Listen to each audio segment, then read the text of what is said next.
Hi, I'm Tanya Eiserer. I'm an investigative reporter here at Channel 8. I'm joined today by Valerie Baston.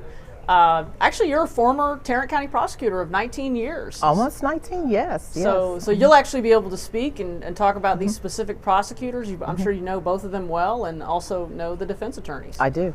So before we really kick off our conversation, I want to play. We want to play Jobin Paniker's package, his story from last night. That kind of walks through Aaron Dean's testimony. So let's take a listen. These were Aaron Dean's first words on the stand Monday morning. This jury needs to hear from me and hear the truth. The former officer charged with murder took charge of his defense, pressed to answer why shoot Atatiana Jefferson, who was in her own bedroom. But if you would announce yourself Fort Worth Police, then maybe Atatiana Jefferson would still be alive, correct? Maybe. Dean testified that October 12th morning, a cursory check showed a home in disarray. Put up your hands. Show me your hands. Show me your hands. And as I started to get that second... The defense ready? We are, Your Honor. Okay, Mr. Brissett. Oh, raise your right hand for me. Solemnly swear or affirm testimony given this cause to be the truth, whole truth, and nothing but the truth, so help you God. I do. All right. Mr. Brissett. We call Dr. J. Coons. First and last name and spell it for the court reporter, please. Yes, Jay Coons, Jaycoons. Okay, Mr. Brissett. Thank you, Your Honor. Dr. Coons, I'm going to show you what's been marked for identification purposes as states, or excuse me, first time I've done it the whole trial, defendant's 35.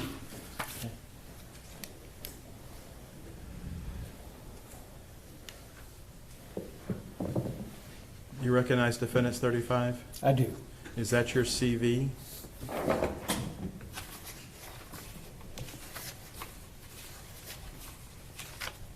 It is. Your Honor, at this time we'd offer defendant's 35 for the record. No objection, Your Honor. Defendant's Exhibit 35 is admitted for the record. Dr. Coons, how are you employed or otherwise occupied? Just real I'm quick, currently guys. This is a medical expert for the practice at Sam defense, Houston State and University. they've already started court. This is outside the presence of the jury. Inside Sam Houston State that you teach upon? Yes, criminal justice I teach in the Master of Science program, mainly to mid-career law enforcement officers. What do you mean by mid-career law enforcement officers? Sergeants, lieutenants, captains, those with the supervisory leadership duties. Does Sam Houston State University, that's down in Huntsville, yes? That's correct. Does that have a nationally renowned criminal justice program? Yes, number 2 in the country. Who's number 1? Does it matter? What type of education and background do you have to teach at Sam Houston State? I completed my bachelor's degree at Sam Houston State in 1980, just after getting out of the Marines. I got into law enforcement at the Harris County Sheriff's Department office. Then in 1996, I went back and started my Master of Science there at Sam. Finished that in 1998, 99, started my doctoral studies and was conferred my PhD in May of 2004. What level of peace officer certification do you hold currently? Both Master Peace Officer and Instructor. And that's here in the state of Texas? That's correct. Which departments, if there's more than one, carried your commission while you were an active duty police officer? I began with the Splendora Police Department, a little small East Texas department, went to the Montgomery County Sheriff's Office, and from there to the Harris County Sheriff's Office in Houston, where I spent 36 years. What were your duties at the Harris County Sheriff's Department? A little bit of everything. In the Harris County Sheriff's Office is unlike, let's say, Tarrant or Dallas County Sheriff's offices. They're large populated areas in the unincorporated areas of the county. So we have a large jail function. We also have a fairly large law enforcement function. And you basically go back and forth between the two disciplines throughout your career. Upon promotion, you get stuck in the jail, You spend some time, you get to go back to the streets, is that? That's correct, yeah. When you talk about the law enforcement side of the Harris County Sheriff's Department, you're talking about a area that you were over as a supervisor commensurate with some medium-sized police departments here in the Metroplex. Would you agree with that? Yes, there were, I was in District 1 when I retired. I was the captain and the station commander. There were approximately 800,000 residents in my district, and I had 174 deputies. In addition to the 174 deputies under your command, did you also command other agencies were assigned to you and fell under your command? In a previous assignment as the task force commander, yes. I was part of a joint task force with FBI, DEA, other federal agencies, as well as local agencies. During your career at Harris County, were you invited to be a candidate at the FBI National Academy? I was. And do you recall what session you graduated from? Session 247. And how long is the program at the National Academy? The FBI National Academy is a leadership program. It's approximately 10 weeks in length there at aboard the Marine base at Quantico, Virginia. Have you had training during your career or your doctoral studies in use of force incidents? Yes. Can you explain that to the court? I've had the training that any other peace officer gets. I've also reviewed several other studies involving use of force, the mechanics of force, as well as the legal liabilities of force. I've also reviewed many use of force incidents. Have you attended any classes from the Force Science Institute? Yes, I have. I graduated from their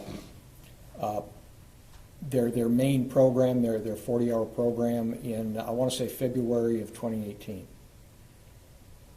And the Force Science Institute's out of the northern Midwest part of the country, is that correct? Yes, it is. Are you a member of any professional organizations?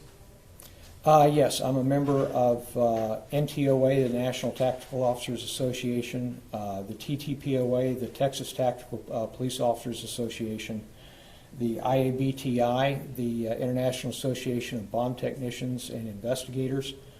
On the practitioner side, on the professional side, I'm a member of the ACJS, the Academy of Criminal Justice Sciences, as well as ACS, the American Criminological Society. How does a police officer get to be part of a bomb squad? Unlucky at best. In Harris County, when you were there, you helped form the bomb squad of the Harris County Sheriff's Department, correct? I did. I was one of the first members. So you had to have specialized training at the Redstone Arsenal in Alabama on how to be a bomb tech. Is that safe to say? That's correct. Class B-186. You were hired early on in this defense by Jim Lane Yes. to look at Aaron's use of force in this case and make some recommendations to us and ultimately maybe some opinions to the triers of fact. That was your engagement with us. Yes. And you know that we're going to compensate you for that when this is all over. Yes. At least you hope so, right? Yes. Okay. Keeping in mind I still have access to explosives. Yes, fair enough. The old bomb chief prosecutor over here understands that full well. It's the green line, right? Okay, so we're in this expert hearing. I think the state defense, we talked briefly before we went on the record of just going through your background and just your what opinions you intend to elicit today. Not a full, we're not going to dive into it.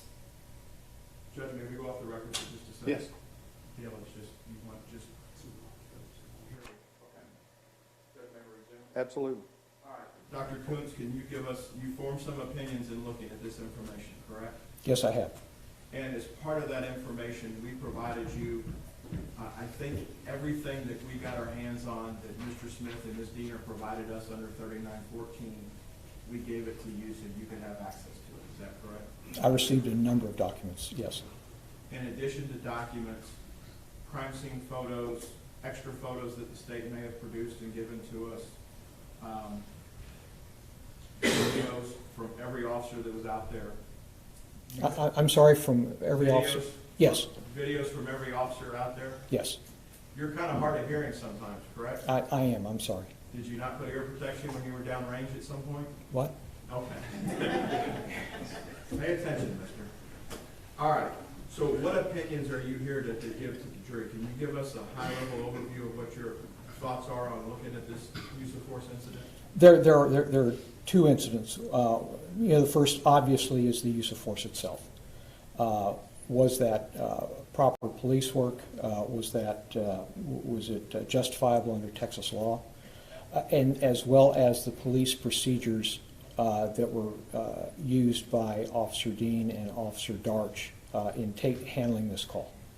So if we were to maybe break it down into three chunks, there's before they get to the gate, and then there's a couple incidents inside the gate. Is that a safe way to look at this? Yes. Can you take us what your opinions are before they got to the gate? In general or in detail? In general. Their approach to the scene, the way they handled that scene, the way they walked through the scene was proper police work, given the nature of the call and what they observed on that scene. And you base that upon everything you've had available to you in pretrial discovery, plus you got to listen to Officer Dean testify, correct? That's correct. Then you have, if we were to break the time down inside the gate, there's two sequences of time I think you're here to testify about. Is that correct? That's correct. What's the first sequence of time? The first sequence of time is Officer Dean's approach to the window. And as we saw Mr. Fredericks point out yesterday, there is a deep breath when we hear that deep breath on Officer Dean's body-worn camera. We see, based on the camera angle, we see him straightening up. It appears he might be stepping back slightly. The thumb comes off of the flashlight, and we now know that he's drawing his weapon. That's the first step. And then there's a second step. Do you want me to go further on the first step? If Mr. Smith does, he'll ask you some questions here in a second. Okay. He said broad strokes, and then he can ask you some follow-up. Okay. The second sequence, where does that start? As part of the first sequence, Officer Dean, once he draws his weapon, he begins to step forward to track what he's just seen and keep track of what he's just seen. But as he does that, he's confronted by a subject pointing a pistol at him. And at that time, he fires his pistol. The fourth phase, I believe, of your testimony is the response to render aid that takes you leaving the gate and going into the residence till Dean turns his camera off and is putting a patrol car. Is that correct? Yes. What observations do you plan on providing the jury about that? Essentially, that Officer Dean immediately got on the radio, notified dispatch that there had been shots fired. Immediately after that, asked for, I believe up here it's called MedStar, medical assistance for the individual that he had just shot. As they are backtracking out and going to the front door, he's asking Officer Darch if she has her TACMed bag, which is basically a small first aid type of kit to render aid. And then ultimately when they make entry into the residence and renders aid there. The fifth point for that area would be how Officer Dean or how officers are trained to move weapons away from individuals. Yes. And what is your thoughts on that? Police officers are trained to do exactly that. If you have an individual down, now whether they're injured, whether they're not injured, the extent to which they're injured, if there is a weapon close by, get the weapon away from them. One, we do not want them to have access to it, but also, two, we don't want to be stepping on it. Our first responders will not approach a subject to render aid if there's a weapon right there with them. So this basically prevents further harm. It prevents the necessity perhaps for another shot being fired, and it speeds the ability for first responders to render aid to them. Thank you. I'll pass the witness. Cross-examination. Just briefly, Dr. Coons, are you aware of any Fort Worth training that would tell an officer not to announce his presence at an open structure call? Yes. Where is that specifically? I don't know it specifically, but it is common practice. It is common, and it's in Fort Worth policy, that caution is to be used when approaching possible crime scenes. But where specifically, in any training, did you review all the training documents for Officer Dean? For Officer Dean? To some extent, yes. So specifically, where is the instruction to Officer Dean not to announce himself at an open structure call? It would be in the scene approach training. Did you review that? Not the lesson plan, no. Do you know specifically, from what you reviewed, that Officer Dean was told specifically not to announce his presence at an open structure call? In those specific terms, dealing with that specific call, no. Okay. No further questions? Redirect. No, no. Any objections to this witness testifying, Mr. Smith? 1 second. Okay. No objection. Jury here? Jury's here. Jury's here. Y'all ready to go? We have just one moment, Your Honor. Can you give them a heads up? Yeah.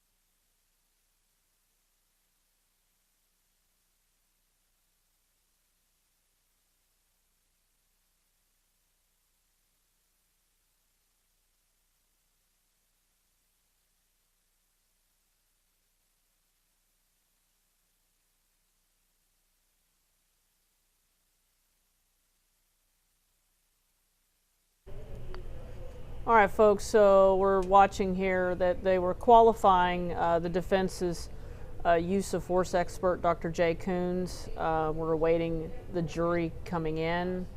As you can see, there's Aaron Dean. A lot of long testimony yesterday from him. Valerie, bear in mind we might have to stop when the jury comes in, but what did you think of his testimony yesterday? Well, Mr. Dean's testimony, I feel like he had 3 years to really work on it. I think at some points he did not come off as very remorseful, and I think that's probably what some of the jurors are going to want to see. They're going to want to see that he's remorseful for what he did, that they could understand. Some of them probably, I understand because, police work is very dangerous. But some of the testimony, it was just very nonchalant, And I think at one point there was, during the cross-examination by Dale Smith, he made a joke and, Dale... Maybe I'll just stay home? Yes, really, kind of got on him about that. Because this wasn't a time for his testimony. It's not a time for making jokes, he of any kind. Of any kind. He needed to be a little bit more emotional, not for himself, but for the life he took. Because this wasn't someone who, with a 12-page criminal history, who had tortured animals and killed people. This was a productive member of the community who had plans and aspirations of going, furthering her career in the medical field. And how well do you think he did in terms of... Okay. Oh, here we go. Let's see what happens. There it goes. Okay.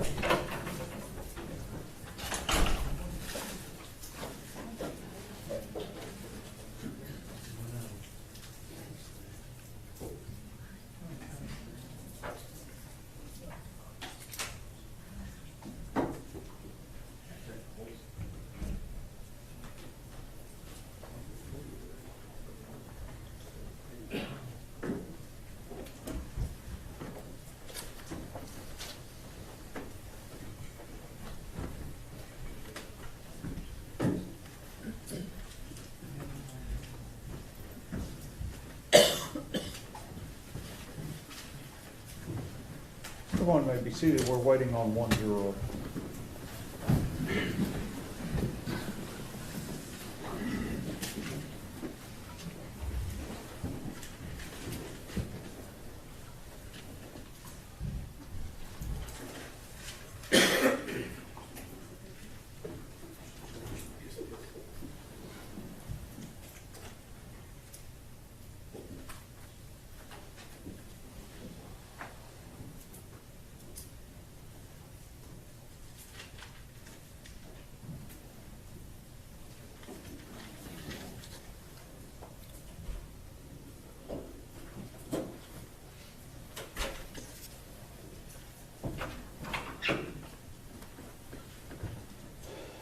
Good morning. Bet y'all never thought you'd have to swing to the courthouse this morning.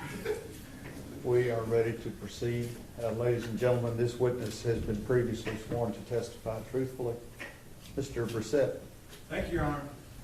The defense would call Dr. J. Kuntz to the stand. Go ahead. Good morning, Dr. Kuntz. Good morning. How are you currently employed or otherwise occupied? I'm an assistant professor of practice with Sam Houston State University. For those that may not know where Sam Houston State is, where is that located? It's down in Huntsville, Texas. And how long have you worked with Sam Houston State? I've been on full-time faculty since my retirement in December of 2018, and then I was an adjunct faculty member there prior to that. Where did you retire from full-time? The Harris County Sheriff's Office in Houston, Texas.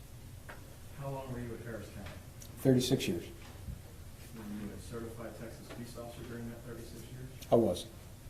And do you still have a certified Texas peace officer license? I do. And there's different levels that the jury's heard about. Aaron and Carol had a basic. What level do you hold? I have a Master Peace Officer certificate as well, a license, as well as an instructor's license. 36 years before you retired, you had to go to an academy, correct? Yes, I did.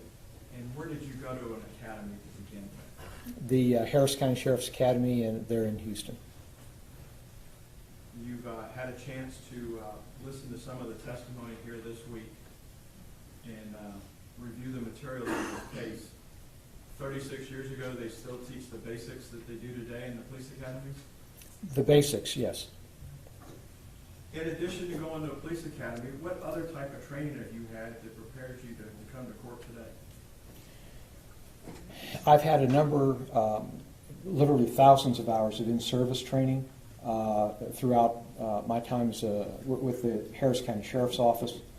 I've also attended the FBI Hazardous Devices School in Redstone Arsenal, Alabama, where I was certified as a bomb technician.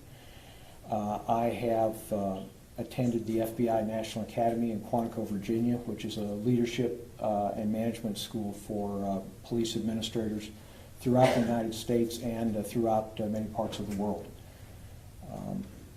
Dr. Kuntz, to be called doctor, what type of formal education do you have as well? Well, I completed my doctoral studies in 2004 there at Sam Houston. Prior to that, I completed a master's degree in 98 and then my bachelor's degree in 1980. Yes, 1980. Your doctoral's in criminal justice? It is. And what is criminal justice from the educational perspective? What are you teaching? What I teach in our Master of Science program, which is geared toward mid-career practitioners. So we're talking sergeants, lieutenants, captains in law enforcement agencies throughout Texas. In our online program throughout the United States, we've even got some students with the Chinese National Police. And we basically bring them up to speed on several aspects in criminal justice. I teach management and administration, administration and leadership, as well as ethics, and then human resources. Why ethics to mid-range police officers? Ethics is critical to policing in the United States. Not so much if you're in a totalitarian dictatorship, but here we need to understand not so much what to do at times, but what's the right thing to do. And that's very important for police leadership. In addition to the training you've talked about, did you also go to a program called the Force Science Institute? I did. I attended Force Science in February of 2018, and it talks a lot about human dynamics, the speed at which people can perceive things, react to things, and other subjects along those lines. In your time at Harris County, in addition to being part of the bomb squad, did you rise to a level of supervisory position inside the department? I did. I joined the agency in September of 1982. I made sergeant in August of 1985, lieutenant October of 88, and then captain in May of 97. Is part of your duties, the Harris County Sheriff's Department set up a little bit different than some of the departments here in the Metroplex. Would you agree with that? Yes. Is that based on the geographical areas of the county of Harris, that there's a large part of unincorporated as compared to, say, Tarrant or Dallas? It's not only a large part of the county is unincorporated, but it's also very heavily, densely populated as well. Are there, we've heard about districts here, central, east. Was the Sheriff's Department there assigned district numbers? Yes. In the last district that you were in charge of, how big a population space were you responsible for? I was responsible for over 800,000 people and 174 deputies. In your role as a commander of that sector, and I have that right, commander, or what was the title for that? District commander. Did you have to review use of force reports? I did. What is a use of force report? This is something that's relatively new in policing, probably about the last 15 years or so. It's a general rule in American policing now that any time an officer uses force, for whatever reason, they generate a separate report detailing the force that was used, the resistance that required that use of force, where the force was applied, what category of force was used, and that way we can keep detailed records to what is basically working and what's not working. When you look at a use of force report, those can happen from simple laying hands on an individual. Yes. All the way up to the discharge and use of deadly force. Would you agree with that? Yes. And as your role, you were responsible for reviewing those for your sector and making decisions whether to send them up the chain of command or finish them at your level. Is that safe to say? All except for officer-involved shootings. Now, there I would review, but an officer-involved shooting, the decisions are made at a much higher level. Whether it's a simple use of force with hands or an officer-involved shooting, it's important to walk through the process and evaluate this from the eyes of the officer at the time, knowing what they knew. Is that a safe statement? Absolutely. You've had a chance to review a bunch of materials when Mr. Lane retained you to be part of the defense team. Is that safe to say? Yes, it is. You've had a chance to look at State's Exhibit 1 and then the work that Mr. Fredericks did on the video, breaking it down frame by frame and showing you what you could discard from the image and what you could pay special attention to, correct? Yes. Are you prepared to walk the members of the jury through how you would grade and walk through this use of force situation here today? I am. In addition, there's been a lot of talk, and you've been here this week. Expert row is right here on the front row behind us. A lot of discussion about general orders. Yes. You're aware that Fort Worth has general orders. Yes. Is it safe to say every department in the country has general orders? I would hope so. Department of Justice for their agents has an overarching set of general orders for their agents as well. Yes. You've looked at academy materials. In addition to academy materials from Fort Worth, you know, if you do, that TCOL, the certification body for you and other peace officers, the sheriffs that are here in the room, have basics that you have to teach to, a minimum level. Is that safe to say? As part of their criteria to be a peace officer, you got to know this? Yes. If we could break this down, let's start from the time they receive a call. Why is it important to get the most information possible on the screen to the officers when they go to a scene?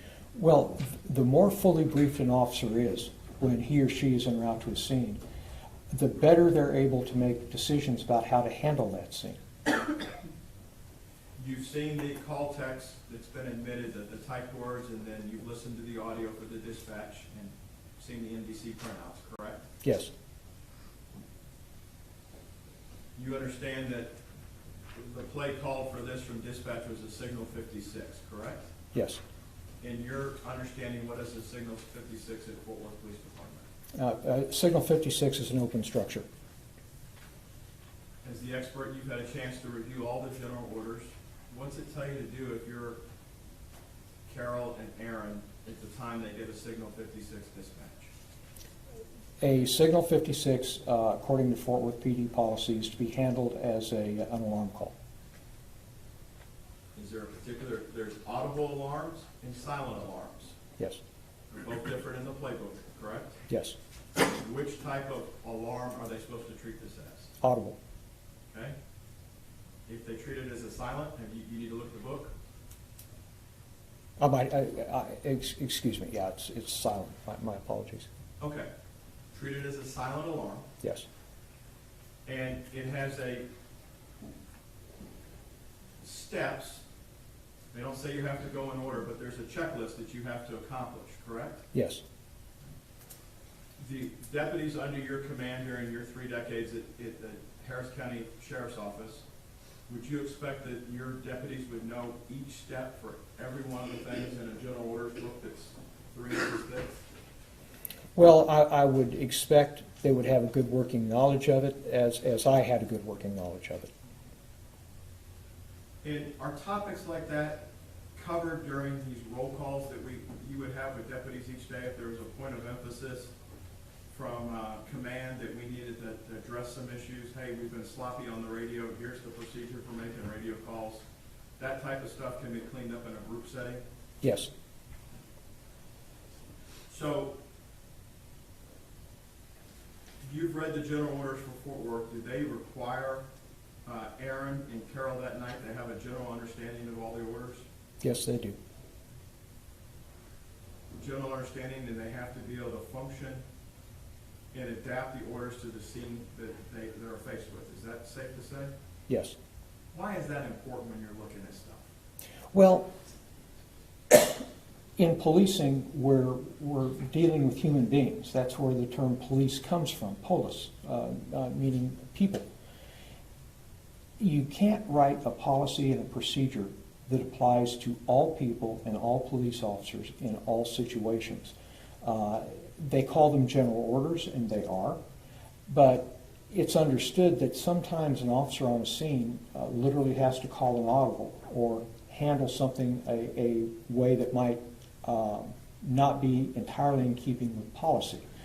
And after that call, that officer is made to answer for why that deviation was taken, and they have to justify their actions. Based on the call text that you've seen, and it's been admitted into evidence, is parking on Mississippi appropriate for these 2 officers? Yes. What are your thoughts on how they ultimately walked up to the house in question? Well, there's, number one, the officers didn't know what they had, other than there is an open door. Why? Is it because the residents simply wanted the door open, or had something else occurred there? So, we discussed family disturbances, how you approach those family disturbances. When you're coming up on a scene, what police officers are trained to do generally is, one, not walk right up to the front door. You don't go up the path. you would walk across the yards, and before you get to the house where the call is, whether it's an open door call, whether it's a family disturbance, something like this, you stop and you listen. You try to listen to see what's going on because you're trying to gain information.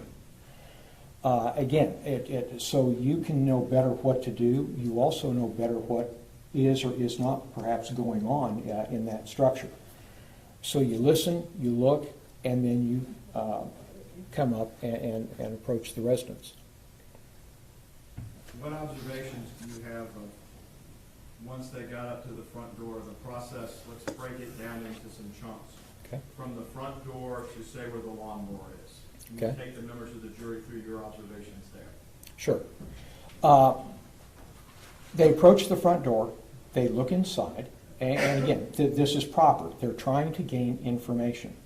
And from the testimony I've heard and from the things that I've read, the photographs I've seen, the interior of that house was a mess. Now, the question becomes, why is it a mess? Is it the maid's day off? Or is it being burgled? Has something gone on in there? It could be many things right then. It's not necessarily one thing or the other. They're gaining some information at that point, so what does Fort Worth policy tell them to do? It tells them to go make a go-around of the structure to check for forced entry. So they're there at the door, they're looking, they don't see anybody in the living room area that they can see through the door, so they cross that threshold and they turn the corner and they're going up the B, what we call the B side of the house. Think of it this way. If the front of the house facing the street, that's the A side, then it's B, C, and D. So now they're on the B side and they're approaching that second door. You listened to some questions yesterday about how Aaron and Carol cleared the door on the A side and then the door on the AB side as it makes the turn, the B side. Yes.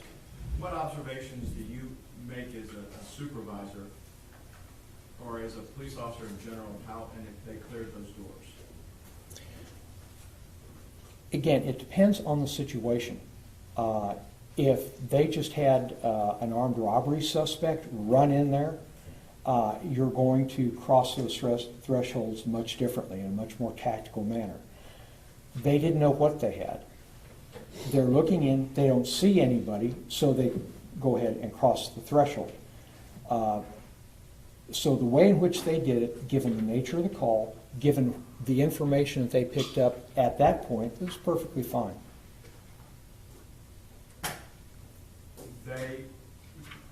When you get to the Bravo side door, the B side door, Yes. what observations, at this point, it appears that Dean's camera is energized at that point. Is that safe to say it's turned on between the A side and the B side movement right there, and it comes fully alive as they get to the corner, audio live?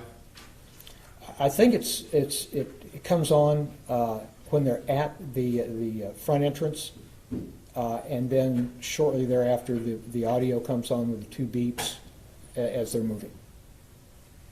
What observations do you make of how they handle crossing the B door? Again, they're looking, they're listening, they're talking with each other. They still don't see anything, although they're seeing more. Now they're seeing cabinets open, they're seeing drawers opened.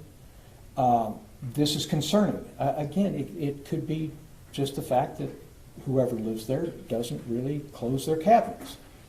But it's also a sign of a burglary. But the problem of it is that they don't really know. There's nothing definitive right now to tell them what they've actually got. They look in the area, they don't see a threat, so they cross that threshold. And you've had a chance to go out to the scene, so you've not only seen the stuff in a cold scenario where you've seen crime scene photos, you've also had a chance to be on the street and look at the residents, correct? Yes. Once you clear the Bravo window, the B door, are there any windows past the lawnmower till we get to the backyard? I don't believe so, no. You were here yesterday and there was questions about how to clear the two cars, correct? Yes. What are your observations about how these two rookies cleared those cars?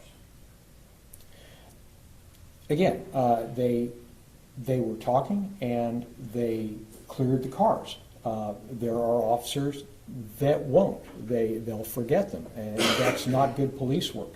They took the extra time to clear those vehicles to make sure either A, there was not a suspect, or there was not a victim inside those vehicles. They did just a fine job. Do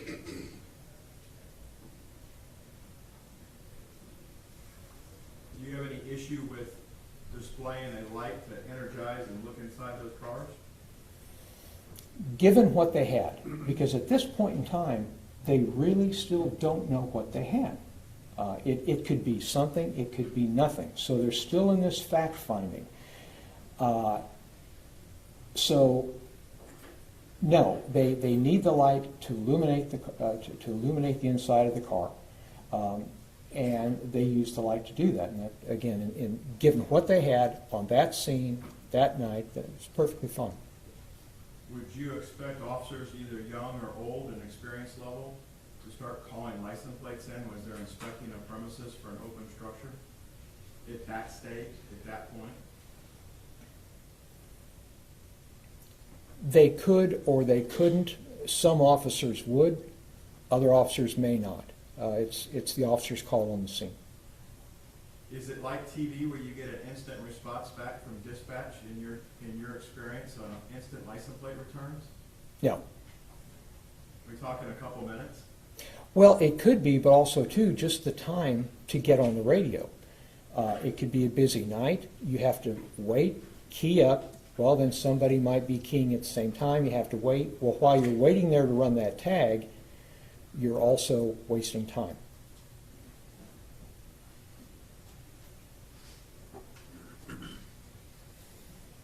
Having visualized the scene in person and then looked at the photos, the time that Aaron takes as he goes on the B side of the structure, down the right-hand side of the vehicles to the detached garage, what are your thoughts on how observing that human door and then the roll-up door were done by being at that point? Okay. What I'm seeing here is both officers are being very methodical. This isn't a rush in, a run to get to the backyard or wherever. This also isn't something that they're taking in a cavalier manner. In other words, this call's no big deal. We're wasting our time here. They're taking it step by step. They're proceeding slowly and methodically. As Dean made the corner at the car, he's checking the garage door for forced entry. He's also checking the walk-in door for forced entry. Again, given what they had, was this a detailed, down on his hands and knees inspection of the door? No, but that wasn't really necessary at that time. A quick look, a quick sweep to see if there's any obvious signs of forced entry on both of those doors. As part of your preparation for this case, you and Mr. Fredericks had a discussion, several discussions regarding his observations, both visually and audio visual. It's early. The audio that he recognized and discerned and prepared an exhibit that was admitted yesterday, correct? Yes. And are you able to, having looked at the timeline, may I approach your arm? Yes.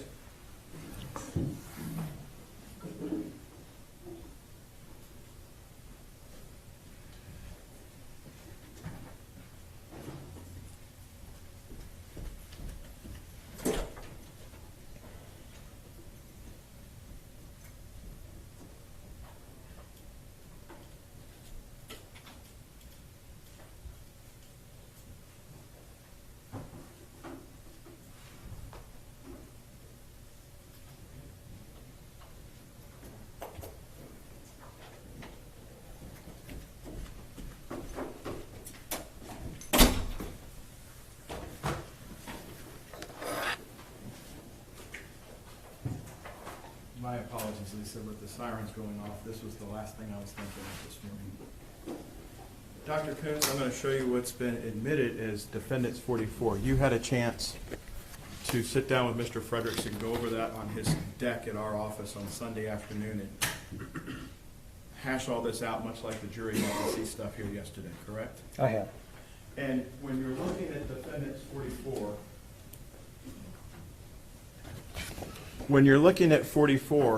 there is conversation from the time the audio is initiated here at 07 and 744 milliseconds through the time where we have the deep breath, correct? Yes. And would you expect two officers that are running a Signal 56 play to be talking back and forth? Yes, any call. Why? You're coordinating your activities. Each officer is telling the other one what they've seen. They could be warning the other officer. But again, this is, right now, we're trying to gain information. And by talking with each other, they're coordinating their activities and they're giving each other information.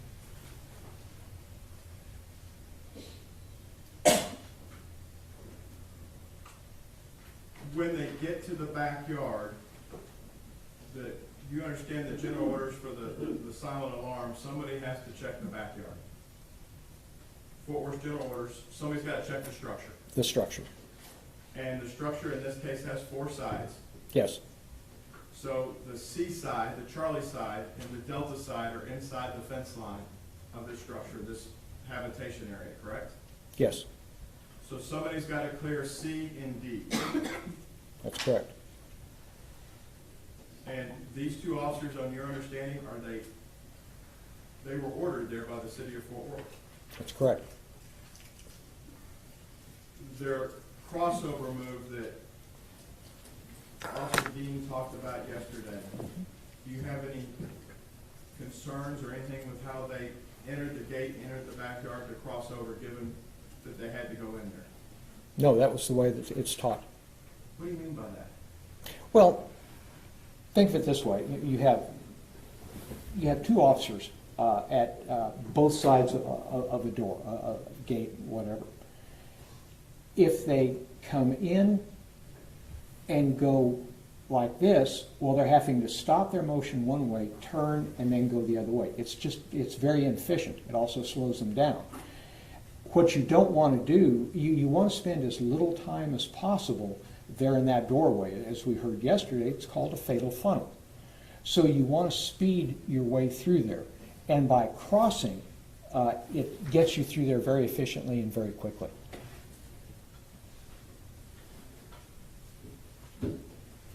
If Carol Darch says that she's gun belt to gun belt with Aaron, in this situation, we can only see what Aaron's camera is capturing facing forward.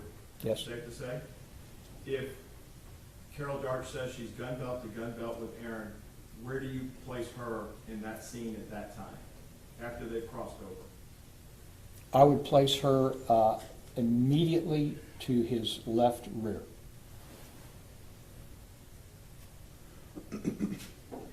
In the backyard, there's some sequences of time that you're here to talk about, correct? Yes. As part of this sequence of time, as part of your training to earn your PhD and teach in this field, do you look at how the human brain, specifically police officers, perceive events during critical incidents? Yes. How police officers perceive stuff in critical incidents is a lot like how humans may perceive stuff in high-stress environments. Is that safe to say? It's not unique to just police. No, because they're human actors. Has this been studied not just recently, but for, I guess since time began, but since we started recording stuff, there's been some specific studies on reaction times and how officers in a high-stress environment perceive stuff, correct? Yes. Are there also studies in the United States military that have been developed that would help explain thought processes for how people react? Yes. Is there an acronym called, she's going to get mad at me here, OODA loop. I got the look. We're okay. What's an OODA loop?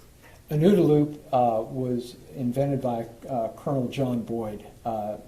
Colonel Boyd was a fighter pilot during the 50s and before, but he would fly from base to base, and at the O Club, he would make his fellow fighter pilots a bet. And he would say, I can start off up in the air in a position of disadvantage, and within 40 seconds, I can be in a position of advantage over you. And he'd make him a $100 bet. He never lost that bet, according to what I've read. And he developed what he called the OODA loop. That was his methodology of doing that. And the first step is called observe. First, you literally have to see. You have to observe something, whatever that may or may not be. The second step is you have to orientate yourself. What is that? And you react on your training, your experience, a number of things to figure out what that is. Then you have to decide, the D in OODA loop, what are you going to do with this that you've now determined what it is. And then last, the A, you have to act on it. So those are the 4 steps of the OODA loop. Did you prepare a poster board for us to help explain that to the jury? I did. May I approach now? Yes, sir.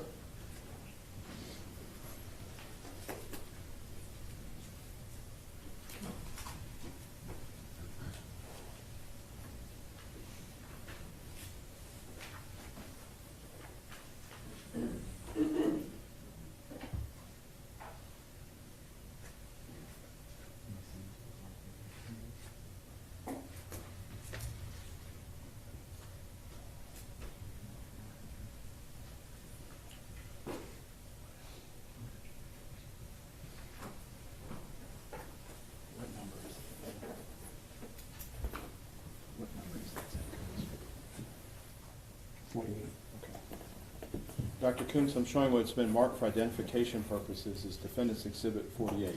Do you recognize 48? I do. And did you prepare this for us? I did.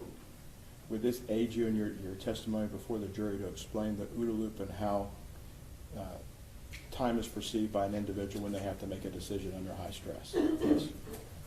We'd offer Defendant's 48 for all purposes, Judge. No objection for demonstrative purposes, Your Honor. Other than that, it'd be a repetition of testimony. It's not evidence. That's overruled. Defense 48 submitted.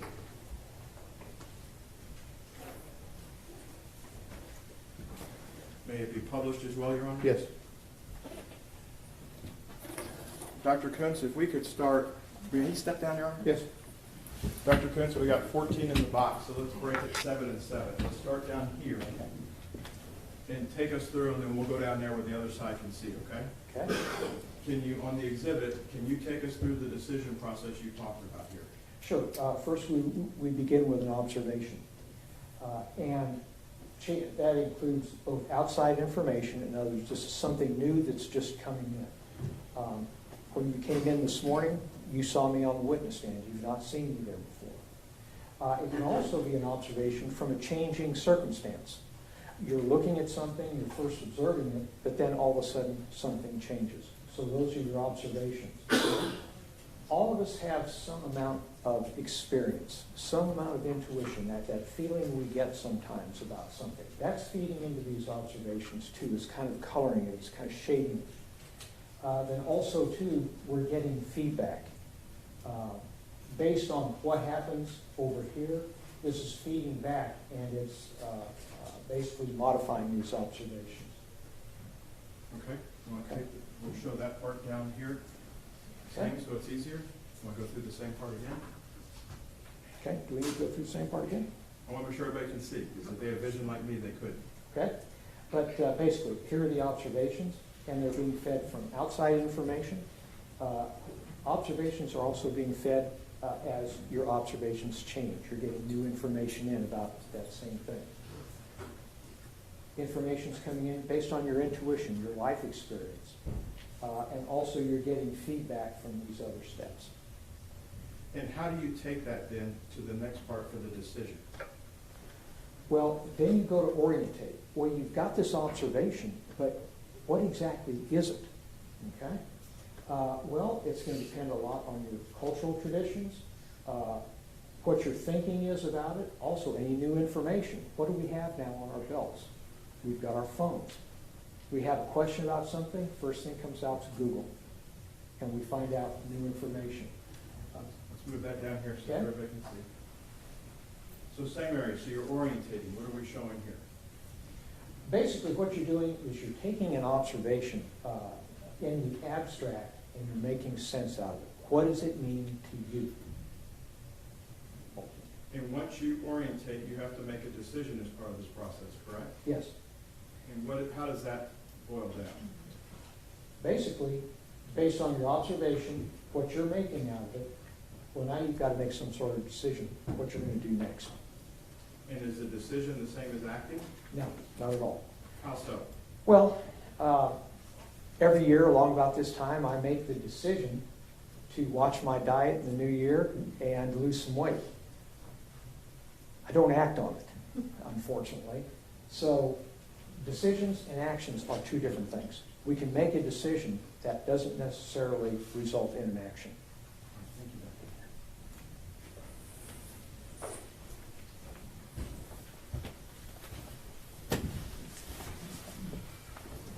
you, Dr. Kuntz, when Aaron enters the backyard,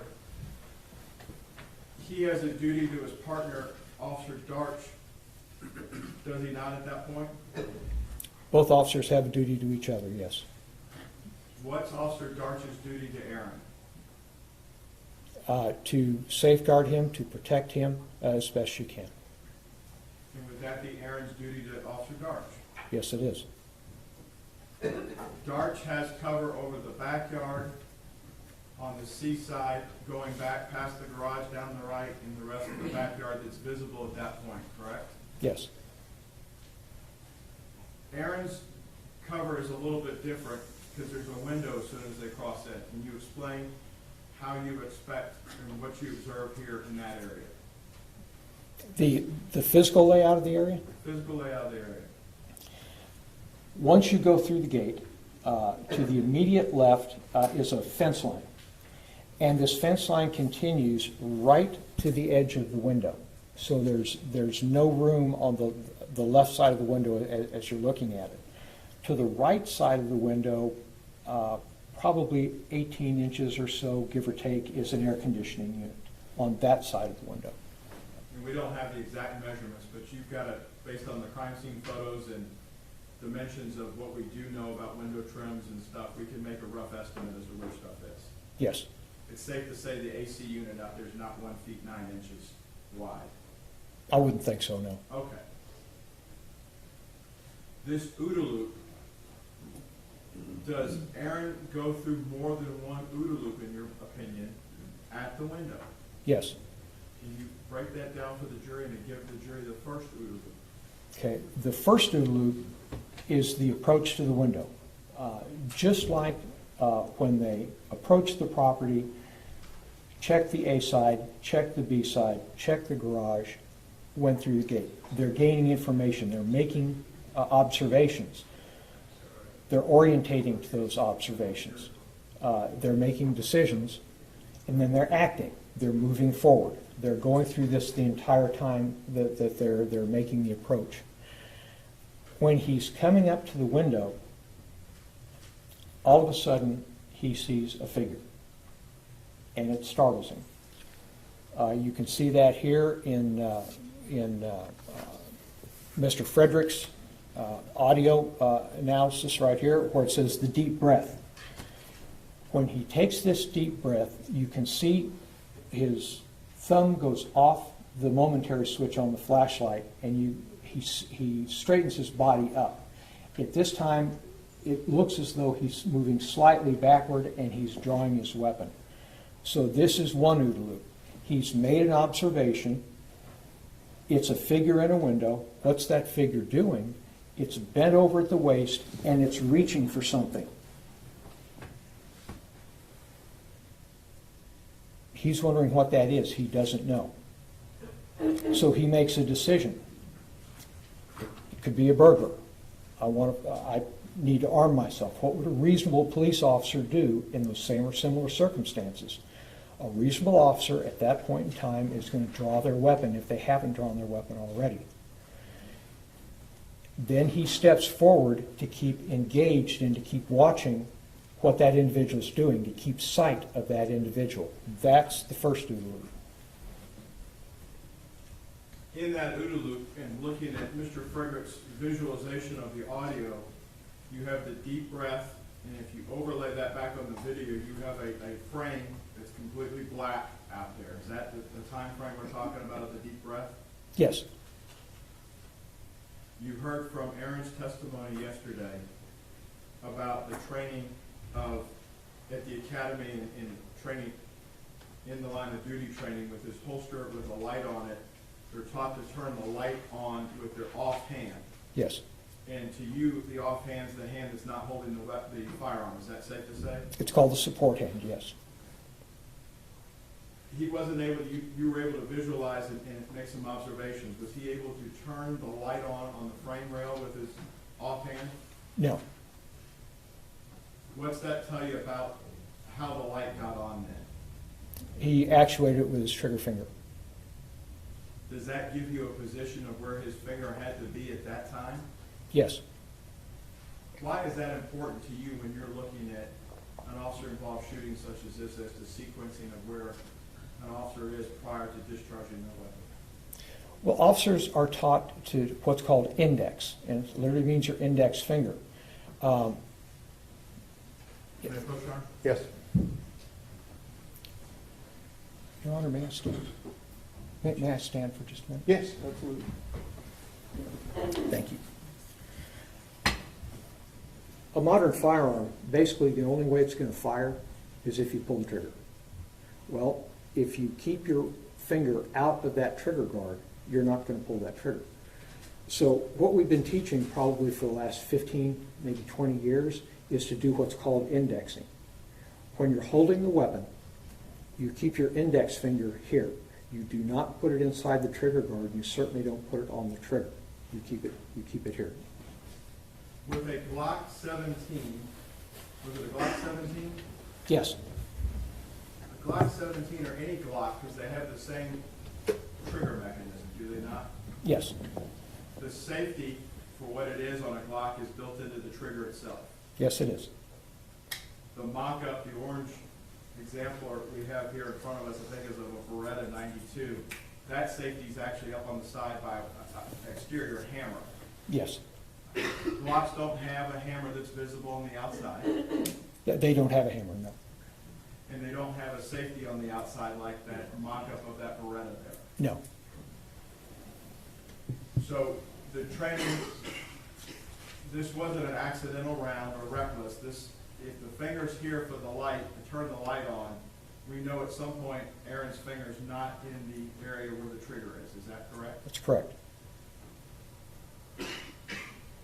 After that first OODA loop sequence, in the backyard, is there a second sequence that you observed from Aaron in this case? Yes. Can you explain that to the members of the jury? The second OODA loop begins, and remember the feedback loops I showed you on Defense 48. As you're running through the OODA loop, each one of those steps has a feedback to observation. As he makes the act, as he executes the act, to step forward and look further at what he saw, he's confronted by what he sees as a figure and a pistol pointed directly at him. That's the second OODA loop. If OODA loops are applied to policing from the time that Aaron and Carol get to the front porch all the way through, as they're walking down the side of the B side of the structure, there are a lot of different options as part of their OODA loop as they're processing and constantly evaluating what's going on. Is that safe to say? Yes, it is. The first OODA loop in the backyard, there's still multiple decisions that are going on in the OODA loop process. I see data, I'm evaluating it, I got to do something. Yes. the second OODA loop wants a weapon, given that Aaron already has his gun out, is there less decisions in that second OODA loop? Yes. Can you explain that to the members of the jury? Police officers are trained that when a firearm is pointed at you, shoot that individual. You are in extreme danger. You are in danger of being shot and killed. So really, as far as the training, as far as your options as a human being, it's down to one decision only. Have there been studies as part of your education that you reviewed and understand that illustrate this? Yes. And is there a study known as the Blair study? Yes, there is. Can you explain to the members of the jury what the Blair study was about? Blair and his colleagues at Texas State University had a question. What do you do if a suspect is standing, Your Honor, may I stand for just a minute? What does a police officer do if a suspect is standing with a weapon down at his side like this? Do you shoot him? Do you not shoot him? What do? What is the reasonable thing to do? So what they did is they conducted an experiment where they had a Confederate stand just like that. And they brought in actual police officers. Both the Confederate and the officer had these very fancy research glocks. They've got all sorts of computer stuff wired up to them. So they can literally time when your finger touches the trigger, when the trigger's depressed. It's amazing what they do, and it feeds right into a computer. So what they told the officers is, okay, you're going to go in here and you're going to confront a suspect. The suspect is going to have a weapon down at their side. You're going to tell them, drop the gun. And they're either going to comply and drop the gun, or they're going to bring the gun up to you. If they start to bring the gun up, you shoot them. Got that? Got it. What they found was that the suspect, standing like this, can bring this weapon from here up to here in 0.38 seconds, less than half a second. The officers were told to stand like this in a ready-to-shoot position. Okay? And if he drops the weapon, well, fine. But if he brings it up to you, all the officer has to do is fire. The officer took 0.39 seconds on average to fire his weapon. What they found was, and I want to say it was approximately 61% of the time, the suspect was able to bring the weapon up and fire it before the officer standing there ready to fire could fire his or her weapon. Their finding was that, again, if an officer is placed in a situation where even a suspect has a weapon pointed down like this, that officer is in extreme danger, because the best they can hope for is probably to fire at the same time. Well, that's not a good thing. And in the worst case scenario, in the greater percentage, the suspect actually beat the officer to firing the weapon.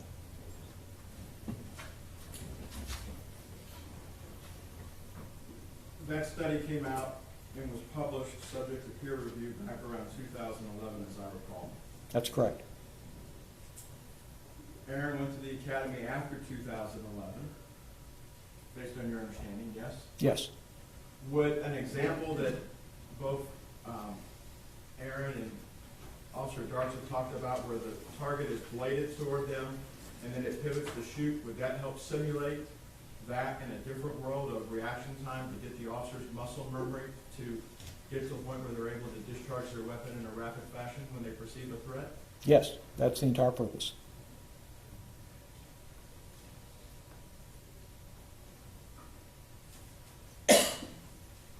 You were part of our activities on Sunday afternoon where we kept both Mr. Fredericks and Aaron separate.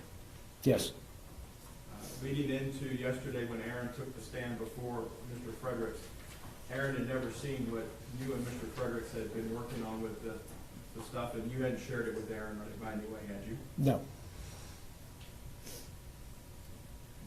There was discussion as you sat here yesterday when Aaron was on the stand about Aaron seeing the barrel of the gun and it was rather large. Yes. You've been through critical incident shootings yourself as a police officer, have you not? Yes.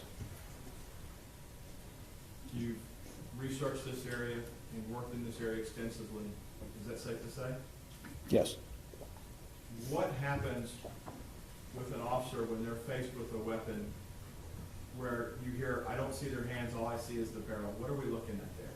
Well, there are three things that can happen, and happen in a very high percentage of officer-involved shootings. If you remember, Grant Fredericks told us that human vision is about 180 degrees, a little more than 180 degrees. He said you could waggle your fingers like this. That 180 degrees decreases to about 2 to 3 degrees. It's like you're looking down a toilet paper tube, and it's called tunnel vision. I experienced this myself on the last critical incident I was involved in. I gave testimony to the grand jury that it was a struggle between myself and a person trying to disarm me. And they kept asking me about the third guy trying to reach in and grab the gun. And I kept saying, there's no third guy there. Yes, there was, back and forth. Come to find out, there was a third guy there. But I was so fixated on retaining control of my weapon, I didn't even see this guy standing right here reaching in to grab the gun when the shot was fired. That's tunnel vision. Second is auditory exclusion. Many times in the post-shooting investigations, officers will say the shots sounded muffled, or someone could be shouting at them right next to them. They don't even hear them. And last is time dilation. Time dilation, the officer can either perceive events as happening faster than they actually are or slower than they actually are. And again, these three perceptory phenomenon are common in most high-stress situations, and of course an officer-involved shooting is a very high-stress situation. Actually, being faced with a deadly weapon is more high stress than just being a peace officer in general. Is that safe to say? Absolutely. The three things you just talked about, is that part of what we would generalize as the lizard brain of our body? The reactions that take place? Yes. Under stress, you revert to your training. What is the lizard brain in the studies in the vernacular? Well, it's you're losing your ability for logical, reasoned thought. You're going into survival mode. And you understand, as part of Aaron's training at the academy, they have a whole week on officer survival. Yes. And additional training where they try to put the officers, and when you went to the academy, let's just say it's a while ago, right? Wow. They didn't have survival cities built back when you went to the academy after you left the Marine Corps to simulate what we're seeing now in today's society, urban conflicts, domestic violence. That scenario setup really wasn't there in that capacity as it is now, both in the military and in police departments. Would you agree with that? I would. And maybe we took that from the military as they've been overseas for 20 plus years of building whole cities here to replicate what they see overseas.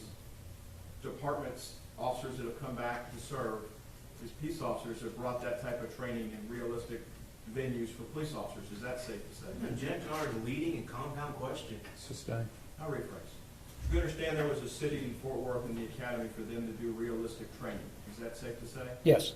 And you understand as part of Aaron's training in your review that he got to, they can't recreate all the stress that an officer faces when there's a loaded gun pointed out. I'm sorry, say this again. Can you simulate, Dr. Coons, what you experienced in your critical incidents or what Aaron experienced in training in an academy? as realistic as you can get it, can you simulate being shot? You can certainly simulate it, but it's not going to be the real thing. You're not going to experience usually the level that you would. Because at the end of the day, when the training person blows the whistle, the exercise stops. That's correct. OODA loops continue with both Aaron and Officer Darch after Aaron's weapon is discharged. Would you agree with that? Yes. Can you take us through your observations in an OODA loop form of Aaron and what you observed is post-incident, post-shot fired till the time they get to the A side door? Okay. Both officers, again, are under high stress. They're reverting to their training. What's their training? You hear Officer Darch immediately get on the radio. I believe she says, shots fired, shots fired, shots fired. Officer Dean gets on the radio, advises there's been shots fired, and second behind that, he needs MedStar. He understands that he has probably shot somebody, and if that's the case, they're going to need medical help. And he's summoning them, again, the second only after advising dispatch of what's just happened. They understand that something's going on in here. We don't know what, but we've got to get in there and we've got to make some sense out of this, figure out what we've got here. They're retracing their steps, and as they turn to do so, again, Officer Dean is asking Officer Darch for her TACMED bag. He's thinking of what he may need once he gets inside there. They retrace their steps, they go around, and they go to the A side door. You heard questions yesterday about sharing information about a weapon. Yes. And what Aaron did not convey to Carol as they're going around. If you train together, is it safe to assume that if one officer's discharged their weapon, they did it for a reason? Yes. You would expect that for two people that went to the academy together and trained together, or just partners in general? Well, partners in general. If an officer fires a shot, something bad has happened. The auditory exclusion and the adrenaline dump that happens with a critical incident, is Aaron over that as soon as he clears the fence to go back down the driveway? Not at all. How long can the effects of that last at a scene? At least several minutes. Once Aaron gets to the front door, the A side door, and goes in, there was questions yesterday about whether they did a slow clear, a fast clear, or taking place going through. Yes. You've observed the state's one. What are your observations as how these two rookies went through and cleared to get in to render medical aid? Okay. There's clearing a room and there's clearing a room. And it depends on the circumstances. When I was with the Criminal Warrants Division and we would serve a felony warrant on a house, we would clear that house. We would do it slowly, we would do it methodically, we would physically enter a room, cross the door, get out of the fatal funnels, go along the walls. We would open every closet door, we would go through all the clothes at the bottom of the closet, we would look under the bed, while we had other deputies stationed outside covering up the hall and down the hall. We would go through the entire house, room to room to room, doing that. When we got done clearing that house, the attic, now in Houston we don't have basements, I don't know about y'all up here, so we don't have to worry about a basement in Houston. Then we would go to outer buildings. But make a long story short, and it would take us 20, 30, 40 minutes, but when we said that residence was clear, it was clear. And that's appropriate for that type of a circumstance. This circumstance here is different. Officer Dean and Officer Darch are figuring someone has been shot. So there's a need to get there and get medical aid to that individual. On the other hand, they still don't know what's actually going on in that house. There could be dangers in that house. So what they're doing is what Officer Dean described incorrectly as a fast clear. What they're not doing is just running from the front door straight to the back bedroom, or somebody might step out of a room and shoot them in the back. They are making observations as they're moving quickly. They're looking into each room, making sure there's not someone right there. They're proceeding forward. So what they're doing is they're balancing their priorities on the given situation with the understanding there's somebody down there that might need medical help. So that's a different type of clear. That's a fast clear, and it's appropriate for that type of circumstance. Would you agree with me that every decision an officer makes, there's a calculated risk to it for their own safety? Yes, just putting on the uniform.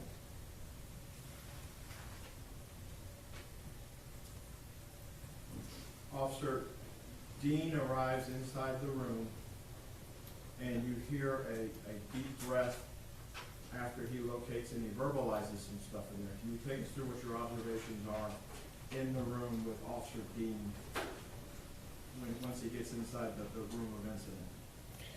Well, Officer Dean locates, he approaches Ms. Jefferson, he locates the weapon.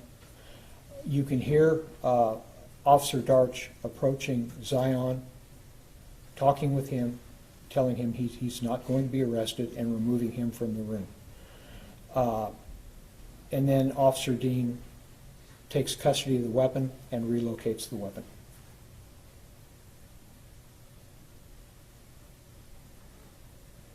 Have you had experience in critical incidents to where the emotional effects of what has taken place as an officer comes back out of the tunnel vision when they start to get their hearing back, that you may see effects on their body or hear it verbalized in body-worn cameras from incidents? Yes. Anything that you observed in watching and listening to the video of Aaron's in that room that's inconsistent with what you would expect an officer that's just been involved in a shooting to exhibit? No. You mentioned earlier about time can either expand or compress. What did you mean by that with relation? There was questions yesterday by the state about the time to render aid. Do you have an opinion in that area about how time can compress or stand still for officers that have just discharged their weapon and been in a high-stress event? Well, even though he was under an extreme amount of stress, one of the first actions in the immediate aftermath of this event was Officer Dean considering medical help for Ms. Jefferson. He verbalized it on the radio after notifying dispatch, and then in asking for Officer Darch's TACMED bag. So concern for her welfare, concern for getting her medical treatment is on his mind. The issue of time, for the time to do something in the room after the weapon has been moved, he's trained to move the weapon. Yes.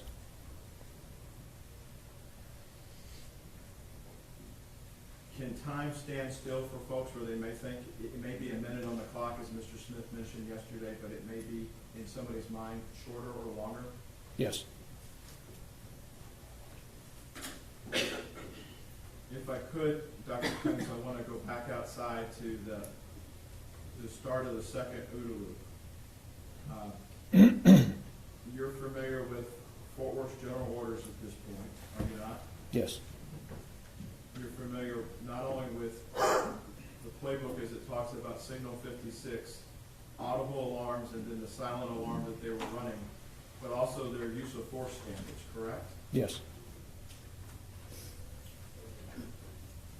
In Texas, under TCOL and under the training that Fort Worth utilizes, is mere presence alone sufficient to identify somebody as a peace officer? Mere presence alone? Police officer in uniform as Aaron was that night? Yes. In uniform, yes. So the misnomer in the media that they have to identify themselves, that's not what the orders say, is that correct? No. And that's not just Fort Worth's orders, that might be Denver, Colorado's orders, the Department of Justice's orders. If there are times where officers are faced with deadly force as soon as they walk up on something. Is that correct? That's correct. The general orders provide a guide to officers and give them the tools to function when they're out on a signed call like they're ordered to this case. Is that safe to say? Yes, it is. Your understanding of Fort Worth's use of force orders, was Aaron required to say, Fort Worth Police, show me your hands, Fort Worth Police, drop it? No. In your study of officer-involved shootings, do officers often visualize in their commands what they're seeing? Verbalize? Verbalize Yeah. what they visualize? Well, they're verbalizing what they want. What do you mean by that? In other words, as Officer Dean's testified, he was taught at the academy the hands are where the attack is going to come from. Watch the hands. He couldn't see, when he's seeing this subject that we now know to be Ms. Jefferson, bent over reaching for something, he's wanting to see her hands to see what she's actually doing. His stress level is just going through the ceiling, and he's verbalizing that. You know, show me your hands, let me see what's in your hands. That's what he wanted to see. In your review of critical incidents across the country, those commands are usually very salty language. Would you agree? It can be very salty language, yes. This was rather tame compared to what you've experienced on some of those. Would you agree? Yes, it was. No cuss words? Not that I recall, no. He's an engineer.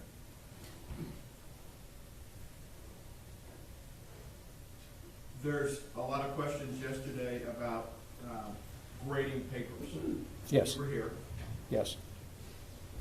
Your understanding of how you apply use of force standards in making a grading system, you have to take their experience level into play, correct? Yes.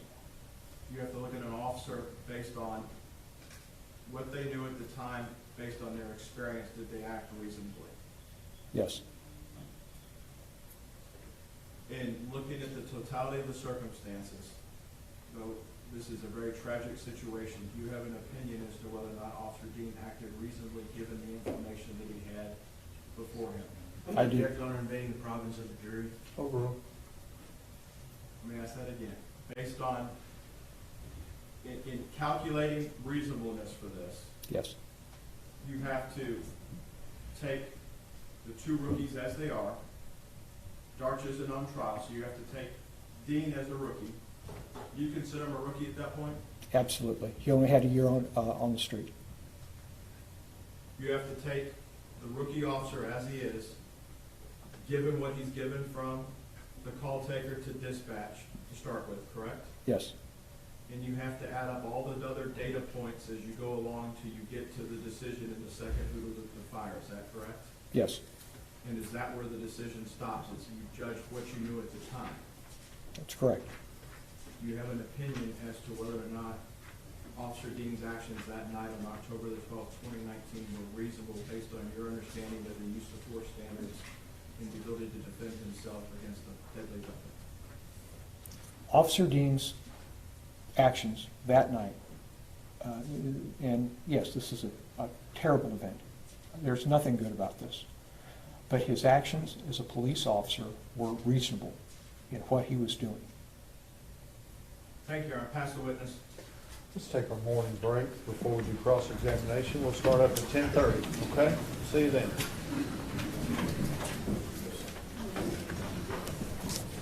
Do you want those? Okay, Valerie, we just heard from Dr. Jay Kuntz. What'd you make of his testimony? Well, he's brought in by the defense, so of course his testimony is going to be favorable for Aaron Dean. And he says that Officer Dean's actions were reasonable. Yes. How well do you think that would have gone over with the jury? I mean, what did you see as his main points, and did he make them effectively? Well, his main points were showing that Officer Dean's Aaron Dean a relatively new officer, followed the policy to the best of his ability, that his actions were reasonable, and that his use of force in this situation was justified. So, and we don't know which of the prosecutors is going to actually do cross here, but what would you expect them to do when it's their turn? They're going to dismantle what the defense has put on, that this was reasonable, that he followed procedures to the best of his ability. They're going to, well, what I expect them to do is to use Dr. Coons to show really this wasn't reasonable. He had other things that he could have done. You know, as we've been sitting here discussing, Tanya,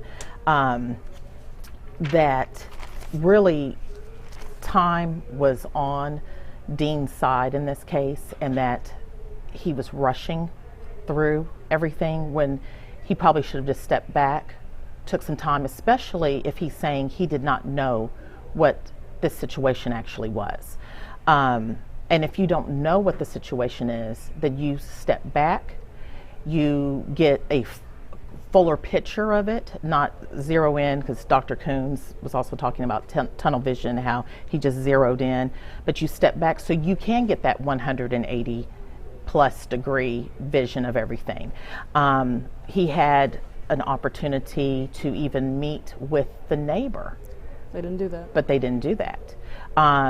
If dispatch was backlogged, Fort Worth PD has a top-notch real-time crime center, which provides information real-time, instantaneously, being manned 24 hours a day by numerous officers, numerous trained officers.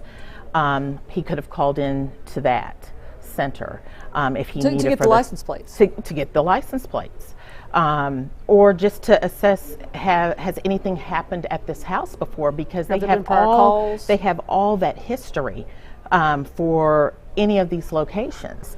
Now, as we were talking about earlier, I don't know if there were exactly poll cams in this area, but Fort Worth PD, the city of Fort Worth, they do use poll cams in high crime areas. And this area, Southside Fort Worth, is considered to be a high crime area. With a lot of open structure calls. With a lot of open structure calls. So the Signal 56 that they were talking about here, this wouldn't have been something brand new, even to a rookie, because there are a lot of Signal 56 calls in that particular area of Fort Worth. Ryan? Do you want to take Lopez, or do you want to keep going? Let's just keep going. Okay. I want to chat with Valerie for a while, and folks, if y'all have questions for Valerie, please put them in the chat. I'm trying to pay attention to it as much as I can, and so obviously we're going to hear from we'll hear cross-examination. One of the things that before we go off this point about the Real-Time Crime Center, Dr. Kuntz basically said he didn't have time to do that. Didn't have time to call in those plates. I would argue you have all the time in the world to slow it down. At least in my experience covering policing, I've been a police reporter for about 25 years. It's often when officers rush headlong into a situation where things go bad. Exactly. Now whether or not the jury will find that Officer Dean's actions were reasonable in this case, that's a different matter in my mind. But I think there are lessons to be learned from this case for all law enforcement. In fact, I was telling somebody who texted me this morning, I said, a chief I know, I won't say who, you should go take a look at Officer Dean's testimony, because I think there are some learning things for all departments in terms of training. Yes. that can be done here. Yes, and even the spectators today in the chat, Tanya, that's what they're saying. There has to be some changes to police procedure. And Tanya, you're absolutely right. Anytime things are rushed, you always find issues. You always find that's when some catastrophe happens. Some horrible, shooting, or maiming because the officers have rushed the situation instead of taking that time just to step back. Because, you know, when they approached the door, they didn't hear anything. They didn't hear any screaming. It wasn't an emergency circumstance where they had They saw a mess. Yeah, they saw a mess, but I mean, someone could come to my house and see a mess at the front door. Well, I've been covering this trial. Right now, my house is, you know, I was running out last night to get water because we were out of water at my house. I mean, that just tells you, like, you know, things are just, you know, can be kind of crazy in anybody's house, especially if you've been busy. And I'm Exactly. not, and I would hate that when a situation like this happens, again, beyond whether or not his actions are going to ultimately be found reasonable or not, we have to learn from things when they happen. Right. And I think that is really critical. And, you know, and I think I keep bringing up the Geiger case, even though I know there are differences in that. But, you know, Geiger made a rush decision.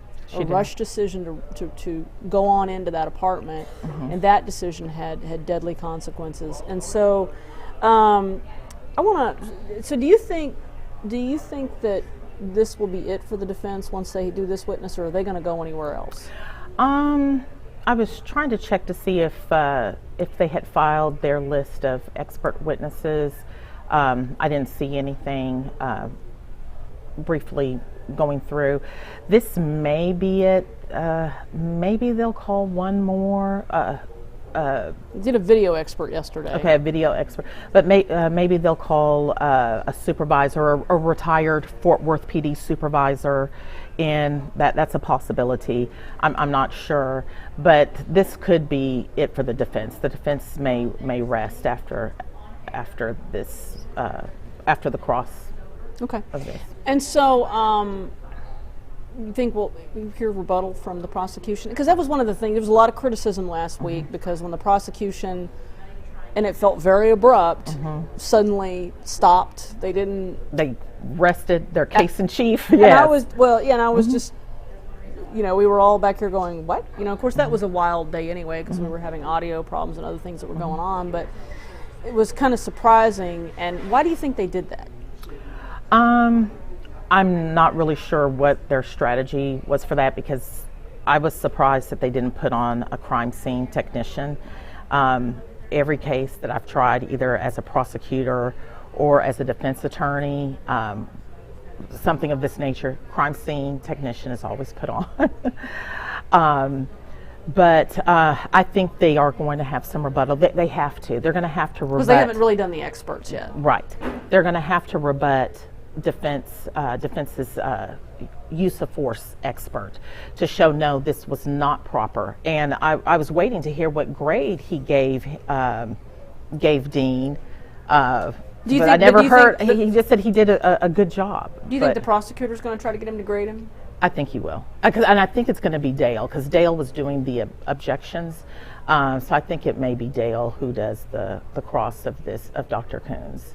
And for you folks that weren't watching yesterday, or maybe you were watching, so yesterday Officer Dean testified. He testified for, I don't know, right around 3 hours.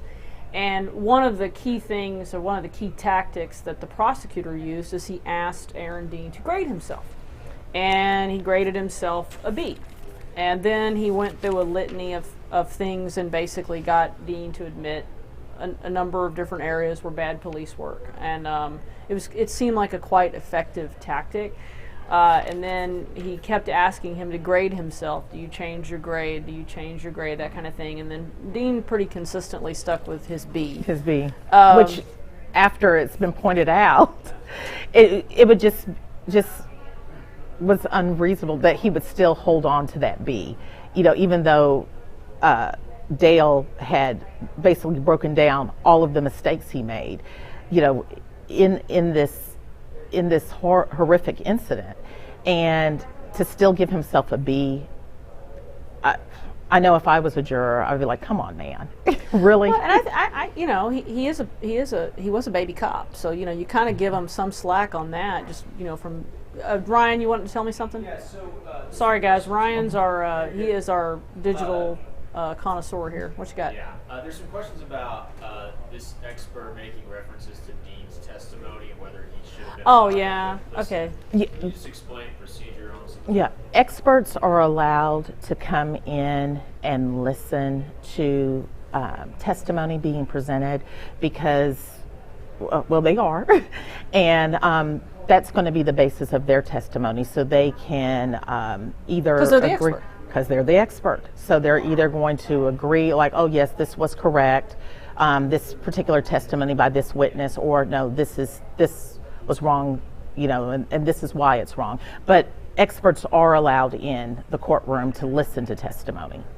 Yeah, and I think what people are reacting to is we had a situation last week where Lee Merritt, who was representing Atatiana's family, was watching the courtroom feed in another area that's been set up for the media, and when the judge got wind of it, because Lee has been sworn in as a witness, he told him he needed to not be watching in there and not be watching at all. So that's the main difference, because he could be potentially a witness in the trial. And he may not be qualified as an expert witness, because what particular testimony is he going to bring that he's an expert at? I mean, he's an attorney, but he hasn't been qualified as an expert, so that's why he could not listen to the testimony being presented.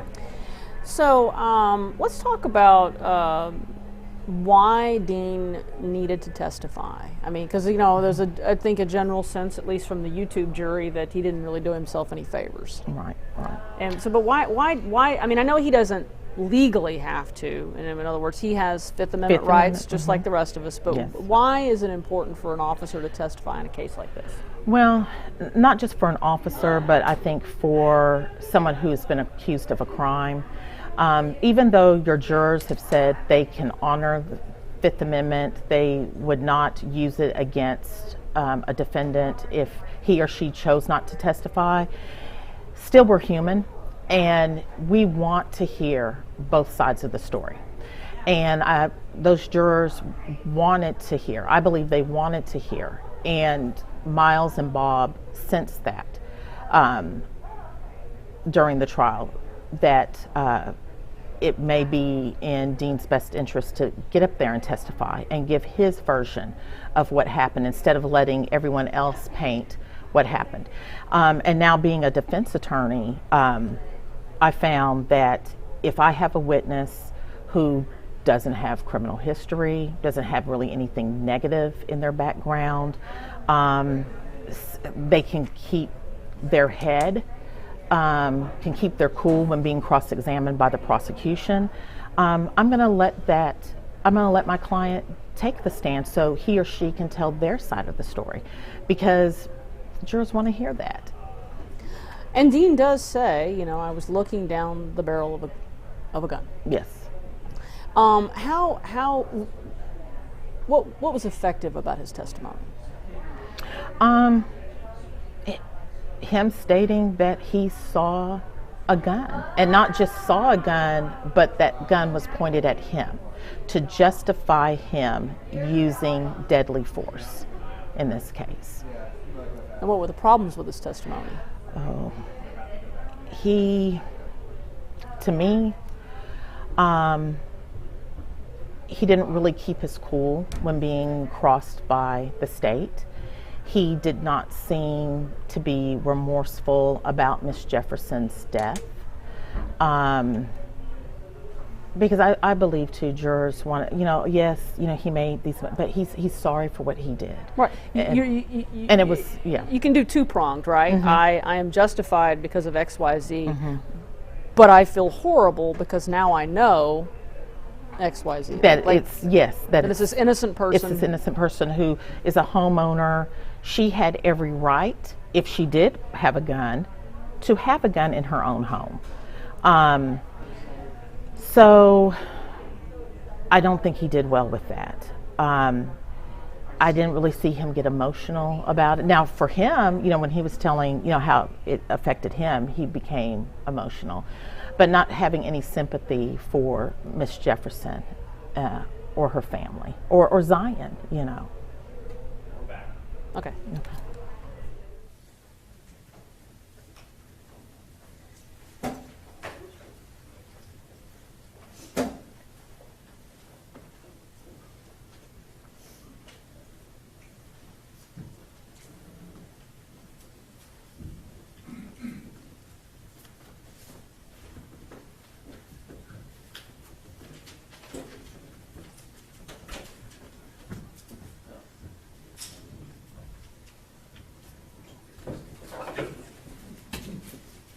Everyone may be seated.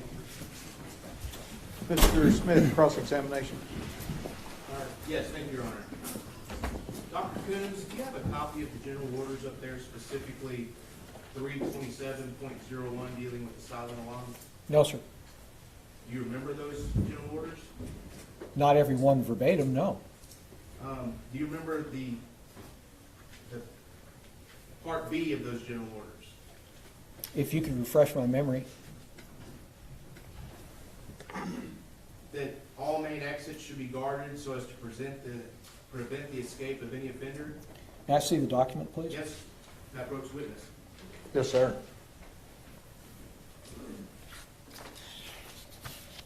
You're reading B. B.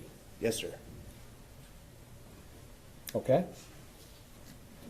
So that's number 2, right? That's B. That's the second part of the general orders under silent alarm, isn't that correct? It is. That all main exits should be guarded so as to prevent the escape of any offender, isn't that correct?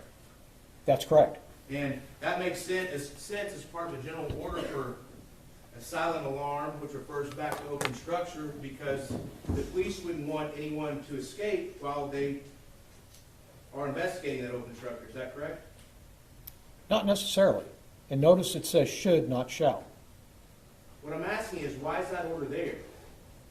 Well, again, it's a general order. Gives general instruction to their officers on how to approach that type of call. And that's why it says should and not shall. But why is it there? To prevent people that are in that structure from fleeing, correct? It is there to give general guidance to their officers. But what is the general order? What message is it giving to the officer that's studying it, reading it, and acting out on it? It's giving them information on how they should handle the call. And that information is to guard the exits so that people cannot flee from the structure. Isn't that correct? That's one thing for the officers to consider, yes.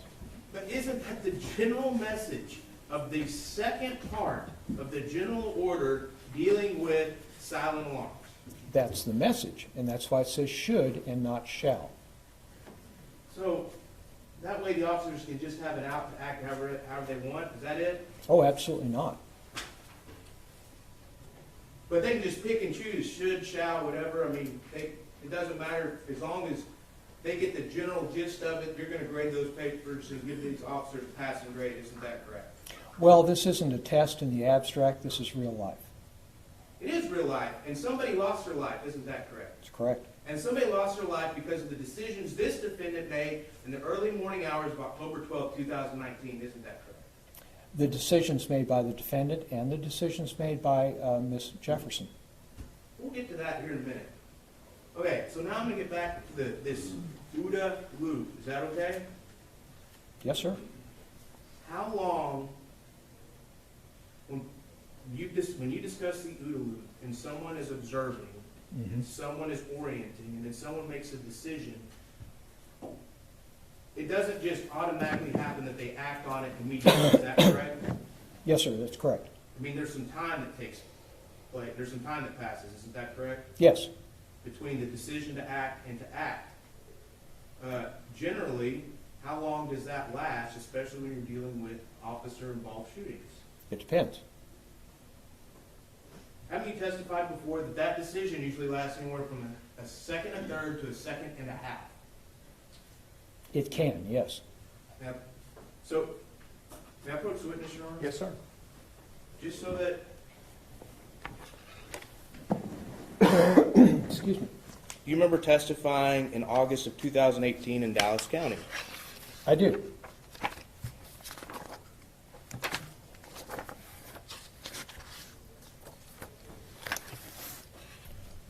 And in that testimony, sworn testimony, right? Sworn to tell the truth. Isn't it true that you said that according to the OODA loop and the research that you have, whenever the officer is orienting, then makes the decision, that it's anywhere from a second and a third to a second and a half for that officer to stop? It depends. Or act. It depends on the situation. It's situational. Now, if you're talking about this event is entirely different than this event here. So you're saying that the event itself can rewrite the neurological aspects of the human brain and the human nervous system that delay reaction times when a person intakes information and then decides to act. Are you saying that? Can you put that in a little simpler terms, please? Sure. The act that the person's going through doesn't change the hardwiring of the person's brain, does it? It doesn't change the hardwiring of the brain. What it does, what changes is the person's ability to react to it. In other words, a simple stimulus will elicit a faster response. Now, more complex the decision is, the longer it's going to take. Now, this area of research started out probably in the late 40s and 50s with the traffic crashes. Basically, how long did it take people to take their foot off the throttle and put it onto the brake? What they found is that if the driver knew it was coming, it took them a lot less time to take the foot off the throttle, put it on the brake. If it was a surprise to the driver, it took them longer. Okay, so now let's get back to officer-involved shootings. I mean, you testified previously that in your OODA loop, that an officer in an officer-involved shooting, from the minute they take in the information, from the instance that they take in the information and decide to act, that action to follow through with it can take anywhere from a second, a third, and a second and a half. Isn't that true? Well, again, it's not my OODA loop, it's Colonel Boyd's OODA loop. I'm utilizing it. And again, the scenario is the same, the hardwiring of the brain is the same. However, that timing is going to vary based on the incident. Are you a neurological scientist? Oh, no. So let's get back to this. You've testified previously. Isn't it true that you've testified previously that the instant that the decision is made in the brain, for that action to be followed through, it takes a second, a third, and a second and a half? Isn't that true that you testified previously to that information? In that particular case, given the circumstances of that case, based on the research that I have reviewed, in that case, yes, it took that time. It took a second, a third, and a second and a half for that officer to decide to stop shooting and then get that message to his hand. Is that right? And then to stop shooting. In that event, yes. So someone is shooting, pulling the trigger over and over again, and to decide to stop from, and you talk about ping pong balls and all this other stuff, but it takes a second, a third, and a second and a half, according to your sworn testimony in 2018, for that message to get to the hand and for the hand to then do what the brain is telling it. Isn't that correct? Given that situation, that's entirely different from this situation, yes. Are you saying that Officer Dean's brain and nervous system and muscle reactions react any differently than the person you testified for in 2018? Well, I'm sure there are probably some minor differences because people, depending on their age, a number of other factors, their reaction times differ. My reaction times at 68 are going to be a lot slower than Dale's is here. So that can vary, if that answers your questions. Well, again, you didn't do any studies on this other guy you testified for, did you? How do you mean studies? Well, you didn't do any neurological studies to test his reaction time, did you? I'm not qualified to do neurological studies. But yet you testified under oath, again, a second, a third, and a second and a half for the human brain to make that decision and then for the result to happen in real life. Given the science that I've reviewed and researched and placing that science onto that event as it happened at that time, yes.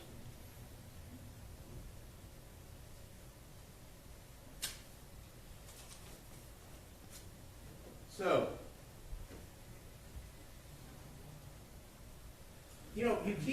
you said earlier whenever the defense attorney was asking questions that Officer Dean, the defendant, was still doing his investigation. Is that correct? Yes. Did you hear Officer Dean testify that he'd made up his mind that this was a burglary in progress whenever he first saw looked into those open doors of the residence on East Allen Avenue? Well, he testified to a few different opinions on that. Did you hear him say yesterday morning that he looked into those open doors on East Allen Avenue and decided that this was a burglary in progress? I also heard him say that it could have been a burglary in progress. Did you hear him say yesterday morning/afternoon when he testified under oath that when he looked in those doors, he thought that it was a burglary in progress, that he'd already made up his mind? Among other responses, yes. But he did say, you didn't hear him say that? I believe so. Okay. All right, so that would mean that the investigation's over, isn't that correct? No, it wouldn't, because as I testified, he testified that there were several other responses there too. It could have been other things. He testified that he didn't know what he had at that time.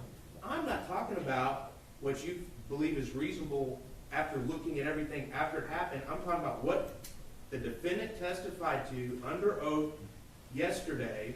I mean, are you calling the defendant a liar? What I'm saying is, he testified to many things. Are you calling the defendant a liar? No, not at all. Okay, so if the jury remembered what he said about when he made up his mind, that would be what they need to remember. Is that correct?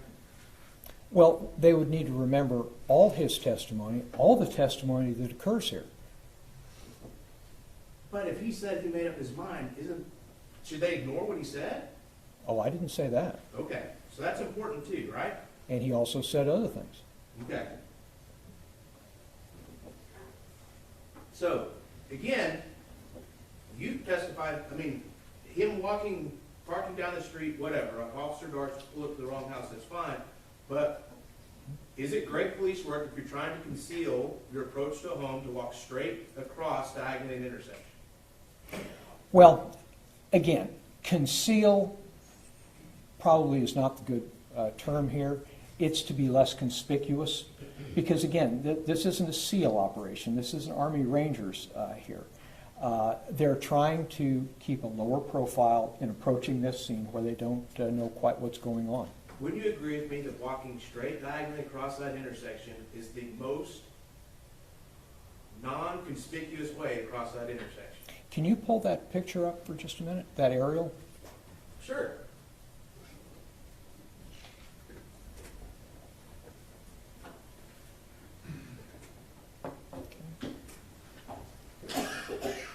Now, if you'll notice, the house is set back from the mosque.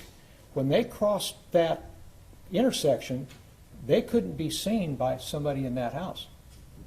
The mosque blocks the house. I understand that you're giving them the excuse for that now, but at the scene, when we're talking about what the officers reasonably knew at the time, that wasn't the best way to cross that intersection, was it? Your Honor, may I approach that? You can use this laser pointer. Oh, okay. Thank you, Your Honor.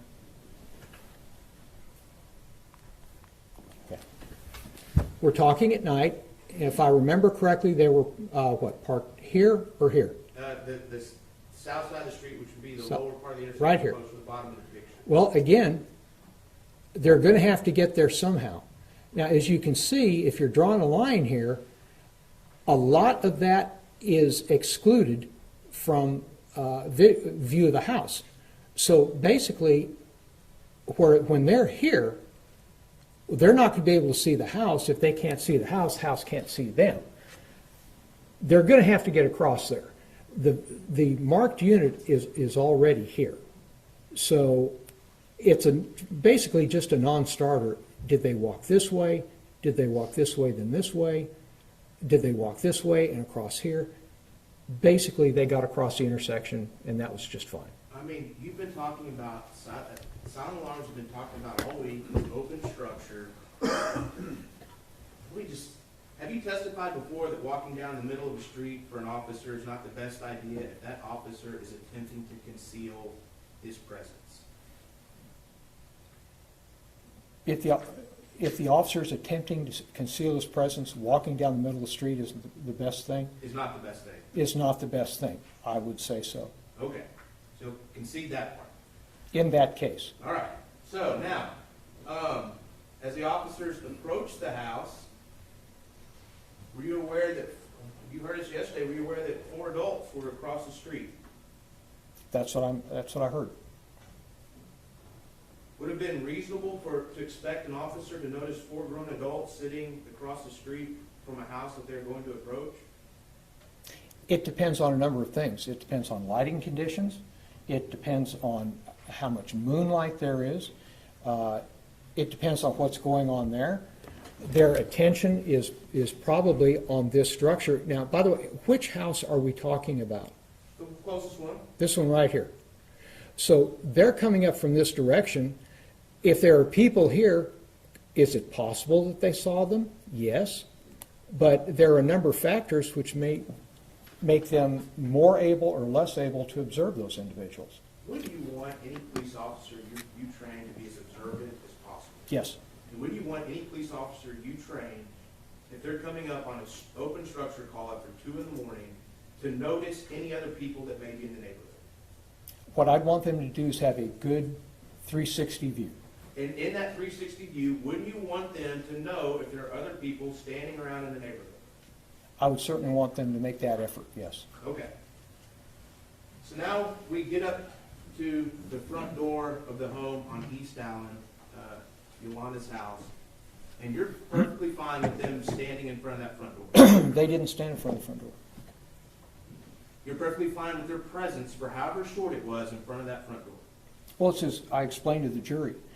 The way in which they scanned the interior, given the nature of that call, they had to cross that threshold to get to the other side to go around to the B side. The way they did it, again, giving what they had, was just fine. And wouldn't you agree with me? I mean, you've investigated a lot of burglary calls, isn't that correct? Yes. I mean, and, you know, in the olden days, TVs used to be one of the heaviest items of furniture in the house, isn't that correct? Absolutely. But TVs aren't that way anymore, are they? Depends on the TV. I mean, did you see the flat screen TV in Atatiana Jefferson's home?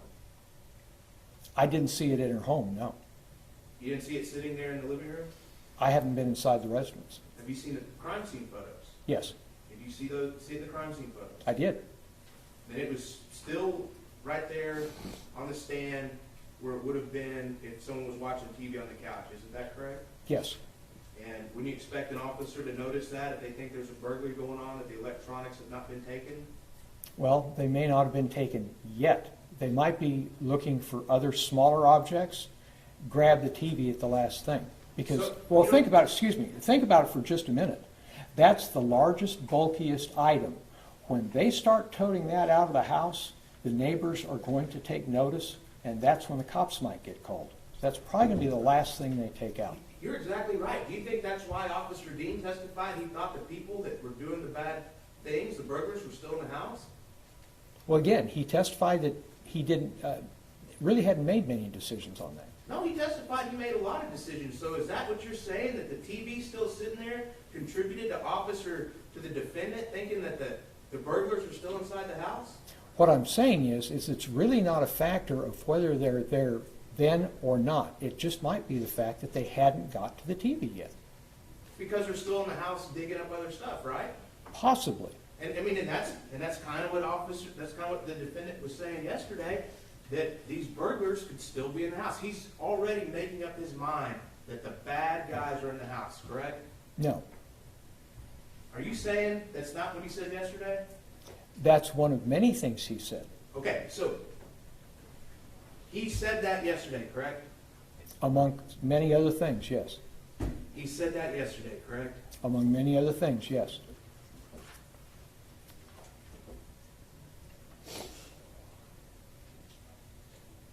Okay. So we get to the second door, and you're fine with the way they fast clear that second door, correct? Well, they didn't, that's not a fast clear. What you're doing is you're moving across the fatal funnel, and they did it just fine. They looked inside, they didn't see a threat, because again, at this point in time, they still don't know what they have. It could be something, it could be nothing. So the way in which they did it, given those circumstances, is just fine. Nope, I mean, but who's guarding the front door at this point? No one. No one's guarding the front door. That's correct. Okay, so then they moved past a window right there on the side of the house. Do you realize that? I don't believe there is a window on the side of the house. On the side of the house? I don't believe unless you want to show me.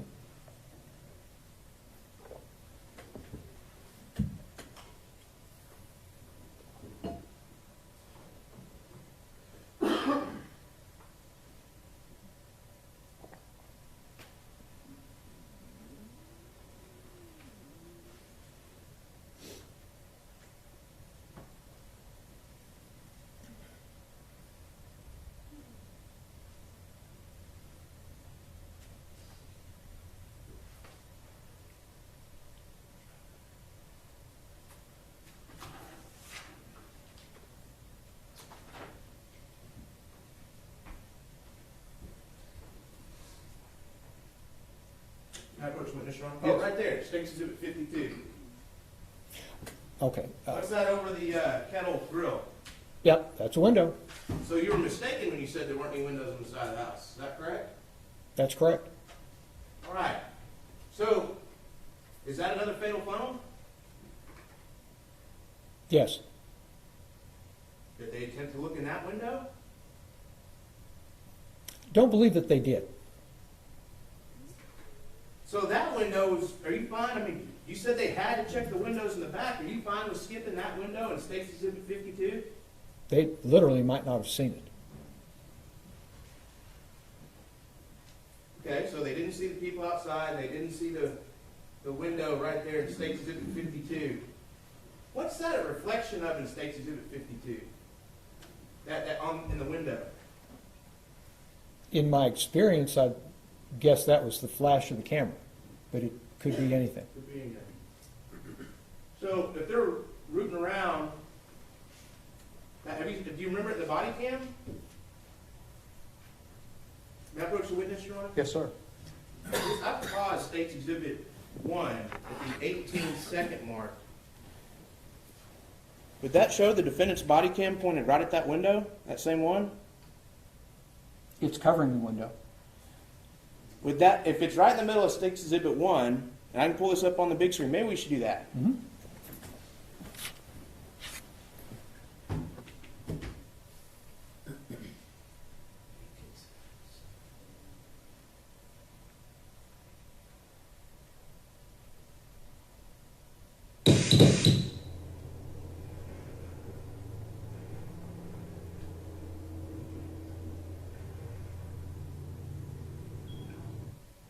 So you saw the body cam come around the corner of State's Exhibit 1, and what was right in front of the body cam when the defendant came around the corner?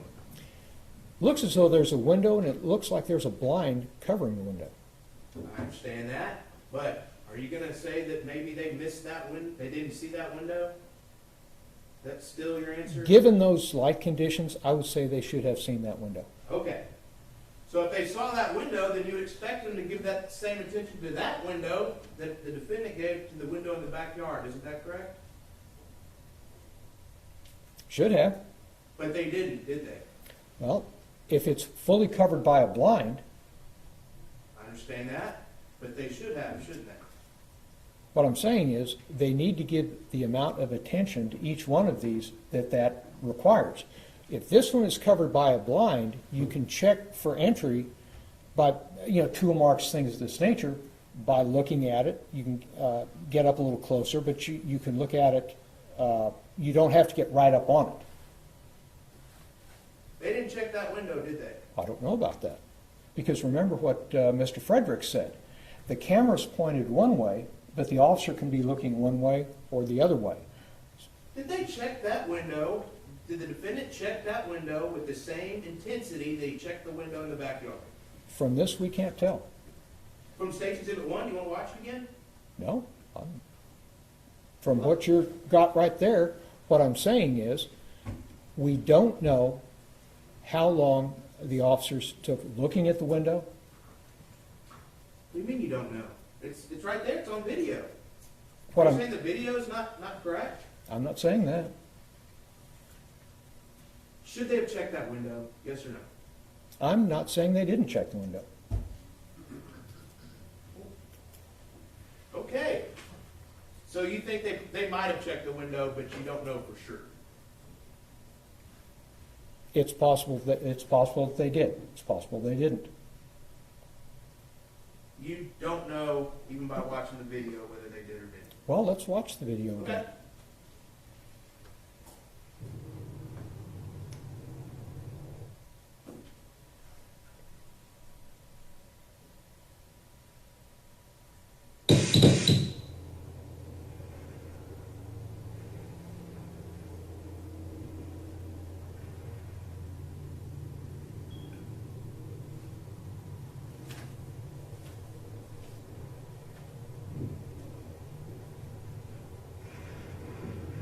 Okay, can you stop?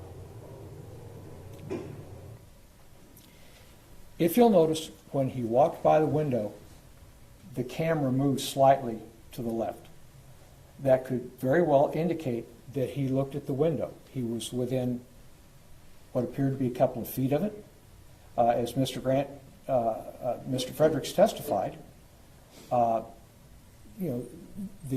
it could look closer than it actually is. Be nearer than it actually is. Actually, So- aren't they farther away?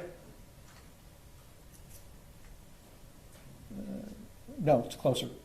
Objects are closer than they appear? Yes. Yeah, okay. So it's That's why I said entirely they're farther away. Yeah. it's entirely possible that that camera movement that we just saw was Officer Dean looking at the window, seeing it was covered with a blind, so he's not going to gain much by going over there and trying to look into it. But he can look at tool marks, things of this nature, and they moved on. They had an entire structure to cover. You're saying he probably checked that window for tool marks? From what I see from that video, it's entirely possible. And if one of your trainees did this down at Harris County, you would have gave them a passing grade for checking that window for tool marks, if you Well- saw this video? Again, I'm not grading my folks. This is real life. And this is real life good police work that you've seen so far? So far, this has been good police work, yes. Can you tell me exactly, you reviewed the defendant's training manuals, haven't you? How do you mean training manuals? What he was taught in the police academy, isn't that correct? The course descriptions, yes. And what all have you reviewed for this case? A number of things. Certainly the video, the investigative reports, investigative photos, pretty much everything, again, that I received. Is there anything specific in what you reviewed where Fort Worth PD instructs the officers not to verbally announce their presence on open structure calls? Is it in writing? No. Is there anything that you reviewed in writing, any handbook, any general order, any instructions that where Fort Worth PD tells its officers not to verbally identify themselves at an open structure call?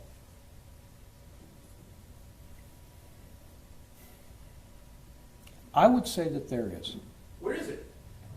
It's in the general approach to crime scenes. Where did you find that? It's scattered throughout Fort Worth PD policy. They're basically stating, and you can check several of them, that when you're approaching a possible crime scene, use caution. Use caution, Yes. but it doesn't say not to announce yourself. Well, when you're announcing yourself, you're not using caution. Again, is there anywhere in writing where you answered this question earlier, is it anywhere in writing specifically that states that Fort Worth officers should not or shall not verbally identify themselves when on an open structure call? On an open structure call, in that verbiage, no. However, it is strongly intimated through several other parts of the Fort Worth PD general orders to be cautious in approaching crime scenes. But there's To nothing. be careful. Excuse me, I'm not done with my answer. Wait. I'll decide that, Thank you. Mr. Smith. There's nothing in writing that says don't verbally identify yourself at an open structure call, is there? But it's strongly suggested in other parts of the manual. There's nothing in writing that says, don't verbally identify yourself on an open instruction call. Correct. Is that right? In those words for that particular call, no. Okay. So, after you say that they have sufficiently investigated this window, where did the officers go next? They checked the vehicles. And you said they did a great job checking those vehicles. Given those circumstances, yes, it was adequate.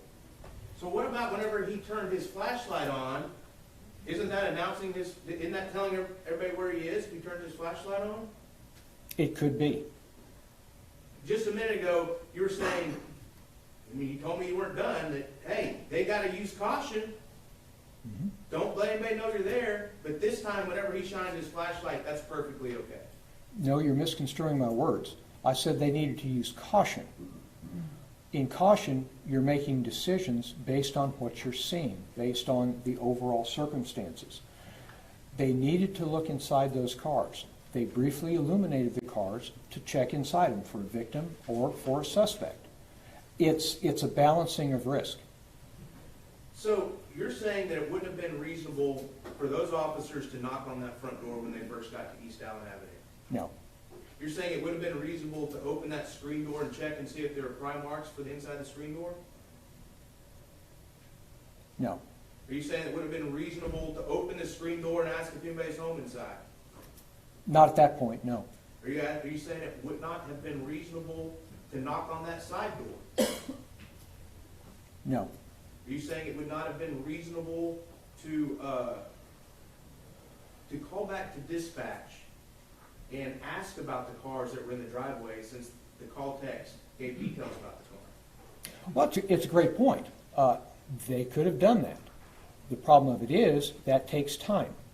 It takes time to get on the radio because you have other units using that same frequency, so you have to wait. Then the dispatcher has to run those tags. It takes a few minutes.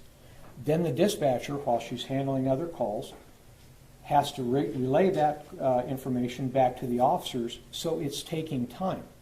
Are these officers getting paid by the investigation or something? Why does time matter? They want to do a good, thorough job. They want to do a good, thorough job. They want to make through this, and they want to get through this, and they want to find out what's going on. So again, it's a balance. There's a lot of things you can do. What is the importance at that point in time of running the license plates when you've already checked to make sure that there isn't a victim, there isn't a suspect inside those vehicles? Now you move on with the Fort Worth policy of checking the exterior of the structure.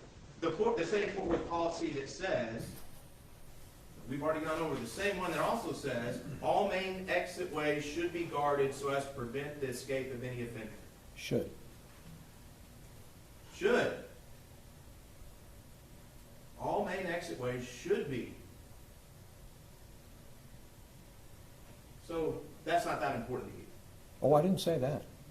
I mean, when they went over these cars, is the front door wide open? Is it under guard? Not to my knowledge, no. Is the side door under guard? They're in that vicinity. Okay. But it would have been reasonable if they decided to call dispatch to ask about the cars. In my experience, I'd say it's a lower priority. Okay. Would it have been reasonable to call dispatch to ask to get more information from the caller? For what purpose? To find out more information. Are these in fact the cars? Do you know, the caller had said, do you know, the owner is usually home at this time. Do you know if the owner is actually home at this time? Would that have been good information to have? At that point in time, they're already on the scene, so it would have been better that they turn their attention to actually checking that structure, as Fort Worth policy states. Was the house going to get up and run away? No, but somebody inside it could have. What door were they going to run out of? Don't have to run out of a door. So, you're saying they're still building their investigation but you're also saying they have to work quickly because the bad guy can still be in the house. Is that right? What I'm saying is they don't know quite what they have, and they're trying to run it to ground. They're trying to gain information. That's my point. So wouldn't it have been a good idea to contact the person that called the police in the first place to get some more information? That individual called the police and said there was an open door, and said the cars are there, those are their cars, but they never leave their door open like it is now. And I'm paraphrasing here. So they already had that information. Now they're on the scene. Now it's up to them to do the checking. And also the caller had stated, and they had information, that the owner is usually home at that time. Isn't that correct? I believe so, yes.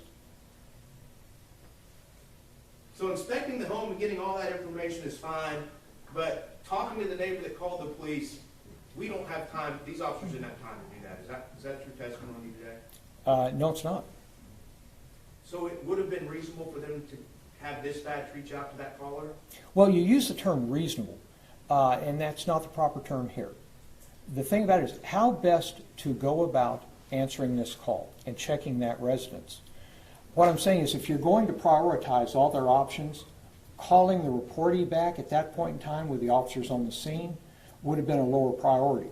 Now let's take an example of let's say a robbery in progress. Somebody calls in and says, I'm watching, this guy's got a gun on this cashier. You keep that individual on the line, and then you keep relaying to the responding units what that individual is seeing. We didn't have that here. So, because this isn't just an important enough call, right? I didn't say that. I mean, you're kind of going back and forth. No. So,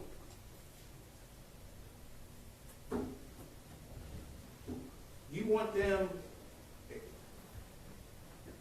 how about this?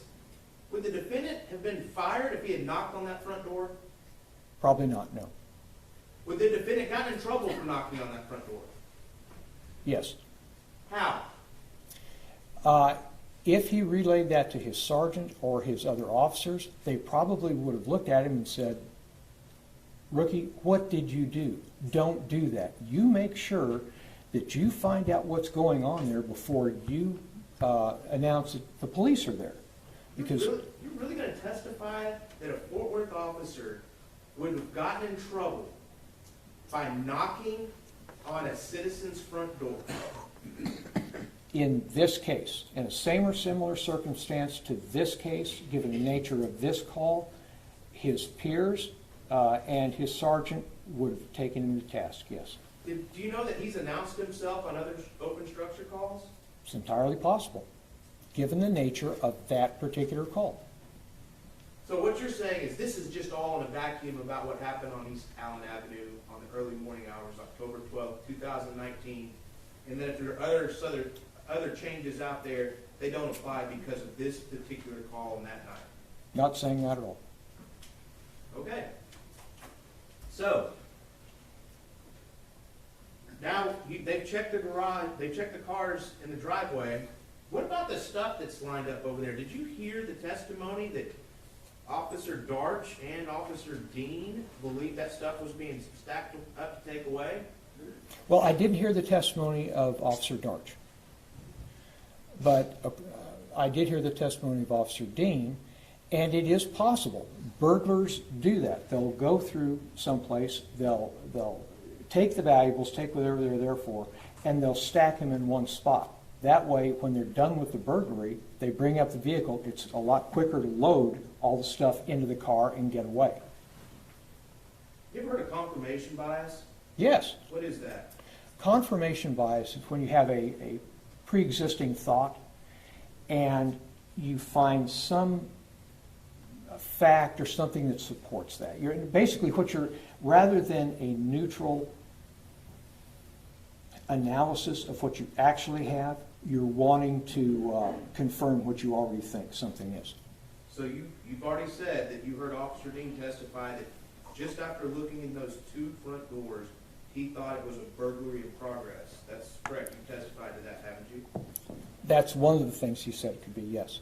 And then, so now he sees this, he and Darch both say they see this lawn furniture in the driveway, and that also contributes to their thinking that this is a burglary in progress. Isn't that, didn't you hear that testimony as well? Was it lawn furniture, or was it a weed whacker and a mower? I'm sorry, lawn equipment. Okay. Didn't you hear that testimony as well? I did. So isn't that a little confirmation bias there? He's made his decision that this is a burglary in progress, and then now he's seeing this lawn equipment, and he's thinking, well, the bad guys are stacking stuff up. What it is he's getting more information. The problem of it is the information he's getting, it could be one thing, it could be another thing.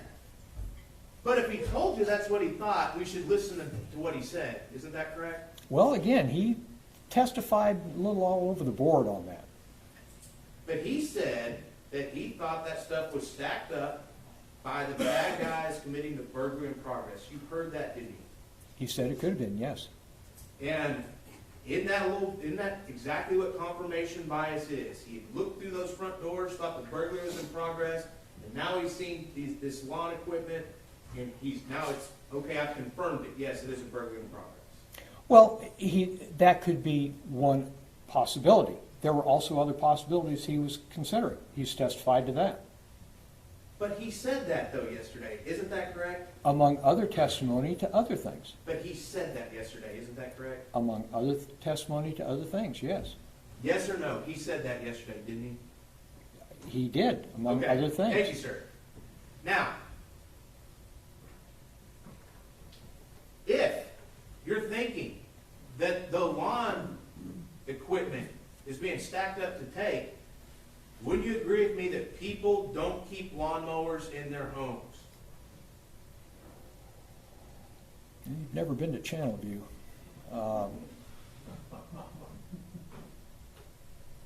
I haven't seen it myself. You haven't seen it yourself. So you would agree with me that people don't normally keep lawnmowers in their homes? Normally, no. People don't normally keep weed whackers in their homes? Not normally, no. Where do people normally keep a lawnmower? Can be in the garage, side of the house, Okay. Where do people normally keep a weed eater? garage, side of the house, shed. Okay. So if you're thinking that the burglars are stacking this stuff up to take, should your next logical step be check out the garage? If at that point in time, that is your final determination, that you have enough information to go, this is a burglary in progress, then as the order states, you call backup units, you call for a canine, you lock the place down. But he hadn't reached that conclusion, because it could have been that, or it could have been somebody that just doesn't really take good care of their equipment. I want you to go back to that. What do the general orders say about a burglary in progress? What should the officers do? Call for backup, call for canine. The minute they think a burglary in progress is happening? The minute they come to that conclusion, he hadn't come to that conclusion yet. If he testified he came to that conclusion, should the jury believe that testimony? They should take into account all of his testimony, not just one factoid. If he believed there's a burglary in progress, the minute he made that decision, what did the general orders say he should do? He hadn't made that decision. If he made the decision that this was a burglary in progress, what do the Fort Worth Police Department general orders say he should do? Okay, are you giving me a hypothet? Sure, hypothetical. Okay, hypothetically, if Officer Dean would have come to the conclusion that I have a burglary in progress here, and it's highly likely there's a burglar still in there, then it's Fort Worth policy that they lock the scene down, they call for backup, they call for a canine.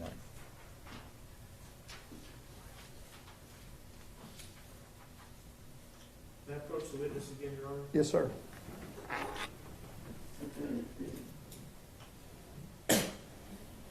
Again, I'm looking at 327 of the general orders, Part D. Mm-hmm. Do you recognize that? I do. And it says, if the officers have any reason to believe that a burglar may be still inside the building, they shall keep the exits and under surveillance and call for assistance. Isn't that correct? That's correct. So it's if the officer has any reason to believe that the bad guy's still inside, that's what they should do. Isn't that correct? Yes.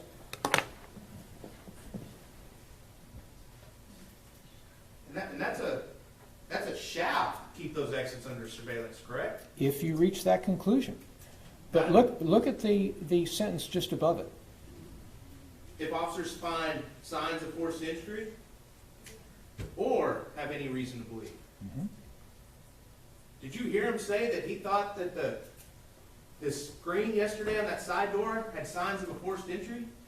It could have been forced entry. So, if he believed that was forced entry, then what he should have done, he shall keep all exits under surveillance. Isn't that correct? If that's his final conclusion. That wasn't his final conclusion. Did you hear him yesterday that he thought that there were signs of forced entry on that screen door on what you've already called the B side of the building? That was one of his many responses, yes.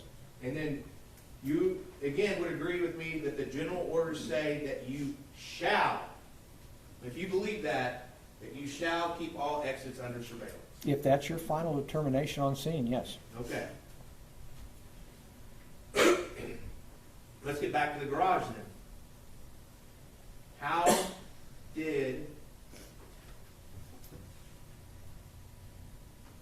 did they inspect the garage?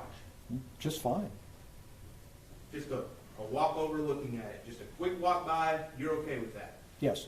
Under those circumstances on this scene, yes. Not a good idea to check and see if the garage door opens up real quick to see if it's easy to get into, maybe for the burglars to get the stuff that's stacked up on the driveway?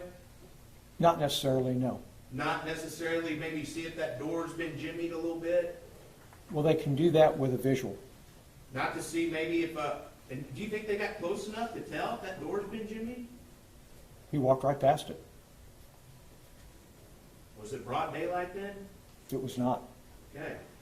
Do you think that it might have been a good idea just maybe even to shove on that door to see if the door even worked anymore? When you're shoving on the door, you're making noise. So that would have been bad to make noise.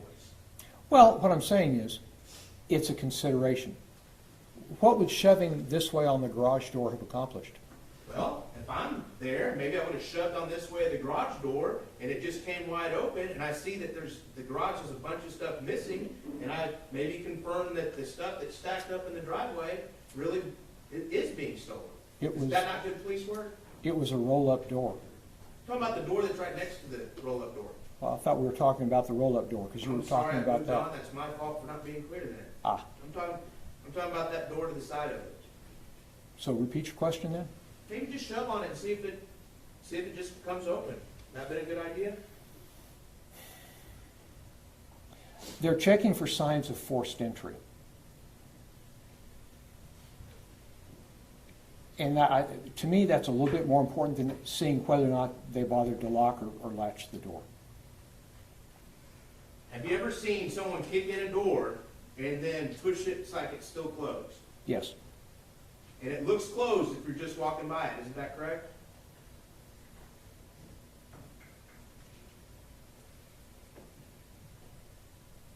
No, usually there's deformation to the lock, the knob. There could be deformation to the strike plate. Could be. Yes. In my experience, there is.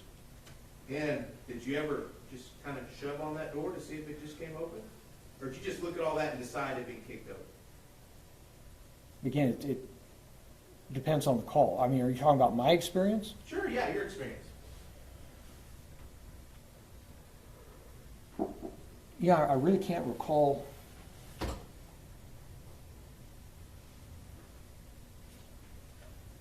The situation, honestly, where that's happened to me. Okay. We'll move on from the garage then. Have you looked at that area that's in front of the gate and how it's configured with the house on one side and the garage on the other? Yes, You heard me talk about that yesterday, isn't that correct? I did. Once they're both at that gate, is there anyone covering those two front doors? Nope. No one's covering the two main exits that they've seen? No, No one knows if people are coming in and out of that house at that point? not at that point, no. And no one knows if anyone's coming to that house that may be armed, is that correct? That's what now? That's armed. What about being armed with weapons. I didn't hear the first part. I don't hear well. I'm sorry. That's okay. No one knows. They didn't know if somebody could have been coming out of that house with a weapon in hand. Isn't that correct? Not if they were exiting the front, no. Is that a good place for officers to be in that particular situation? Given the circumstances of this call, everything, the totality surrounding this call, yes, that was a good call. Good police work that they're back there with their six totally uncovered, with a house possibly full of bad guys, with no one on the front door. That's your testimony. Well, but that's not what we've seen here. One, they've already checked the living room area. That's not full of bad guys. Also, you say their six wasn't covered. Yes, it was. They're covering both their sixes. Are you telling me somebody couldn't just sneak around that corner if they were both up there at that gate? Well, their heads can be on a swivel, and you're constantly looking around you. Can't you disagree with me? It would have been a good idea to put eyes on those front two doors.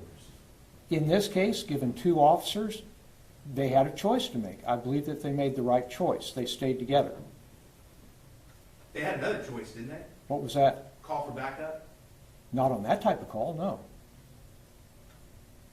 You want to look at the general orders again? Sure. Is there anything, are you going to say there's something in the general orders under silent alarm that they're not allowed to call for backup? Oh, I didn't say that. As a matter of fact, that part we just discussed, now go to witness again. Yes, sir. Section D says, if you find signs of forced entry or of reason to believe, then they shall keep all exits under surveillance and call for assistance. Isn't that correct? That's correct. There's nothing in the general orders about saying you are not allowed to ask for assistance or backup on an open structure. No, not at all. Okay. So, you're saying that they had to get in that backyard and check that window, is that correct? Or check what's in that backyard for the structure? Well, they had to check what's in the backyard so they could continue checking the structure for forced entry.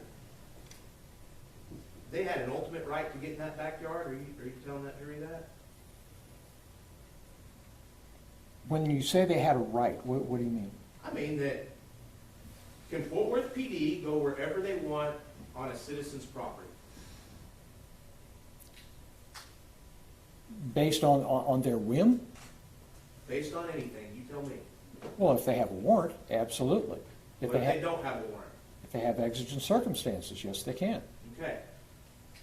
What are exigent circumstances? When there might be and if I stray too far here, please tell me. Fourth Amendment requires that officers have a warrant before they conduct a search. But there are 7 exemptions police officers are taught to the warrant requirement. One of them is what's called exigent circumstances. In other words, if I answer a call of a man screaming in his apartment, I get there, your door's locked, but I can hear you. You're saying, help me, help me, help me. I don't need to go get a warrant in order to forcibly enter your apartment because I'm there not as an evidentiary search, but to help you out, to get you medical aid. What's the phrase reasonable expectation of privacy mean to you? As a layperson, not being a lawyer, it basically means that we have a reasonable expectation. We do not expect the government to inject itself into our affairs without probable cause.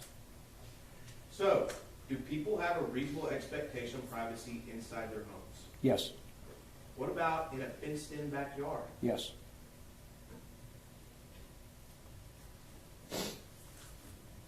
So you're saying there was exigent circumstances at that time for these 2 officers to get in that backyard?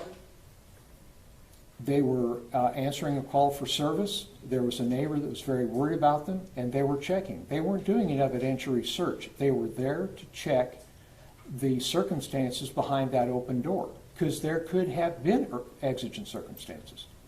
But you agree there's no exigent circumstances here when they're opening that gate? No, I don't agree that. What's the exigency? What is it? The call of the neighbor. The call of the neighbor that we are not following up with. Isn't that correct? No, we are following up. That's why the officers are there. No, you said you would not expect these officers to have to reach out to that neighbor again. But now we're blaming the neighbor for the exigency of the circumstances for these officers to get in the backyard. Is that correct? Well, number one, I'm not blaming the neighbor for anything. We've received a call for service from the neighbor. We've got what we need from him. Now we've got the officers on the scene answering that call for service. If that gate was locked, would you expect those officers to just jump over it? No. What would you have expected them to do? See if they could find a different vantage point. Maybe go around by the mosque or around by the, there's an alley behind there to see if they can look. But not hop the fence, right? I would not have done that, no. So because these people didn't lock their gate, it was okay for Fort Worth police to be in their backyard? Yes, it was. So would it be a good idea for everybody in Fort Worth to start locking their gates so Fort Worth police can't get in their backyards? Well, I'd tell people in Fort Worth and pretty much anywhere else to lock your gates. That way, the bad guys, it gives them a little more trouble getting in. So it's a good idea to lock your gate, not to keep the cops out, to keep the bad guys and gals out.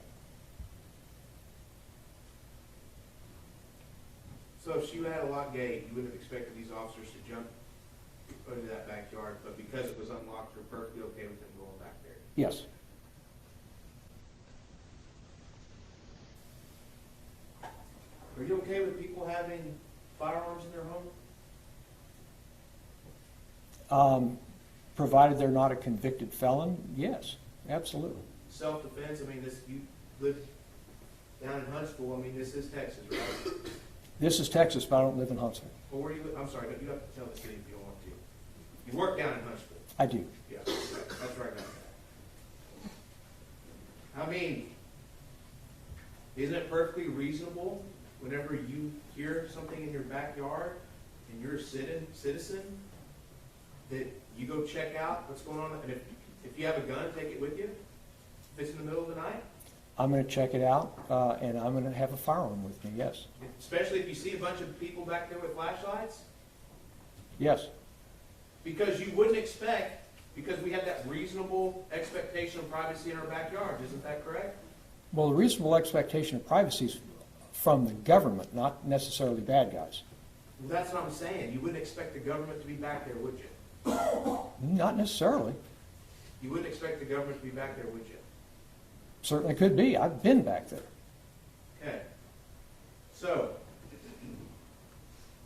it is perfectly reasonable for you to hear noises in your for a person to hear noises in their backyard, fenced-in backyard, see somebody back there with flashlights, and to go check out the backyard window with a firearm in their hand.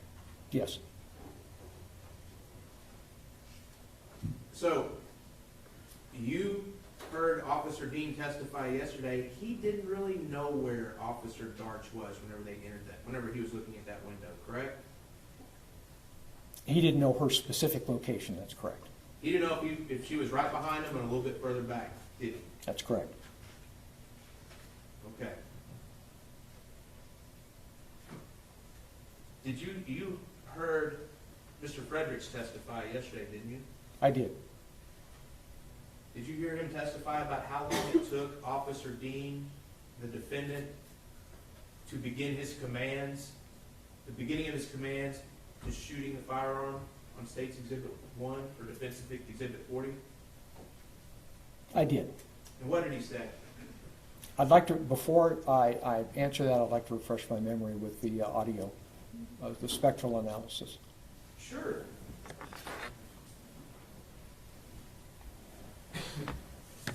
That is Defendant's Exhibit 44. I'll bring it to you. Thank you. I'm sorry, Your Honor. I should ask to approach. You're fine.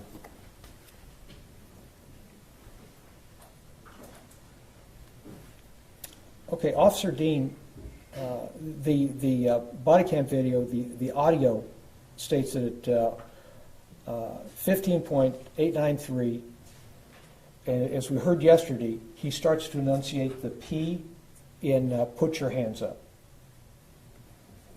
And how long between first verbalizing that P and the shot being fired?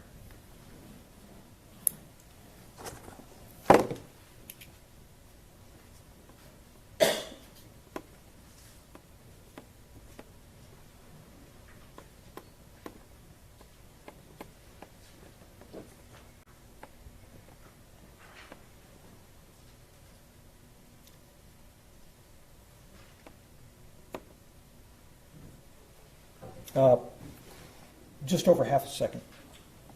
0.6 of a second? No, just over half a second. Just over half. So if we were to use your other sworn testimony that says that it takes a second, a third, and a second and a half for the person to make a decision and then to act on it, the defendant had already decided to fire before he verbalized those commands. Isn't that correct? That would be incorrect. If we were to use your prior testimony that it takes a second and a third to a second and a half to make the decision and then act on it for that to happen, and that would mean that he had made that decision a second and a third to a second and a half before he pulled the trigger. Isn't that correct? If we're using your sworn testimony from the other case, would you say it doesn't apply?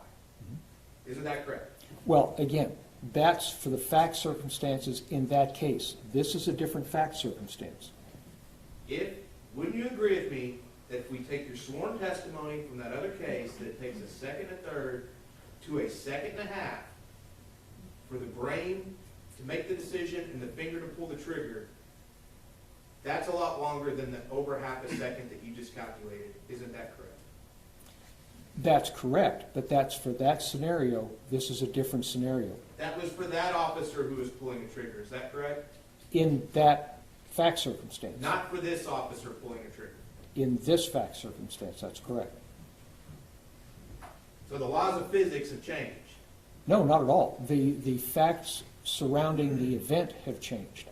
It's as I discussed in the Blair study. It took the officers with the weapon out pointed at the research Confederate.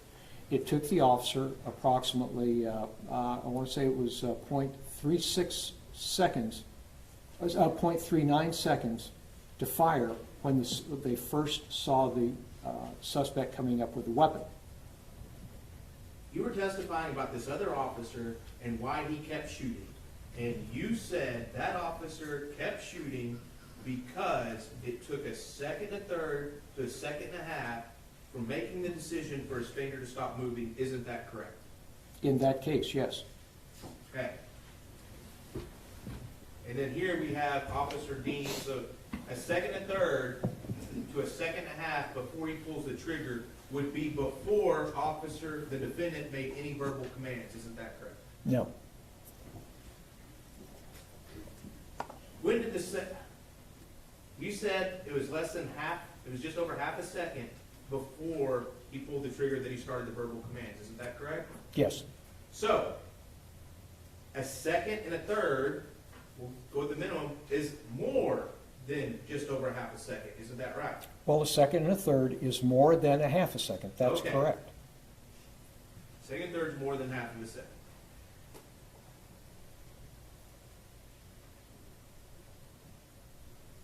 You know, have a moment, Your Honor? Yes.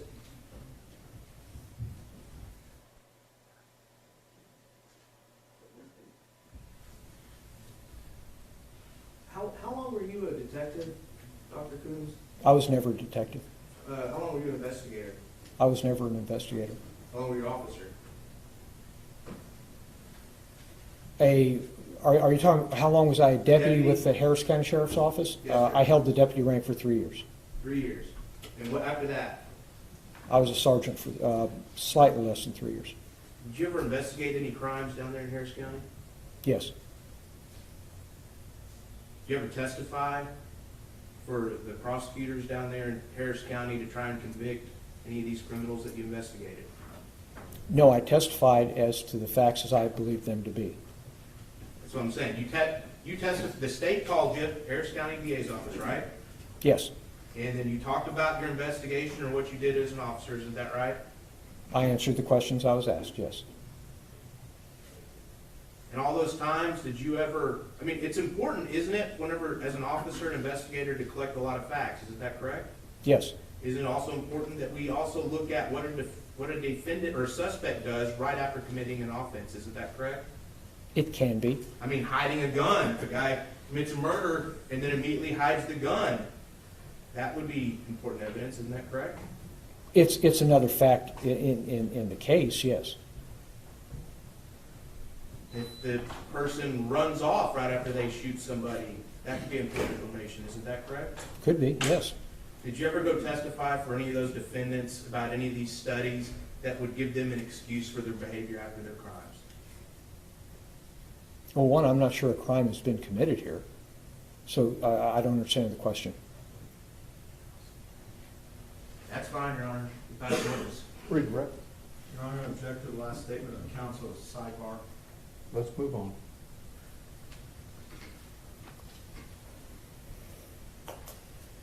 No questions. May Dr. Coons be excused subject to any potential recall? Yes, Your Honor. Thank you. Thank you, Your Honor.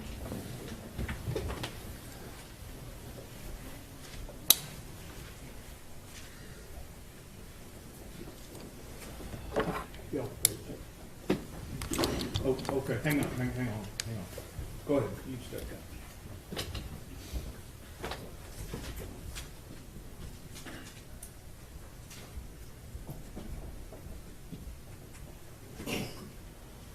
Mr. Brissett?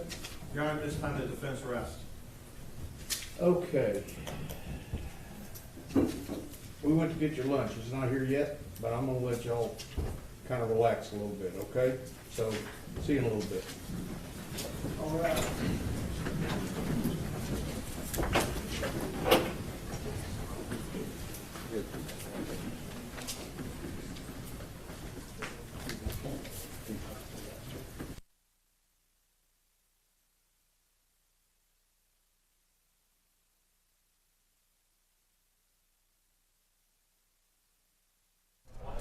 Okay, Valerie, so we just saw the defense rest, and I guess we're going to be waiting to see if the prosecution is going to do rebuttal witnesses, which feels likely. What do you think about this witness? Well, Mr. Smith certainly got him kind of caught up in some things that he was saying.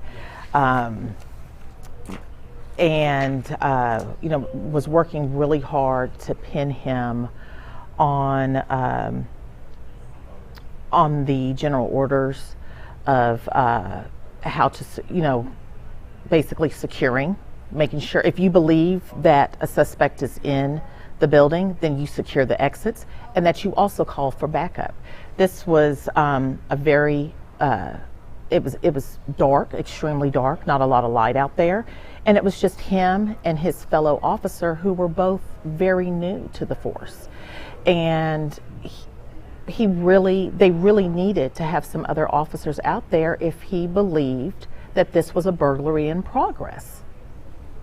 Yeah, in fact, he read from so Dean testified yesterday that, and his partner also said that, we saw the messy house. We saw what we thought was someone had rifled through the house, ransacked the house. So we thought we had a possible burglary. Yes. And what they're saying is, if you think there's a burglary in progress, you need to lock the scene, call for backup, call for K-9. Yes. Yes, that's part B of the general orders. And I thought that was interesting. And also they said that this part B says you shall. You shall. That's not permissive. That's mandatory. That's mandatory. You shall. And I won't say who the officer is, but a Dallas officer I know texted me, because one of the things that the expert was talking about was that, he didn't have time to do X, Y, Z, and this, and actually what this officer responded is to me in text was, time is always good. When at a scene. And Tanya, always. I think that's what you'll find with your older officers. They're going to take their time about things. They're not going to just run in there, guns a-blazing. They're going to take their time and really evaluate what's going on. And I guess that's, here he was a new officer, he didn't use time to his advantage to really analyze the scene and make a proper call. Now, whether or not the jury decides that's a criminal act, right? Because, I mean, they could decide, on one hand, he's a young officer, and they could agree that he felt his life, you know, that he really believed his life was in danger and that he was justified in his actions. But again, I think no matter what way you know, how you slice this cake, departments need to learn from this. Yes. There has to be lessons learned, regardless of whether or not the jury decides this is a criminal act. Time is on our side. Time is on police side in these situations, and slowing it down, just in general, is never a bad thing. No, it's not. And you know, and especially if you're fearful for your safety, slow it down. Make sure you have some other officers out there to back you up, which he didn't. You know, and this whole thing about, oh, you know, his duty was to protect his partner and her duty was to protect him. Well, whose duty was it to protect Miss Jefferson? The homeowner, the person in the house that they were supposed to be coming there, you know, to make sure everything was okay. And that didn't happen. But even this duty of protecting each other, that didn't happen either, because they should have waited and called for additional backup if they were fearful that this was an active burglary in progress. Ryan, what you got? I'm gonna get Lopez. You want to get Lopez on the line? We can get Lopez on the line. All right, guys. I'm gonna call Rebecca Lopez, our senior crime and criminal justice reporter. She is at the courthouse, and I'm sure she's gonna have reaction since she's actually physically there. I'm gonna put you on speaker. Go ahead. So, Rebecca, we were just talking about this witness and kind of how the prosecution did a pretty good job of pinning him down. I wanted to hear what your thoughts are.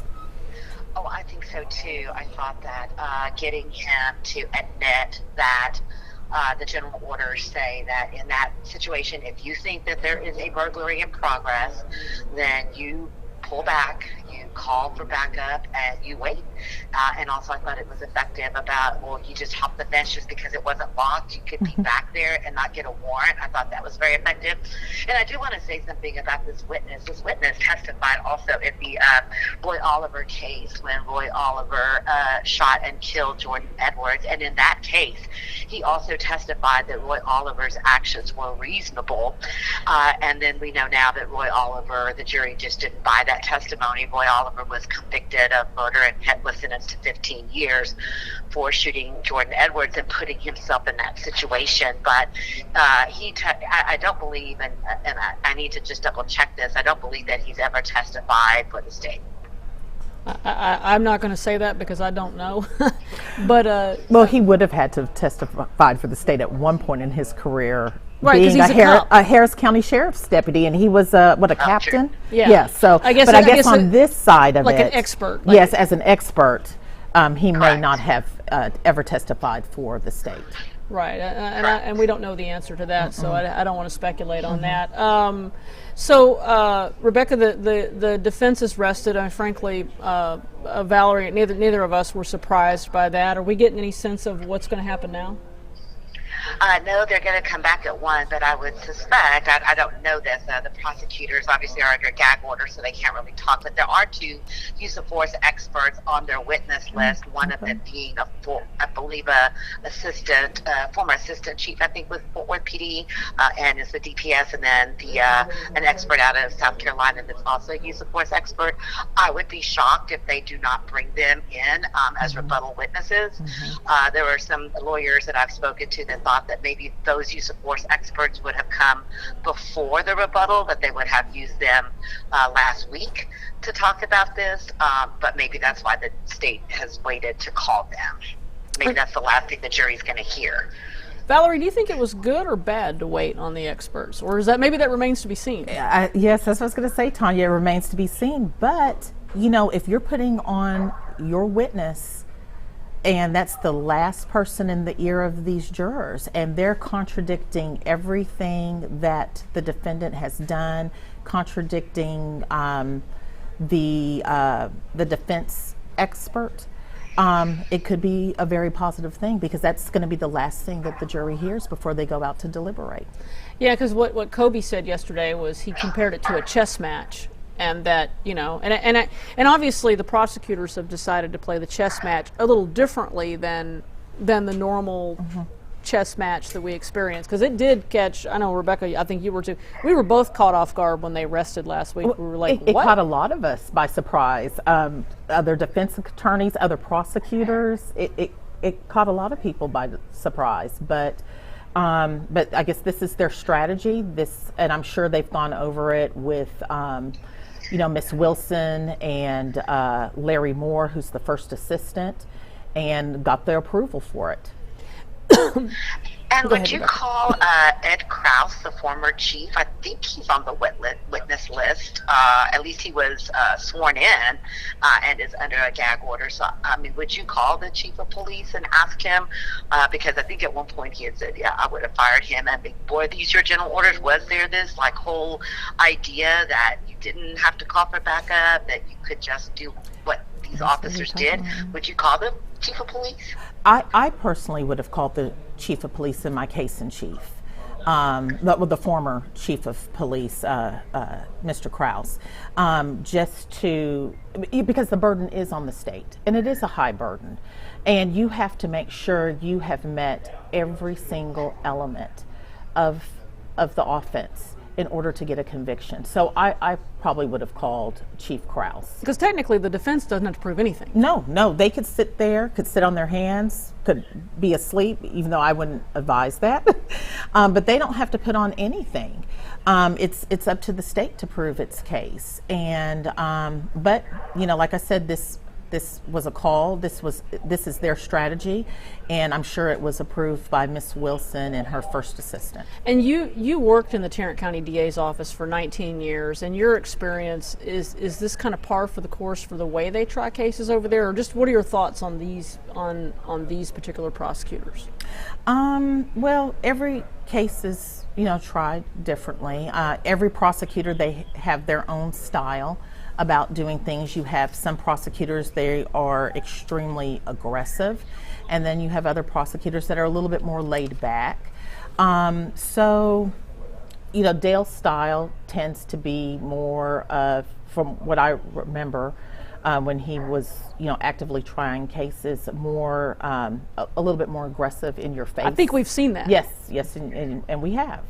I mean, he's very aggressive. Yes. I mean, and of course, some people on the YouTube jury were thinking that maybe he was too aggressive, but it all mostly felt pretty effective. Yes. But whether or not it gets you past that burden is a whole nother topic. Right. Well, and I'd be curious to see how Aaron Dean's own words, if the jury ends up really taking a lot of that into account. I mean, when he said, well, I guess we couldn't have just not shown up, when they said, do you think you could have done things better? And he testified, that was just such a flippant remark. And I don't know, I mean, if I were a juror, I think that would have raised my eyebrows a little bit. Yeah, it's, you know, and I have no doubt, knowing both Miles Brissett and Bob Gill, that they spent a lot of time with Aaron Dean going over his testimony and probably doing mock trial type scenarios. Yes. But, you know, it's not game time until it's game time, right? Exactly. You have to get up there and face that, you know, that onslaught of questions, and he definitely struggled. I don't think there's any doubt. He did struggle, because, you know, like you said, you just don't know how you're going to react once you're really on that stand, and, you know, buttons are being pushed, and you know, I'm sure they did prep him, but, you know, sometimes even the best preparation, people don't, you know, succeed with it. Well, and it was interesting because I've seen other officers that have taken the stand, at least the two big trials I covered were Roy Oliver and Amber Geiger, and I thought they struggled, and I think that they did not do themselves any favor by taking the stand, but they're also the only ones that can say what they were thinking at that moment, but you do then expose yourself to a lot of questions about, well, why did you do this? Well, those types of questions that leave you open to saying things that, either under a nervous moment, or maybe that's how you really felt, but it does leave you open to saying things that maybe don't play so well with the jury. But Valerie, what we were talking about earlier is that this is what juries really want. That you really do have to testify if you're the officer. I believe a lot of times, yes, you do, because jurors want to hear both sides of the story. They want to know what was in that defendant's mind, what were they thinking. They want to see it through their eyes. And I think, hopefully, maybe we'll hear from some of the jurors after the case is over and get some sense of what plays into their thinking. But it could be that they could look at it and say, okay, he says, I was faced with a gun, and she does have a gun, and you do have testimony from Zion, whichever version you want to believe, that does indicate she definitely had the gun in her hand. And maybe they decide, that he made bad decisions, he's a young officer, but ultimately he was in fear for his life, and therefore it's justified. I don't know. I mean, I don't know what they're going to do. It's possible. I thought it was very interesting that they didn't question the expert more. Maybe they're going to bring this up in their use of force expert, because he says, show me your hands, but he says he thinks that he's got a gun in his hand, that she's got a gun in her hand, that he sees the weapon. So why would you shout, drop the gun, instead of show me your hands? Right. Because if you're showing me your hands, you're raising the gun, or you're showing me the gun as well, because you think it's in her hands. And I thought that was if I were the prosecutor, I probably would have asked that use of force expert. Well, why didn't he just say drop the gun? What'd you make of to me that's very interesting, and I still wonder why he didn't mention the gun even after he's fired the shot until he gets into the house and finds the gun. But what did you make of the testimony where they were trying to pin the expert down, Valerie, talking about that it looks like he was actually firing the gun, or that was kind of what they were arguing at the moment he's uttering those commands? Almost simultaneously. Yeah. He's giving the command to show your hands or drop or whatever he's saying, and firing basically at the same time. Right, because it's all happening in that split second. Yes, just that split second. And, we were talking about this off camera, Tanya, but that's where we have found there have been a lot with the police shootings. They're giving a command to the individual, but then they're shooting at the same time. And I think that baffles people. If you're giving me a command, why are you shooting me at the same time? I think it's... You're not even giving me time to respond to your command. Right. And Valerie, I'm curious as to if you would have objected to some of what this witness was testifying to. I mean, he's not a he's not a neuroscience. He doesn't have any expertise in the medical field or with any kind of neurology. Why are you allowing him to even testify about this particular report that he kept using? I thought that was kind of interesting, and I missed the hearing because I was actually trying to get here, and there were tornado sirens I had to take cover. But I missed the hearing at 8:30 where they were going to see what he was allowed to testify to. But I was wondering why there weren't objections to some of that testimony. Well, Dale could have made that call to discredit him on the cross. You testified, but you're not. You're not this, you're not that. You don't have any training or experience in that. So, that could have just been a call that Dale made for in order to come back on cross to discredit him. And then, because he did, go into that, and then he went into some further things to show really this expert, Dr. Coons, he's their expert, so he's going to testify to what they want him to testify to. Well, we're going to wrap it up and grab a bite to eat. I think we'll come back about 10 minutes till 1, maybe 15 minutes till 1. If you guys have questions, please place them in the chat. Valerie was a Tarrant County prosecutor for 19 years, so she has extensive knowledge of that office and just of the way things are done in Tarrant County, which is a little different than Dallas County. And so if you have anything you want to ask, just please put it in the chat. And Rebecca, is there anything else you want to add? No, I think that's it. All right, well, we'll see you guys back around 12:45.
right, guys, we're back from lunch. I'm Tanya Eiserer, investigative reporter here at Channel 8, joined by Valerie Baston. Valerie Baston. Baston, sorry, I want to make that name sound French really badly. So the defense has rested after we heard from their use of force expert. Let's talk about what we could expect to see next. If you were the prosecutor, what are you doing next? I would call my own use of force expert to rebut the testimony of the defense's use of force expert. And what would you be asking them? What do you want from them? I would bring out the general orders, and I'm going to say I would try to get someone that was a use of force, that was a former Fort Worth police officer or somebody from this area. Someone who would be very familiar with Fort Worth PD's general orders, and I would question them about the general orders. Is there anything in there that says they don't have to announce themselves? Because Dale, kept hammering that. Kept hammering that. And then I would question them about whether or not using a firearm in this situation was warranted. Did they did Aaron Dean go through all of the proper steps? Did he check everything off the list before he used his gun on Miss Jefferson? Somebody's asking, did the state rest? Yeah, the state rested back on last Wednesday, but because they didn't close, they can come back with rebuttal witnesses, and so the defense rested just as we went to lunch, which wasn't surprising. No. I mean, was there anything else they really could have done? No, I'm thinking not. Maybe call someone from Fort Worth PD to talk about, no, this was reasonable. This is how we do it in Fort Worth PD. Maybe expand upon the fact, being a rookie officer, not fully having the experience like a more seasoned officer would. But other than that, I don't really think there was much more that the defense could put on. How I mean, you think that do we get closing arguments today? I think we may get closing arguments today. The jury is supposed to come back at 1. We'll take about maybe 15 minutes or so to seat them.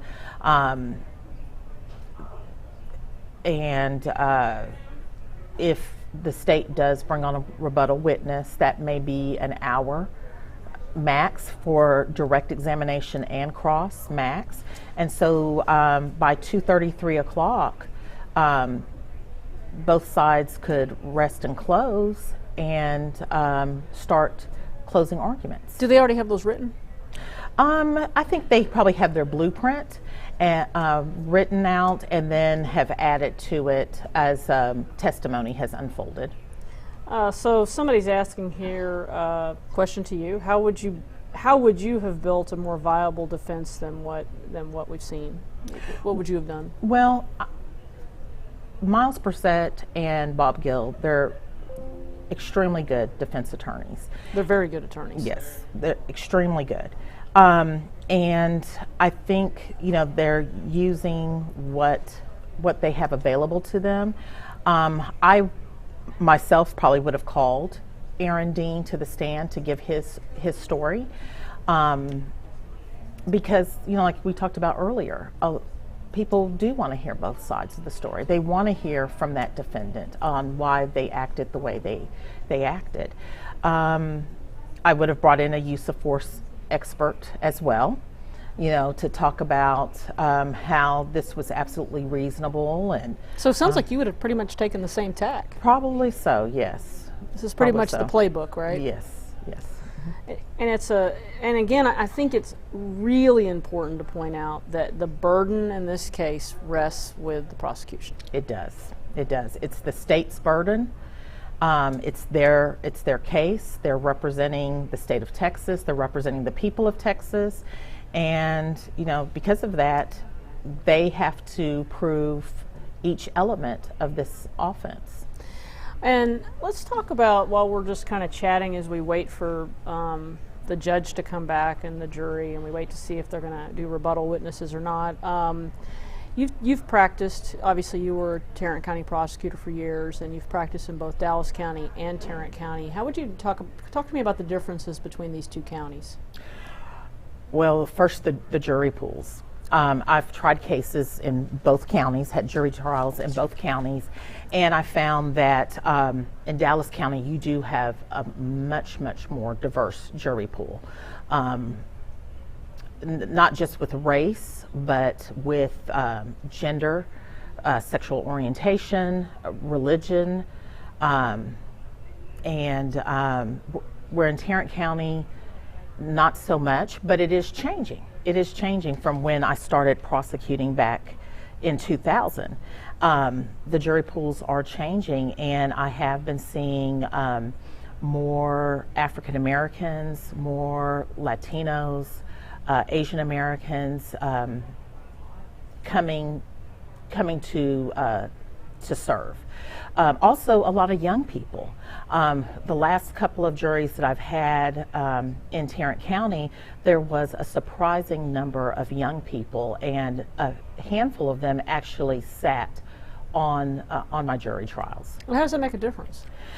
Because young people aren't so, how can I say, I don't want to say conservative, but they're more open. They want to hear the evidence. They're not so trusting of the police and believing that law enforcement is always correct. They pay attention with a critical ear and with a critical eye, looking at the evidence, and so it's made a difference. So, Jar Jar, I'm going to address your comment. You're asking, was Dean reasonably in fear for his life when she pointed the laser at him? He didn't testify that she pointed the laser at him. He testified that he was looking down the barrel of the gun.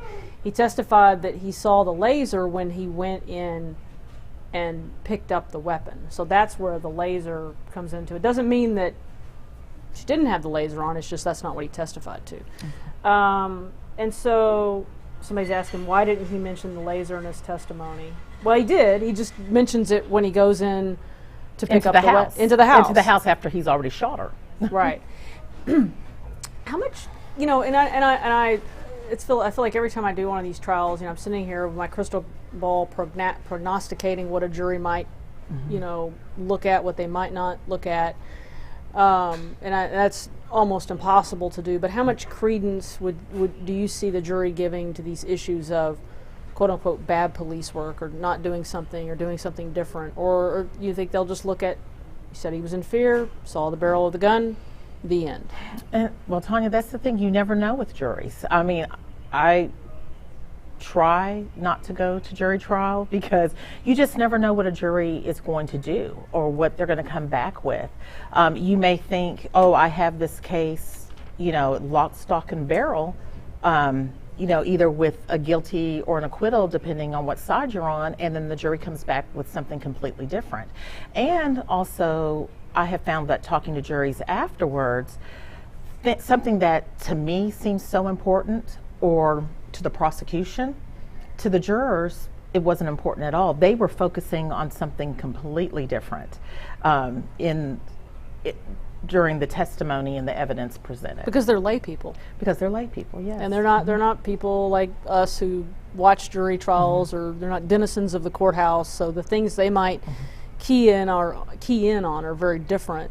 Exactly. Than we might be. And you may have some where, I found with the jury questionnaires, so many people watch CSI and Law and Order and IDTV, those type of crime shows, but they're still not, this isn't something that they do every day for a living.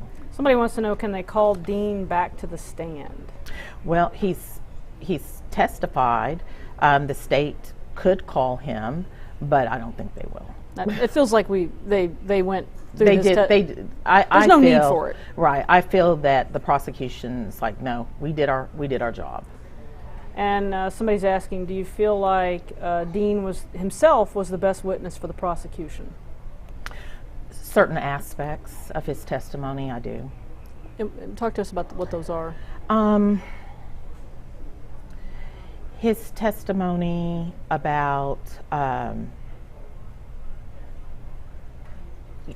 how he came up on the scene, going to the back, not, saying that he saw a gun, but originally. Oh, we're back. Okay. Oh, okay. Okay. See, that was fast. Yeah, that was great.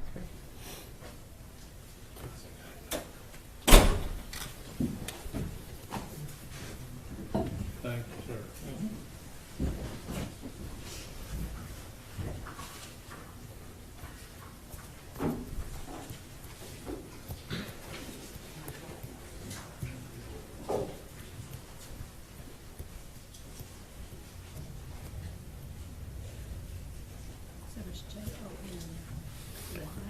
Jonathan. I'm gonna give you some just in case, so hopefully you have a staring at him while we wait. So I'm gonna give you some water up here, so without awkwardly all staring at him. I can dance, do some magic tricks. Miles goes, yeah, go ahead, go tell him. Yeah.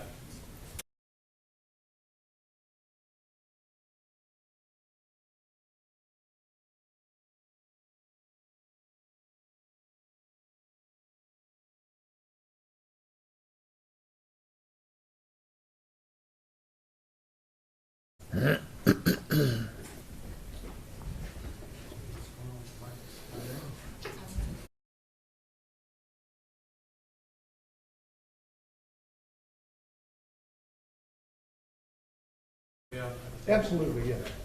All right, outside the presence of the jury, we're doing this pursuant to Rule 705. Is the state ready to proceed? State's ready. And defense is ready? Yes, Your Honor. Mr. Smith, go ahead. Would you introduce yourself to the court reporter, please, sir? Sure. It's Jonathan Priest, JONATHYN PRIEST. Mr. Priest, how are you currently employed? I'm a forensic analyst and instructor with Bevel Gardner and Associates, which is a group of like individuals. We teach a number of forensic courses nationally and internationally. And so what does that mean? Who do you teach classes to?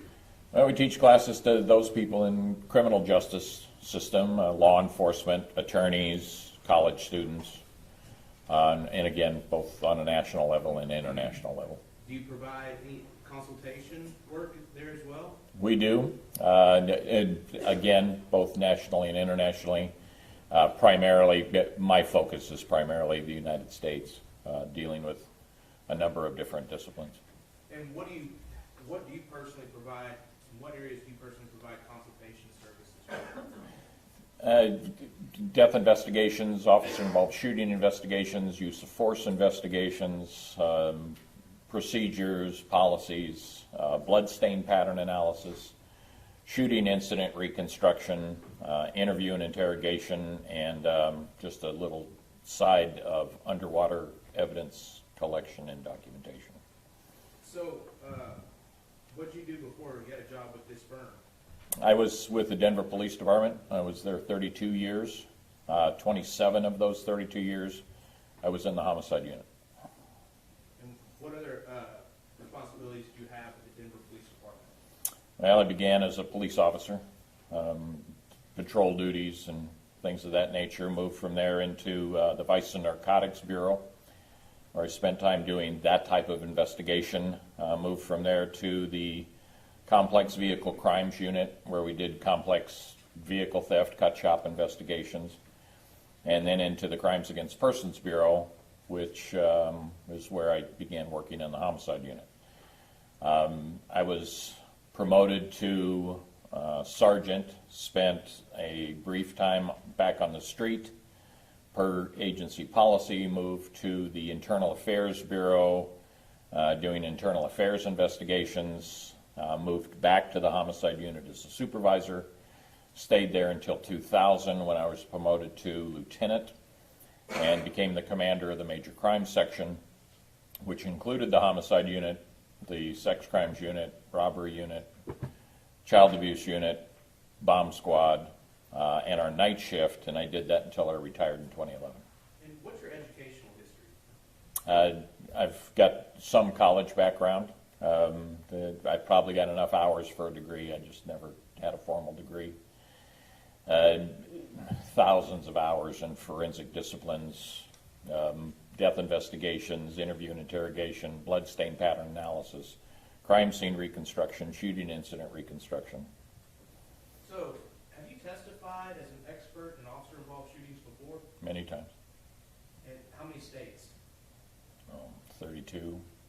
And have you done it in Texas? I have. And have you done it in Tarrant County, Texas? I have. And just this year, is that correct? Yes. What kind of training have you received to make you an expert in officer-involved shootings? Well, again, as a police officer, my time in the homicide unit, one of our responsibilities was investigating critical use of force incidents, which included officer-involved shooting incidents. I was part of a group of individuals, myself and 2 deputy district attorneys, who created the investigative protocols for the Denver Police Department, which were reviewed and accepted as best practices from the Police Executive Research Forum, PERF, in how to do officer-involved shooting investigations. Those policies were reviewed back in the 80s by a group known as the Erickson Commission, were reviewed in the 90s by a group as the Park Commission. And although difficulties and issues were discovered, those were worked on, and again, our policies and procedures were found as best practices nationally. Found by whom as best practices? Erickson Commission, Park, and PERF, all 3 of those agencies. And have you testified about those procedures that you came up with? Many times. And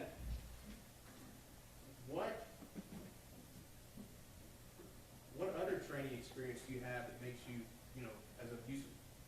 makes you a use of force expert or a police officer involved shooting expert? Well, police shootings, criminal incidents to begin with, and the basic crime scene investigative protocols that we get while we're in the academy. I've been through the Louisville homicide course. I've been through a number of FBI courses. I've been through crime scene courses all over the country in various stages. I've been through the force science course. I regularly teach in the area of officer-involved shooting and use of force investigations on a national and international level. I've got easily over 1,000 hours of training in areas of that. May I approach the witness, Your Honor? Had a mouthful For of the water. record, he said Sorry. yes. Yeah, had a mouthful of water. Bad timing.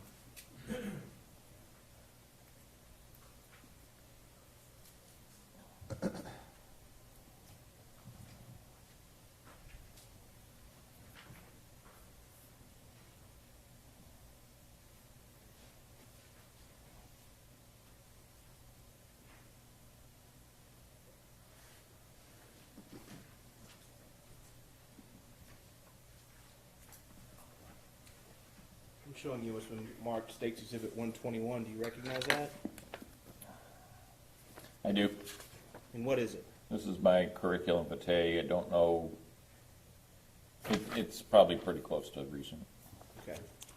This time, Your Honor, State would offer State's Exhibit 121 for purposes of the record in this hearing only.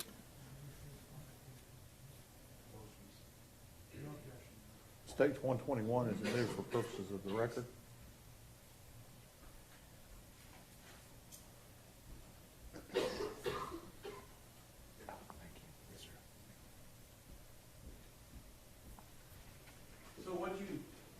Whenever you go teach, discuss, or testify about police officer-involved shootings and use of force, what type of fundamentals and principles are you discussing? Well, a number of areas. Certainly investigative areas, how to investigate those, how to look at the crime scene, what significant issues are related to the crime scene. interviewing, how the interviews are done, the nature of the interviewing, the issues that may arise as a result of that. And then secondarily, from a tactical standpoint, how was the incident, how did it occur? Were best practices followed? How did they adhere to policy and procedure? What critiques may arise out of that? What issues may be of a concern for a particular policy change or an educational training change?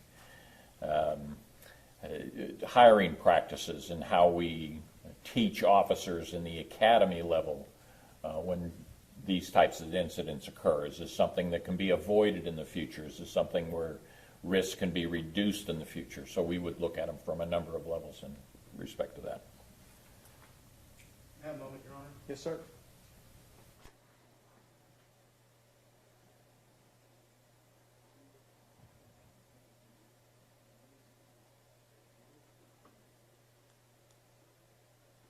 We'll pass the witness at this time, Your Honor, for purposes of this hearing. All right, cross-examination. Thank you, Your Honor. Mr. Priest, good afternoon. Hello. I assume you're here to offer some expert testimony. That's why you're up there. Yes, sir. What's your first opinion here today? That there are a number of mistakes that were made in this particular case, that the officers certainly could have followed better practices in how they would approach the scene, that from a tactical aspect there were difficulties in how the shooting actually occurred. Okay. That's all one opinion? With respect to that, yes. What documents did you use to form that opinion or material? I had the case file with respect to, I don't believe I had the entire case file, but I had a number of photographs, a couple hundred photographs of video, policy documents, statements, investigative reports, autopsy photographs, an autopsy report. What learned treatise or other journals, scientific or otherwise, did you use to reference to form that opinion? Nothing off the top of my head, mostly based on my experience, background, and training. So you use no special knowledge other than your experience, background, and training? I don't recall using any particular book to compare my analysis to. Again, 32 years of experience in dealing with this sort of thing. Would you agree that your CV that was admitted doesn't have any of your 32 years of testimony on it? Yes, that's just my CV. It's not my testimony record. Is that something that's commonly asked of individuals such as yourself at trial or getting ready for trial so the other side can see what you've done? When requested, I provide that. I wasn't requested in this particular case.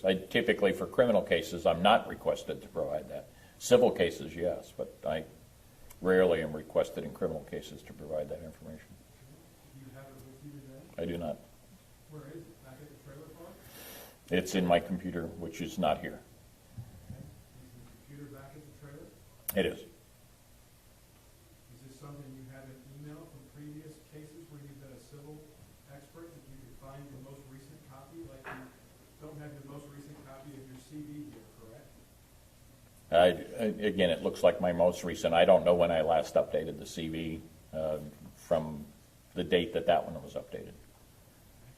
So have you emailed that to other lawyers that practice the law of civil practice that you could get to that in your email from your phone and forward a copy to the government so I could look at it? I can certainly forward a copy of it to you. I can't do it at this particular moment in time. Is it something that would be on your phone if you took a break that you could email to us? Doubtful. I don't know who I would contact. So you never attach that to an email to send to attorneys that retain your services? No. So how do the civil attorneys that retain your services ever get a copy of it? I typically send it Dropbox or some fashion like that. So is it stored in your Dropbox? I don't have it on there. I don't have it with me. I don't have an ability where I'm sitting to get it at this moment. Mr. Priest, I appreciate that. Since I built the computer technology in this building, let me ask the next question. If you have Dropbox, if it's stored in your Dropbox. You can log into that on anybody's computer. That's the nature of Dropbox. You'd agree with that? I would. So is this record of your testimony stored in Dropbox? I doubt it. So do you purge and delete stuff in Dropbox? All the time. Do you have another opinion you'd like to form? Elicit in front of the jury? It depends on what I'm asked. I mean, if I'm asked, it just depends on what I'm asked. Judge, maybe I ought to pass this back and let the state go through, because I'd like to know what his opinion is, what did he base it on, what were in treated other documents, a true 7-0. Mr. Smith. Okay, Mr. Priest, what's your opinion on how the defendant and Officer Darch approached the home on East Allen Avenue after being dispatched on the open structure call? It was tactically inefficient and in violation of a number of the policies and procedures of the Fort Worth Police Department. Would you elaborate on that, please? Upon coming up to the open door, basically at this point they have a point of entry to a home where they suspect that, from their analysis, that they have a burglary in progress.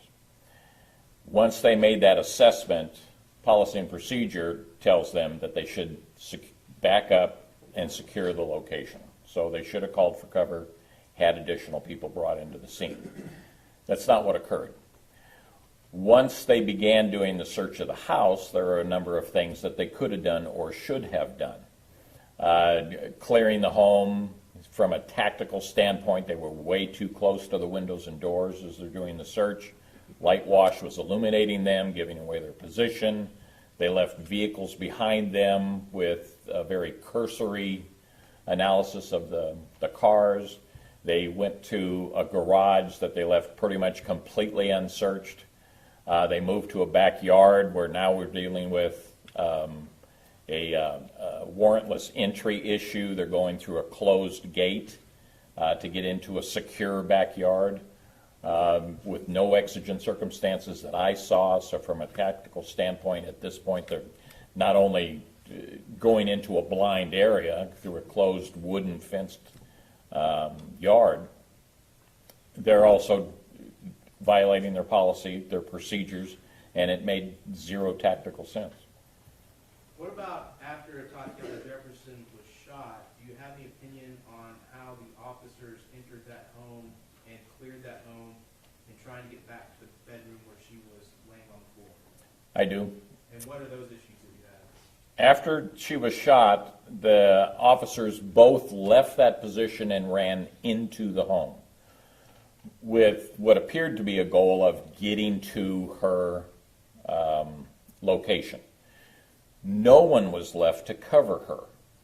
I mean, an officer has just fired, put an individual down on the ground. We don't know a number of things. We don't know that she was actually shot. She hadn't been analyzed. We don't know that she can't get up, and we have an officer that states she had a gun. We don't know that she can't pick this gun up and now re-engage these officers. We don't know who else might be in that room, so the officer should have stayed there maintaining cover on her while the partner or other officers were brought into the scene to make entry into the home. That wasn't done here. And what about actually clearing those rooms in the home? Well, there was little, if any, clearance that was done. I've heard the statements about quick clearance. They looked in the rooms, was basically it. If you're doing a tactical entry, you're clear. You don't leave any unsecure room or unsearched room behind you, because that becomes a danger for any officers that move forward from that point. Each room, as they are going into the home, should be searched and cleared before they move to the next successive room. And what did you base these opinions on? Background training, experience, knowledge of how officers typically would do a search of a home, what officers do after they're involved in critical incidents, how they maintain security of the individual who is shot, if they're shot, or an individual who technically they are in custody, because when you shoot somebody you have seized them, so they are now under arrest from a technical standpoint, and you should maintain security of that individual. Did you also base this on the Fort Worth General Orders, everything that you've talked about so far today? The Fort Worth General Orders certainly support many of the things that I've just discussed. And also your training experience, have you testified to the matters, these opinions, to similar opinions in other cases before? Yes? Both in favor and against police officers? Yes? And the court allowed you to testify as an expert in those cases? Yes? And again, just a summary, what are you basing on what are you basing these opinions on? My training, background, and experience, and the policies and procedures of the Fort Worth Police Department. We'll pass the witness for the purposes of this hearing, Your Honor. Mr. Brissett? Based on what you just told Mr. Smith, did you use any learned treatise or other documents that are published to form those opinions? Other than the policy and procedure manual, no. Did you review any documents other than the policy and procedure manual in preparation for your testimony today before this court? Only the materials that were provided being by the District Attorney's Office, which I just mentioned. Do you recall what date you were retained, your services retained for this matter? Off the top of my head, I do not. Well, it wasn't last week. No. It was sometime this year. Sometime in 2022. I believe so. Do you have your notes, right, to review your notes in preparation that you've made in preparation for this case? I don't have any notes that I've maintained, no. So when you sat here in court this week, you haven't made any notes? Other than what I've heard other witnesses talk about. So those are some notes you made in preparation for your testimony today? Not in preparation for my testimony. They're notes that from analysis of the witnesses that provided testimony. You've made no notes in getting ready in discussions on how you're going to formulate your opinions in this case? That's correct. Typically, I would write a report. I didn't write a report in this matter. Were you asked not to write a report? No. Why did you choose not to write a report then? Didn't write a report. So you mentioned no notes that you maintained. Did you destroy evidence and shred notes? I wrote no notes that I destroyed. I made no notes in relation to this. I reviewed the materials and provided my verbal opinion to the district attorney. Did you provide or make any notes when you made your scene visit? I haven't been to the scene. When did you arrive in town from Denver? Last Saturday. No, Monday.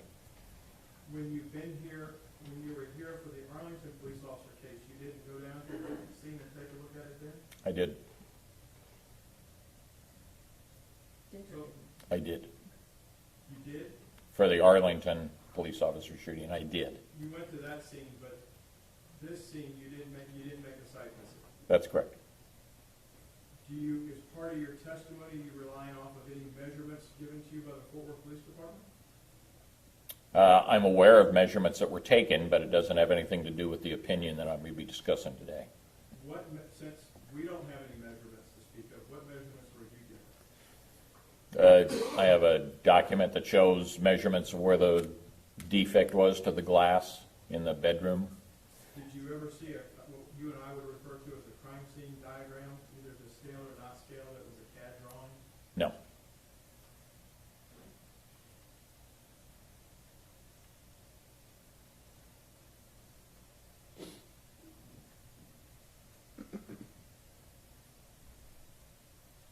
So,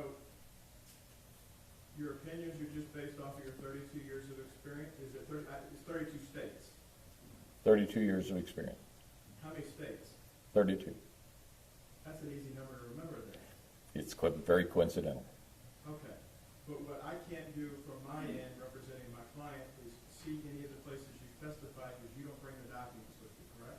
I wasn't asked to. And I typically don't provide those, and I'm typically not asked to in criminal cases. So it would be unusual for me to provide those in a criminal case. Not to say I wouldn't if I were asked to, but I wasn't. Is it something, if you were given a break for a short recess, that you could get? Because there's two former old prosecutors over here. We'd like to see it. Well, no. I mean, I can probably go get it. It's take me a little while to do that. No notes No whip out pad, nothing? No. So when your final bill sent to the DA's office, it won't be for typing any notes or anything like that? Right. Just curious, what's your rate per hour?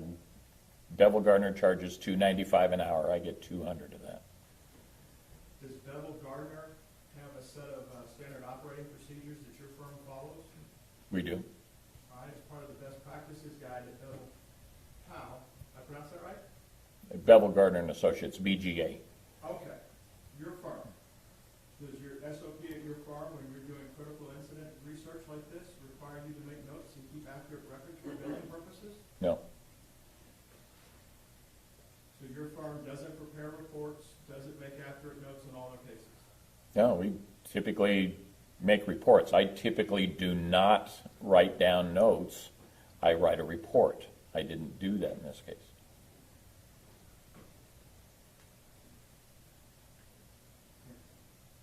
You just decided not to write it on your own. Nobody asked you not to write it. Nobody asked me not to write it. I didn't write a report. Anybody asked you to write a report? No.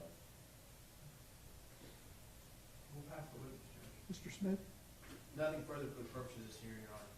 any objections? I'd like to see where he's testified. I don't want to stop the trial, though. I think there's some stuff in Dropbox, if you got creative on Mr. Smith's computer or mine, you could probably get to it. Stuff's in Dropbox. It's there. He's got a whole firm back in Denver that he works for, a big firm. They should have copies of his testimony. All right, let's do this. Let's take about 10 minutes. You two lawyers get with him, see if we can figure this out, and go from there. May I put something on the record? Yes, sir. Mr. Priest's CV was attached to TSP on December 14th of 2021, and he's been on the witness list for the state of Texas, I believe, at least over a year, and there's been no request formally or informally from the defense for any lists of prior testimony from the defendant, or from the expert witness in this case. Not assigning fault to anybody. Let's see if we can get over this hurdle. All right, we'll be in recess for 15 minutes.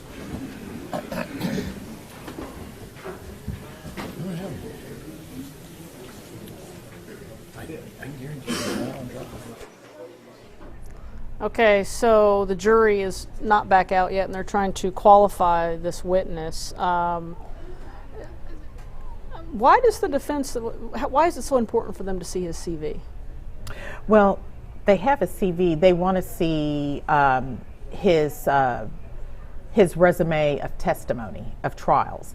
Who has he testified for in the past, and possibly look into what the outcome of those trials were. They also want to see, notes. Notes. Is it unusual that he hasn't written a report? I was a little surprised by that, and that no notes. No notes. And I was, thinking, is he just keeping everything Maybe up he's here? got a photographic memory. Right. Because I know I don't have one of those. Right, and so the defense, they want to see the notes, but he's saying that he did not, take any notes. Even sitting in court, watching and hearing the testimony and of others, he didn't take any notes. He didn't do a report. He didn't go out to the crime scene. And in comparison, when he was the expert witness in the trial with the Arlington officer, he did go out to the crime scene. And I believe there was a report made for that one. What's your explanation for all this? I don't know. I don't know why. It seems why odd. There wouldn't have been notes or a report made. It does seem a little odd. Yeah. I'm struggling with that because I can see why the defense would want that. I don't recall, though, with our prior witness, our use of force expert for the defense, that the prosecution asked for a list of the trials he testified into, because we'd like to know that as well. We were talking about that. Yes, but that wasn't asked. But I don't know. Maybe he provided that with his resume, with his Vita or CV. I don't know. That may have already been attached. That's part of what they're figuring out. Mm-hmm. Yeah. Mm-hmm. Is this a good tactic on the part of the defense here? It's certainly kind of thrown a wrench in things. Yes, it is, because what they're trying to do, they're trying to have him disqualified as an expert. They don't want him to be an expert to contradict what they've put forth. Because you already heard what he's going to say. Yeah, well, you already heard what he said, that basically what happened, it was a number of mistakes, you know. Right, from A to Z. Yes. They violated practices, policies, and, you know, from tactics to this, that, and the other. That's what he's going to tell the jury. So they don't want them to hear that. Right, and even like a constitutional violation with the warrantless, entry into the backyard. So not only making policy violations, but possibly making constitutional right violations. Do you think it rises to that level, going in the backyard? Yes, I kind of do. I mean, you know.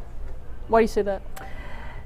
You know, even though the defense expert, you know, was like, well, it was an unlocked gate, but it was still a closed gate, and they did not have a warrant, and, you know, they really didn't have what, in my belief, to be exigent circumstances to even go into that backyard. Like, no yelling, you know, no commotion coming from the house or coming from the backyard. You know, all they really had was a door that was open, and they peered into the house and saw a mess. What they thought was a mess. You know, and it was a mess. Mm-hmm. But they thought it was ransacked. Mm-hmm. Yes, and that made them think there was a possible burglary. Mm-hmm. But then that leads you into, if you think it's a possible burglary, then you're supposed to do X, Y, Z. Then you're supposed to follow the steps of your general orders. And if you did that, if this witness does come in, and I'd be surprised if he doesn't, then it kind of bolsters what they pinned the other guy down on, mm-hmm. Mr. Fredericks. Yes, Dr. Fredericks from Sam Houston. So you could see why. Okay, they don't really want this person. Right. Is there any chance the judge is going to disqualify this person? I don't think so. I think Judge Gallagher will allow the state to bring him in. Oh, somebody's asking, and the jury can't see this because, well, so guys, what happens in situations where you have an expert witness is what they do is outside the presence of the jury, they're going to qualify them. Right. They're going to walk through what makes them an expert. I mean, this is pretty much par for the course in a criminal case. And it's done with every expert. You know, unless opposing counsel agrees. Yes, you know, we agree they're an expert. We don't want to have what's called a 702 hearing to qualify an expert. But you don't want to do this in the presence of the jury because it could influence them. And, you know, they weren't there. They're basically just reviewing what happened and making calls. You know, okay, this was wrong, this was right. And, you know, in both of the expert witnesses' testimonies, you heard them, you know, basically say things for their particular side. You know, for the state, you know, there were a number of mistakes, and then with the defense, Dr. Coons, you know, saying that, you know, a number of things were done right, and you don't want the jurors to hear. It's Dr. Coons, not Fredericks. Yeah, Dr. Coons. I'm Dr. making Coons. up names. There was somebody that. Oh, Fredericks was the video. The video guy. Sorry, guys. The video guy from yesterday. So you don't want to have this be done in front of the jurors. You want to wait to make sure that they are approved, they are designated an expert witness, and then both sides can do their direct and cross-examination. Do you think this will be the only rebuttal witness we'll get from the state? It may be. It may be. I know there was a retired Fort Worth officer on their list, and I was surprised they didn't call that person. But this may be the state's only rebuttal. Especially if he's really strong. You may not need to. Especially. Because what's the danger in belaboring it before a jury? You just kind of beat the jury down, and they're like, you know, why? You know, why? We don't need, you know, any more, you know, testimony. You irritate them. Yes, yes. And that's, you don't want to be on. No, you don't want to irritate the jurors. So folks are asking if we think this is going to go to the jury today. It's still possible. It still is possible. Let's see, it's 1:33. It still is very possible for closing statements to be made today, and then the jury goes out and deliberates. So let's say we kick back up at 1:45. This, let's say this goes till 2:45. I mean, would he start closing statements at 3 and pound through it?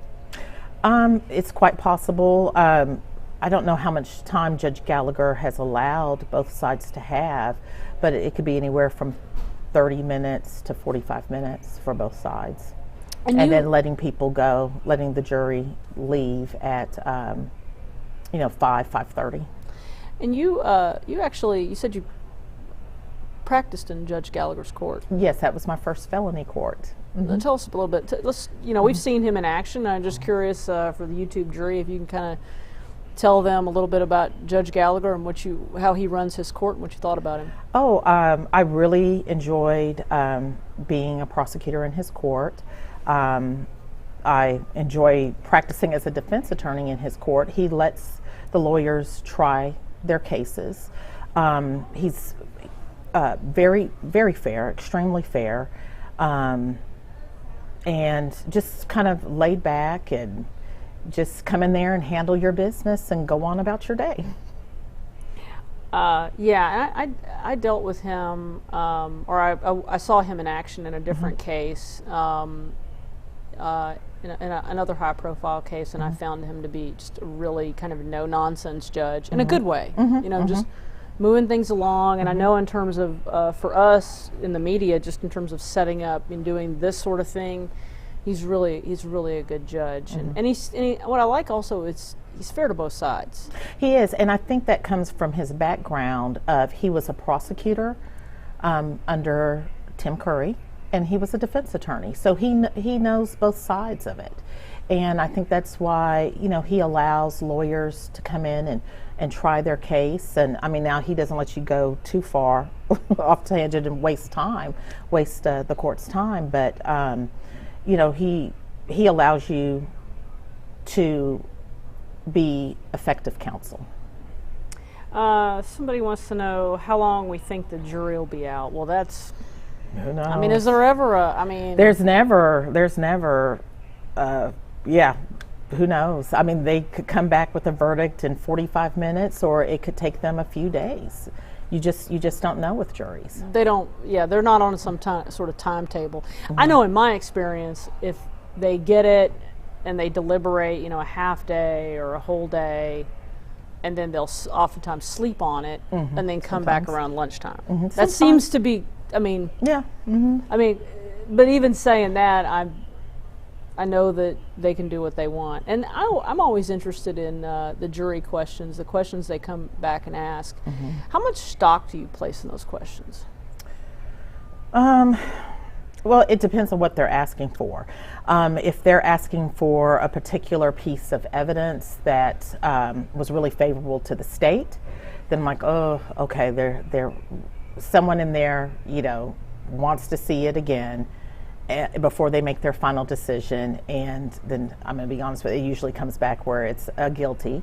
But if it's a piece of evidence that's been very favorable to defense, then I'm like, oh, okay, we have somebody there that's not going along with the state's version of this, and we may not get an acquittal, but maybe we'll get a mistrial. The one juror. That one juror. 'Cause that's all the defense needs. That's all the defense needs, is that one juror. Somebody's asking, was this witness for the prosecution? Yeah, this guy, this professor, not professor, this expert, Jonathan Priest. Jonathan Priest. Is a former Denver police officer, and he would be a rebuttal witness for the prosecution testifying on use of force issues. Was it a mistake for the prosecution not to say, hey, go ahead and write a report? I'm not going to say it was a mistake. I don't know why that particular call was made. It just feels like you would normally write a report. You would. I mean, earn your money, you know? Yeah, and then so he, he can't remember. He may not be able to remember everything. I'm not going to say he cannot, but then he can use that report to refresh his memory because it's his summary of the evidence that he did review. Yeah, I find it hard. I mean, I know, like, during this trial, I've taken nearly an entire notebook worth of notes, so I have a hard time believing that an expert witness, right? Again, generally they do. Maybe he has a photographic memory. Yes, because generally expert witnesses, they do take notes because they're, hearing testimony, especially opposing counsel's witnesses, and they're making notes about that, whether they agree or they disagree with it, and their reasons for it. Now, do you guys have any questions out there? Obviously, I'm monitoring the comments and trying to keep track of them. In your mind, how long do you expect this witness to be on the stand once he gets qualified? I was thinking no more than an hour. But Miles could have a bunch of questions for him, and it could take a while. It could take a while, yes. Everyone may proceed.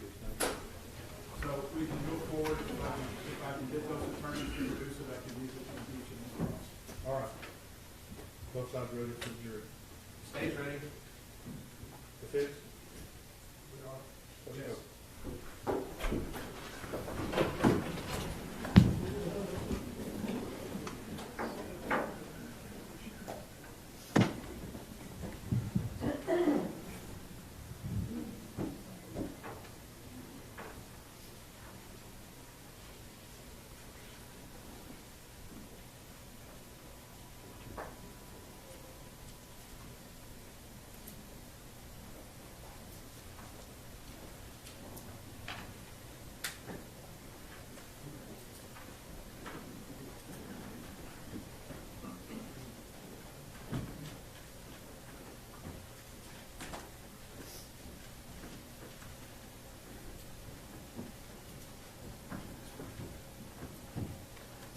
Everyone may be seated. Ladies and gentlemen, this witness has been previously sworn to testify truthfully. Mr. Smith. Would you introduce yourself to the jury, please? Sure, it's Jonathan Priest, JONATHYN And how are you currently employed? I'm a forensic analyst and instructor with Bevel Gardner and Associates, which is a forensic educational and consulting group. And where is that located? Bevel Gardner and Associates, the primary offices are located in Oklahoma. We have instructors and individuals that work with Bevel Gardner and Associates around the country. And where do you currently live? What state? Denver, Colorado. And you work for Bevel Gardner there in Denver? I work for Bevel Gardner out of Colorado, yes. What do you do for Bevel Gardner? Primarily, I teach courses in basically forensic disciplines, but I also consult on a national and international level. What kind of cases do you consult on? A number of different cases: homicide cases, officer-involved shooting cases, use of force cases, in a number of different disciplines with respect to those things. And where did you work before Bevel Gardner? I was a police officer with the city and county of Denver in Colorado. How long were you there? 32 years. Could you give the jury a brief synopsis of your duties and jobs there at the Denver Police Department? Certainly. I was a police officer again with Denver for 32 years. I spent time as a patrol officer. From there, I went into the Vice and Narcotics Bureau, where I did that type of investigation for a period of time. Moved from there to the Complex Vehicle Crimes Unit of the Denver Police Department, doing basically that, complex vehicle crimes investigations. From there, I went to the Crimes Against Persons Bureau, where I began working in the homicide unit. I did that as an investigator, as a detective for a number of years. was promoted to sergeant. Briefly went back to patrol duties and then into our Internal Affairs Bureau, where I did internal affairs investigations. Moved back to the homicide unit as a supervisor. Stayed there until 2000, was promoted to lieutenant and became the commander of the major crime section, which included the homicide unit, the sex crimes unit, robbery unit, child abuse unit, our bomb squad, and our night shift. And I did that until I retired in 2011. So what makes you qualified to offer opinions on officer-involved shootings? During my time as a homicide investigator, one of our responsibilities was the investigation of officer-involved critical incidents, which included officer-involved shootings and in-custody death investigations. As a supervisor, I was responsible for the investigators' investigations of those incidents, and also responsible for many of the interviews of involved officers and the processing of the crime scenes related to that. Also, as a supervisor, I began working with our district attorney's office, where we created many of the policies and procedures for the Denver Police Department dealing with investigation of officer-involved critical incidents and officer-involved shooting investigations. That continued after I was promoted to lieutenant and became the commander of the major crime section, where now I have the responsibility over all the investigations related to officer-involved critical incidents, and did that again until I retired. And did you mention the policies and procedures that you created? Yes, I worked with the Denver District Attorney's Office. There was myself and 2 Denver DAs who basically created the investigative protocols for officer-involved shootings and officer-involved critical incidents, which included in-custody death situations and other uses of force that might result in critical injury or death. And what happened after you all created those protocols and procedures? Those were incorporated into the policy and procedure manual. They were reviewed by a number of entities. The Erickson Commission was one that's I recall off the top of my head. The Park Commission, which is a group of independent investigators that look at policies and procedures of police agencies in relation to their use of force policies and how they investigate use of force incidents. We also were mentioned with the Police Executive Research Forum as having policies and procedures that met national best practices. Have you testified as an expert before in officer-involved shootings? I have. Few times or many? Lots. How many states have you testified as an expert? Well, I've investigated cases in 32 states around the country. I believe I've testified in about that many. And have you testified in Tarrant County as an expert in officer-involved shootings? I have. And when did you do that? It was just earlier this year that I did that. But in the same building, as a matter of fact, correct? It was. I'm not sure if it was the same courtroom, but same building.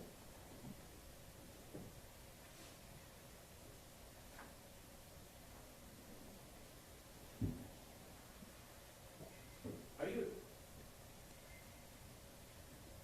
a contributing author to any publications? A number. Could you tell the jury about a few of those publications? I'm a contributing author. I can't remember the titles off the top of my head. I have the worst memory for that sort of thing. A book on interview and interrogation dealing with video interviewing and identification of suspects, witness identification. Also a contributing author in a photo book or a photography book dealing with shooting incident reconstruction. What all did you review before testifying in this case? Number of photographs, policies and procedures for the Fort Worth Police Department, autopsy photographs, autopsy report, statements, investigative reports. Did you also take a look at Officer Darch's statements? I did. And were you present yesterday when the defendant testified? I was. In the courtroom and you watched it all? Yes. Were you present this morning when Dr. Coons testified as an expert for the defense? I was.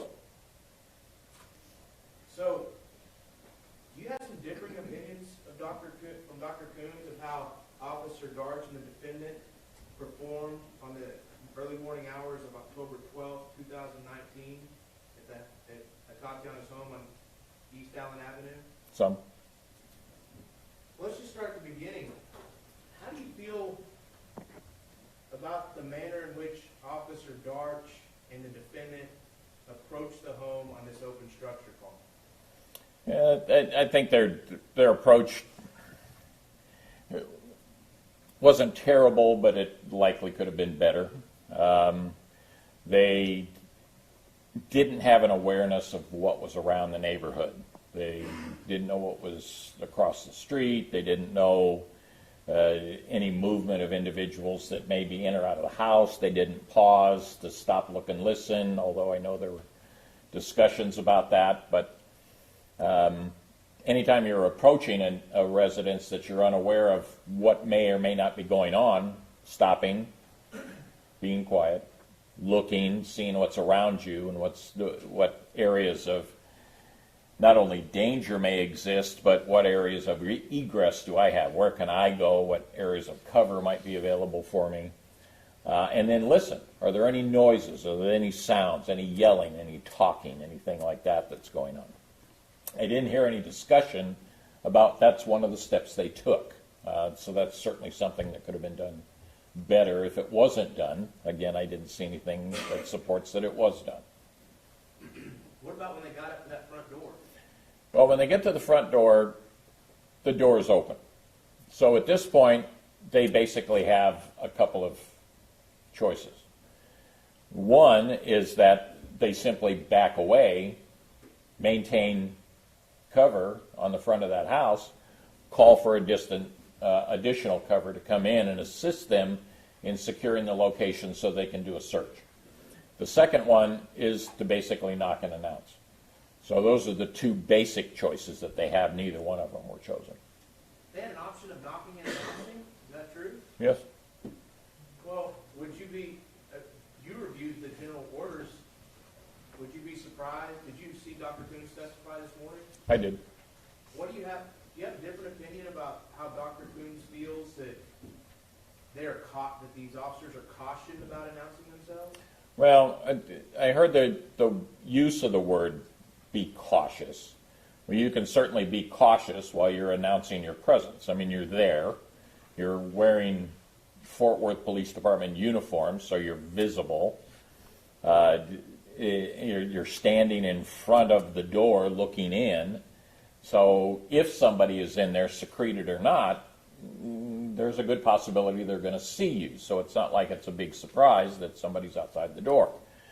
But they're being cautious in that they're standing outside, they're maintaining quiet tones, they're not making a lot of noise at this particular point, and even knocking and announcing now, I can still be cautious while I do it because I can be aware of what's going on inside the house, I can see the house, and make decisions about where I'm going to go from there. In reviewing the general orders, did you see anything about an open structure call that's told officers specifically not to announce their presence at the call? No. So that option was there? To knock and announce, absolutely. And so after they didn't knock and announce, they moved to the second door. Well, do you have any more opinions or feelings about how they walked past the first door as it is a fatal funnel? Well, again, best practices, two choices. Knock and announce, back off, call for cover. So those are the two main things. Once they begin moving around the house, the problem I have with this is how close they are to the house.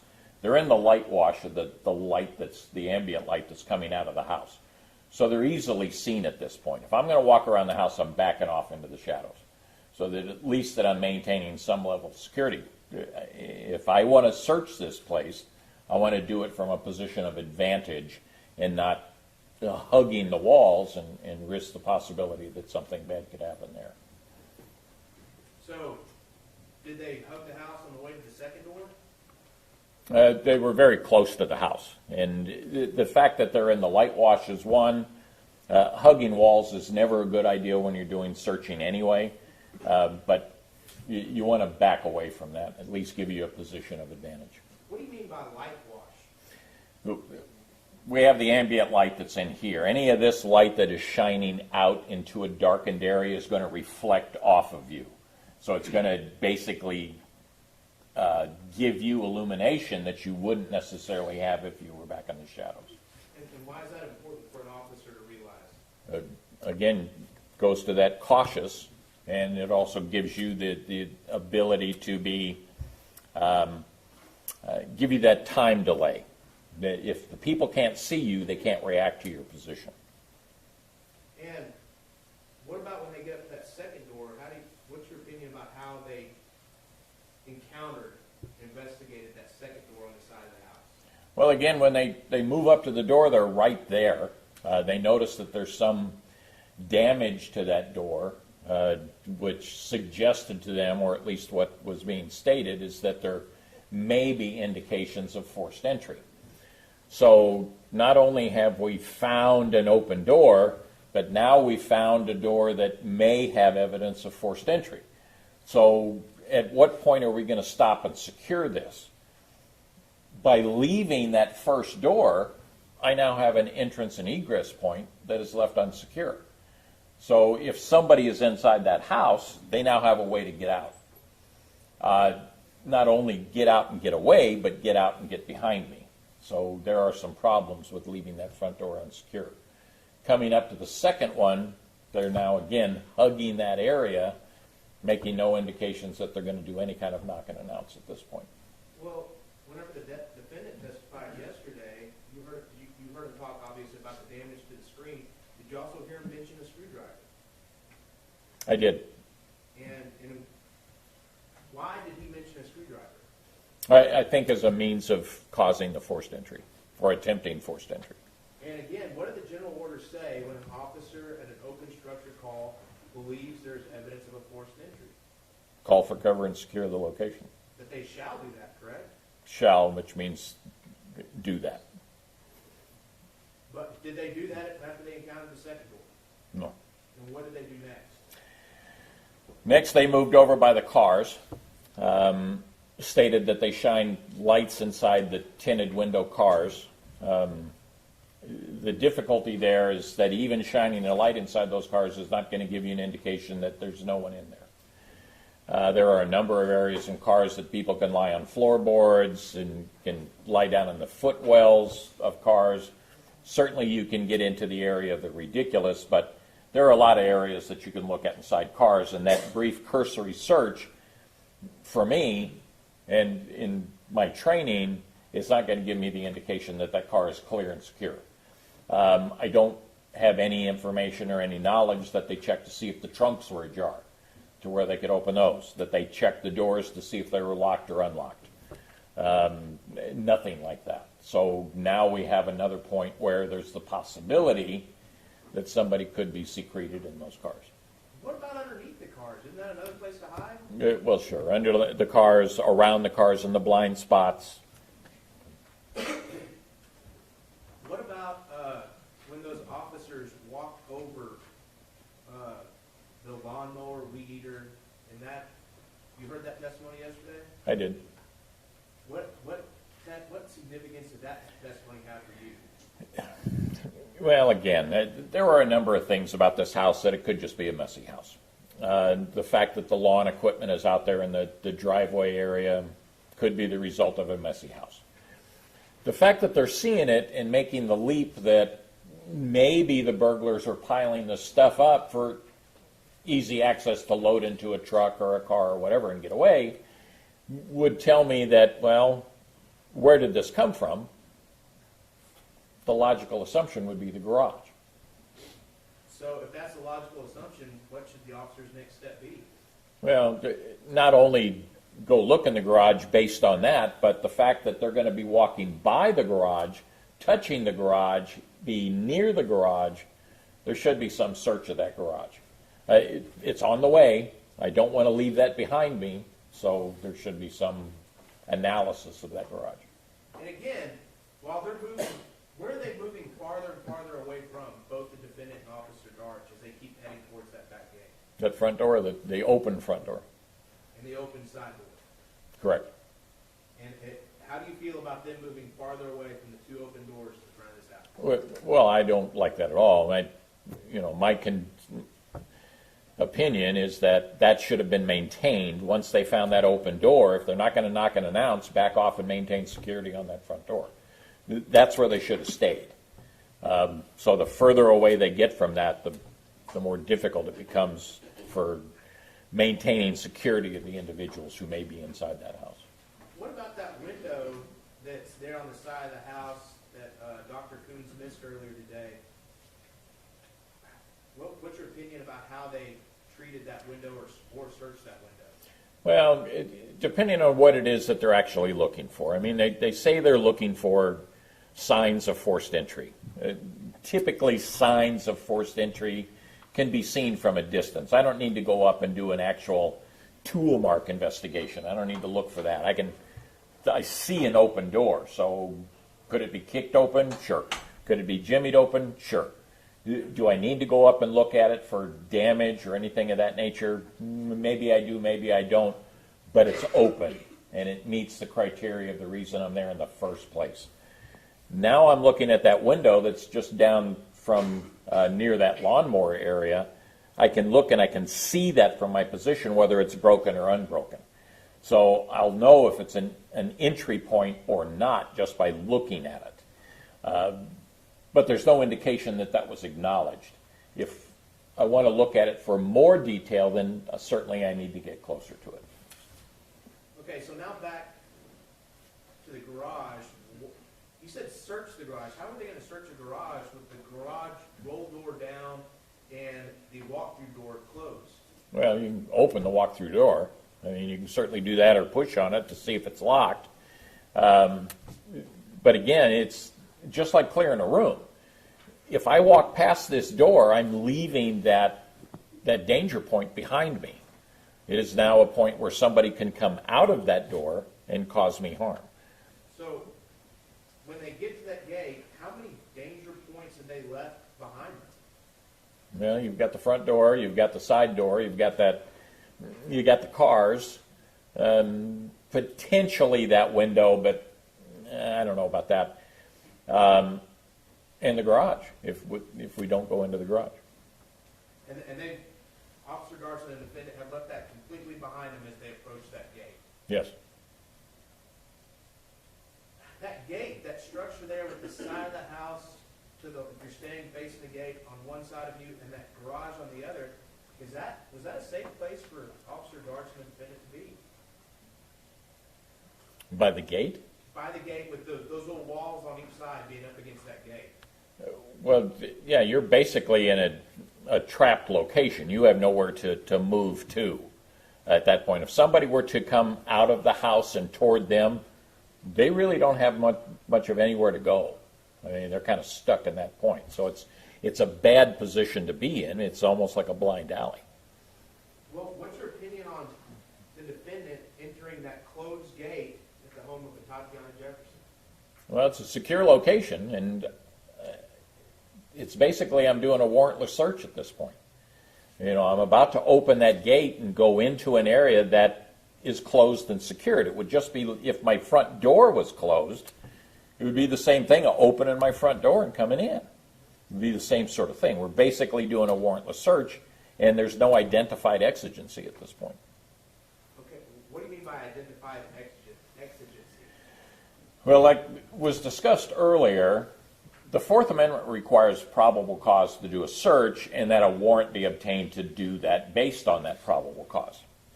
There are exceptions to the search warrant rule, fresh pursuit, plain view, emergencies, and exigencies are some of those.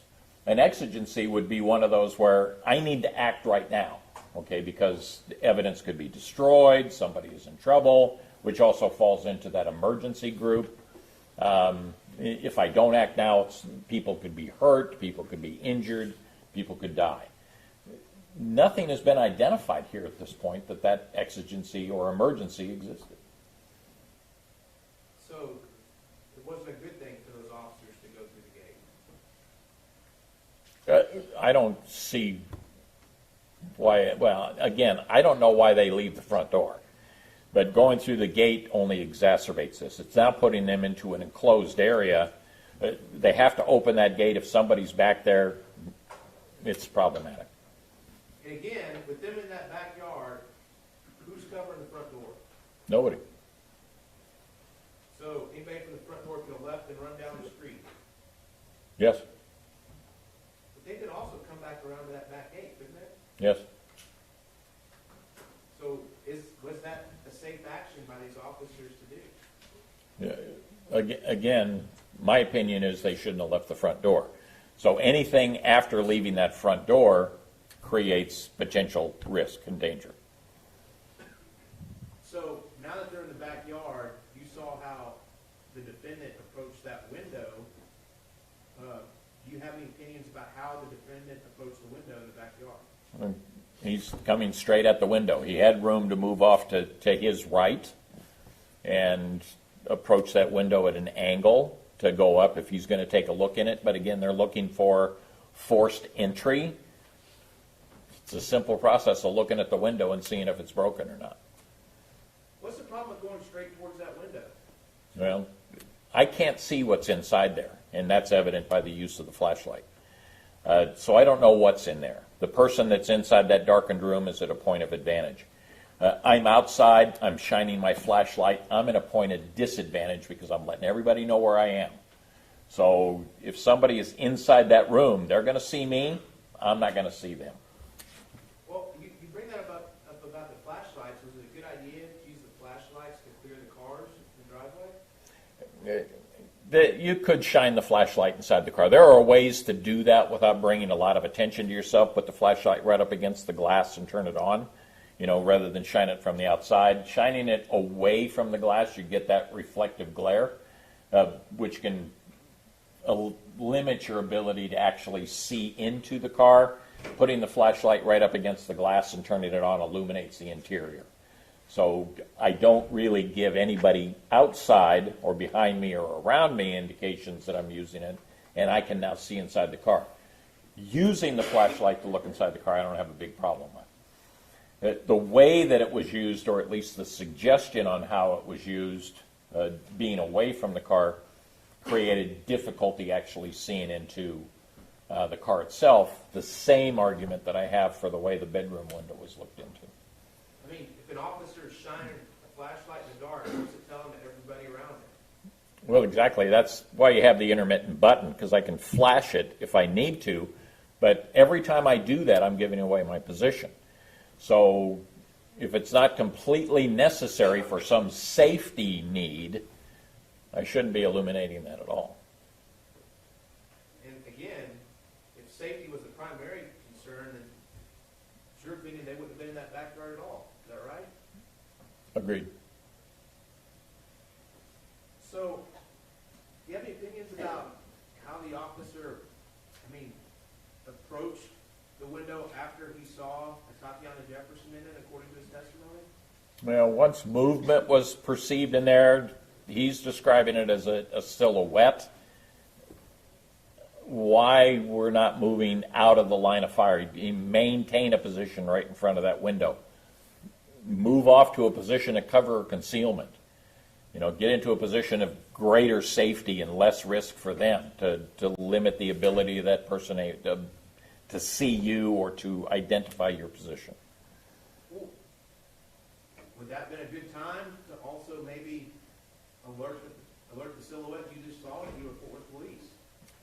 Well, I would certainly be identifying myself as a police officer at that point to let them know, because I don't know who this person is or if it's a person at this point. It's being described as a silhouette. I don't know if it's a human silhouette or not, I don't recall, but a silhouette. as I'm moving, I'm likely going to be producing my firearm and pointing it in that direction. I would agree with that tactic, but I'm also going to be announcing who I am and what my presence is. What about the moment that the defendant actually shot Atatiana Jefferson? Again, I'm not identifying the threat at this point. Looking at the video, I only have the video to look at. I don't, and video certainly is much different than what people are able to see. I don't know what the officer sees. I know what he says he sees, but I don't have the ability to support that conclusion.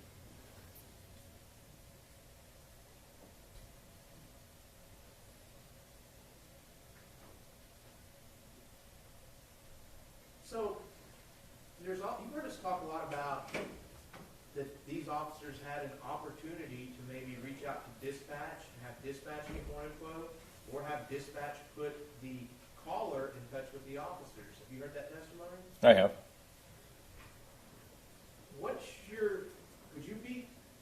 Are you concerned that would have taken up too much time? Well, no. Again, we don't have an exigency. We don't have an emergency. We're not in a rush. This isn't a race. We're not getting paid by the hour. I don't know why we need to rush through this, why we're not just taking our time. I go back to, and I keep harping on this, I don't really understand why they left that front door. They back off and call for some assistance, or knock and announce. Those are your two best choices at that point.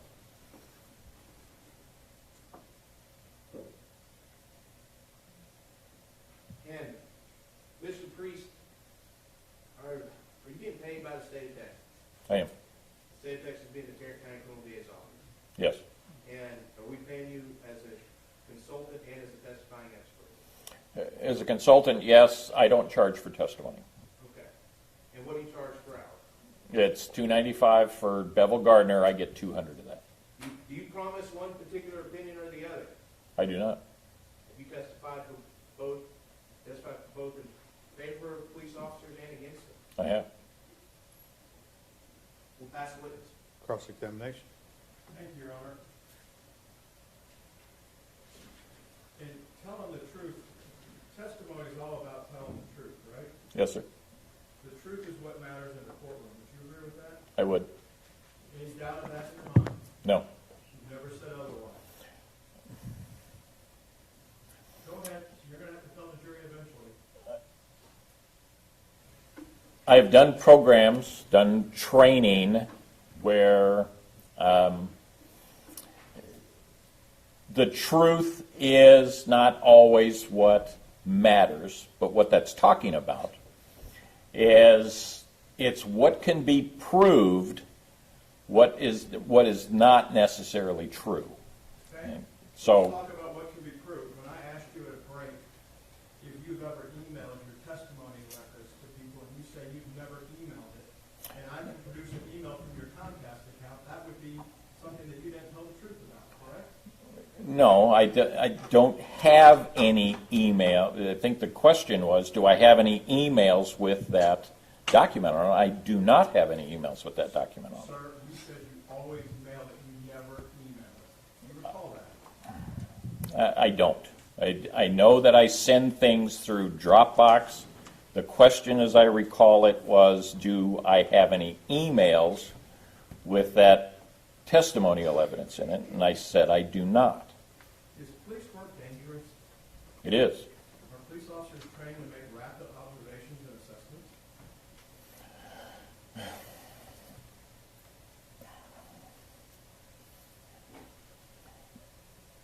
Training, observation training. I know that there's a lot of discussion in police work about being a trained observer. And I never once recall going through a class on observing. But through experience, you become aware. And law enforcement officers need to have an awareness about what's going on around them. Would you agree that awareness comes with experience? Time on the street? It can. And depends on what your overall life experience is as well. Can you understand the standard when you're looking at a police officer's actions is what the officer knew based It can be. Well, it can't be, we can't substitute your 32 years for Aaron's on a call, can we? It depends. What is it that we're comparing? Are we comparing apples to apples, or it just depends? Well, in fairness, where we're getting at on this, you understand the case law in this area, yes? Yes. Okay? It's what the officer knew at the time he made the decision to shoot, correct? At the moment the shot is fired, that's typically when shootings are judged from, is at the moment force is used. And it's what leads up to that. We don't get the Monday morning quarterback like we're doing here. Oh, that's true. Okay.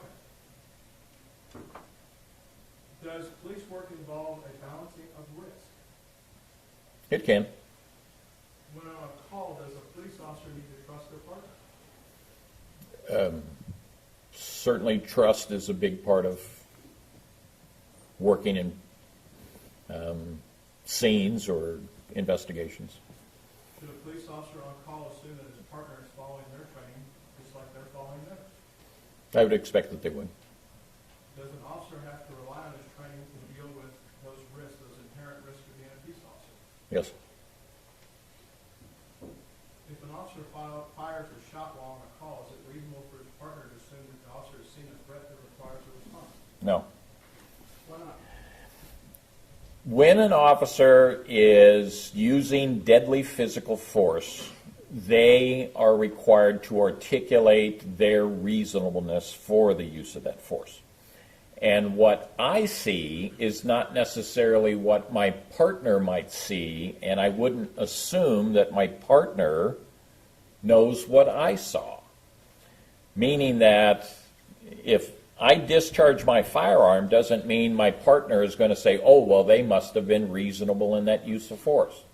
If they saw the same thing that I did, then I would expect a similar response from them. But the mere fact that I discharge my firearm doesn't mean my partner should necessarily agree with that use of force. Let me ask my question again. Maybe I got it wrong. If an officer fires a shot while on a call, is it reasonable for his partner to assume that the officer has seen a threat that requires that response? No. At the time? No.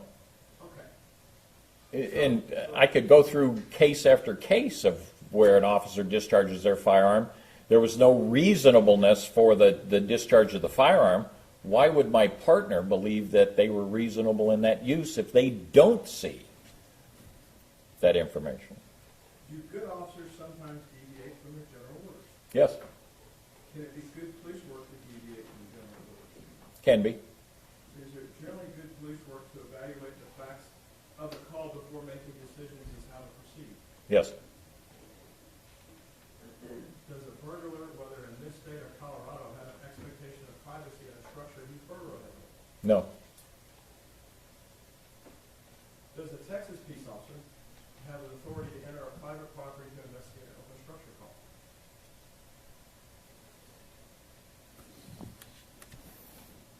I don't know the answer to that. When you just told the jury on direct it was okay to raise the garage door and go snooping around the garage, but it's not okay to go in the backyard. So how do I differentiate those two, sir? I said secure the garage door. Check the garage door to see if it's closed and see if I can push that door open. And if you push the other door open, opening a plane of a structure is like Emmitt Smith crossing the ball across the goal line. As soon as you break the goal line, you've entered the structure, correct? I see the argument. And let me ask the next question. Colorado adopted its law when it became a state from Texas. So burglary of a building in Colorado, probably pretty much the same as burglary of a building in Texas, yes? Pretty close. So if you break the plane, the ball breaks the goal line going in, you stick your hand in somebody else's vehicle, that's burglary of a motor vehicle in Colorado or Texas, correct? Yeah, I would agree with that. Okay. So we have some inherent risk. On direct, you say it's okay to go look around in the person's garage, but it's not legal for Dean and Darch to be in the backyard. Is that what I'm understanding? No, I didn't say that it was okay to go looking around inside the garage. I said it was okay to clear that garage, to see if that door is open, if I can push that door open, to see if that's going to be a threat to me. Well, how do I clear a garage without going in it then? Well, I want to make sure that I don't have anybody behind that. The same thing that I'm doing when I'm looking inside that car. I want to make sure there's nobody hiding in there or around there. I'm going to back up just a little bit. If I were doing this scene, I'm not going to be that far anyway. I'm going to be staying at the front door. I'm not going to get to that point. But if I'm going to be doing those areas and that garage door is now behind me, I'm going to make sure that I don't have a threat there. Okay.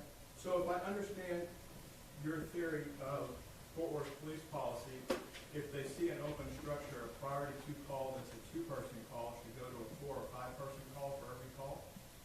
I'm saying that if I get to that location and I got an open door, then I have two choices. One is to back off, call for cover, and secure the location like the policy says, or I knock and announce. Those are my two choices at that point. Walking around the house is not at the top of my consideration unless I have an emergency or an exigency. Would you agree with me that the alphabet still goes A, B, C, D? Yes. Okay. You keep harping on D, but you jumped over C in this little standard. The unit in charge shall call and inspect the structure to determine if there's any sign of forced entry. That's before backup and secure. Would you agree C becomes before D? That's not true. When you look at silent alarm, the number 2 thing is to back off and secure. And then the next one is to look for signs of forced entry.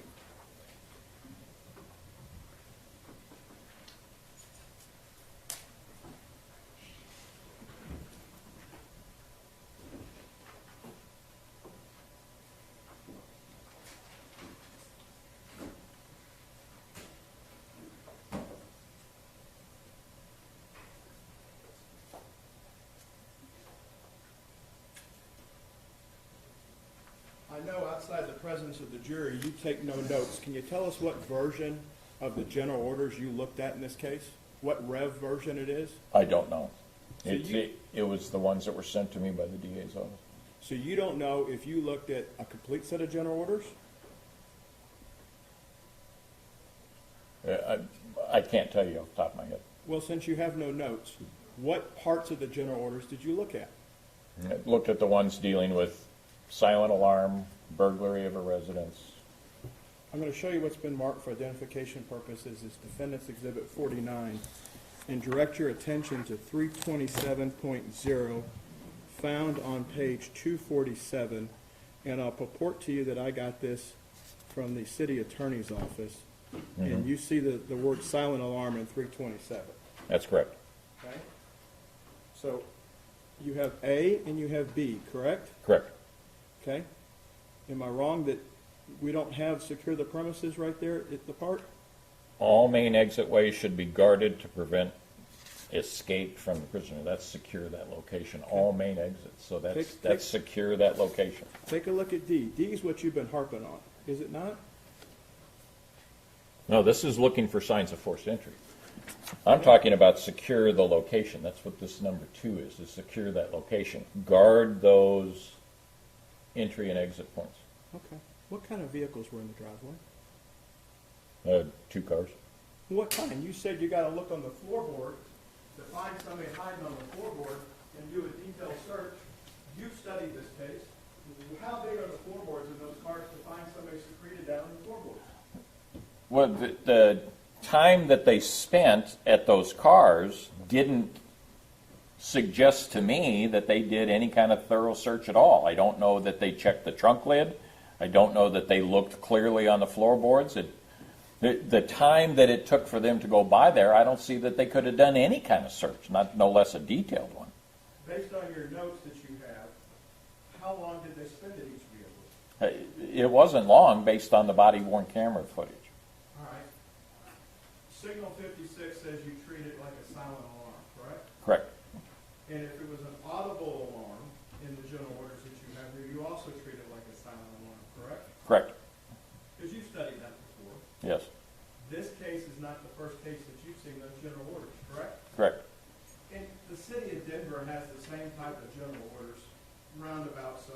The general orders are in every department in the U.S., yes? Yes. You've been to 32 states. Department of Justice has their general orders. Yet, people deviate from general orders every day, correct? Of course. Denver's had general orders for a long period of time. They have. And when officers deviate from general orders, they do it and they have to stand for it and be able to answer and be accountable for their actions. You'd agree with that? I would. And even if they're doing stuff, I believe that the state has asked a lot of questions of folks that people should just go up and try the door. The front door to see if the door opens. You've been here long enough to hear those questions, haven't you? I have. Do you remember a patrolman by the name of Robert Eugene Sandoval? You do, don't you? Name sounds familiar. He was a Denver police officer who was shot by a homeowner and died years later of his injuries because the homeowner was startled when he grabbed the storm door during what they thought was a break-in when the officer showed up to check it, correct? Yes. So there's a reason, even from your own department of 32 years, that people don't touch those doors and make noise like that because they can get shot, correct? They can. Now, we talk about being inherently dangerous work as a police officer. You know, and she may have been in your academy class, patrolwoman Kathleen Garcia. I know Kathleen well. And Kathleen was tragically killed while sitting in her patrol car in her front yard at the end of the shift, correct? No. She was killed in her front yard by a neighbor. She got in an argument with him and was shot and killed with her own gun in her front yard. Things can go south for a police officer really quick, correct? Absolutely. It's an inherently dangerous job. It is. And they have to make split-second decisions as they go through stuff. Do you agree with that? I would. You know Patrolman James Edward Weir? Yes. You talk about positions of concealment. Even if you take concealment, bad things can happen to officers, correct? They can. Officer Weir was killed when he had to move from a position of concealment. He was shot, correct? He was. And he was also with the City of Denver Police Department. That's correct. Did you all have training procedures and policies in place when those officers were killed? We did.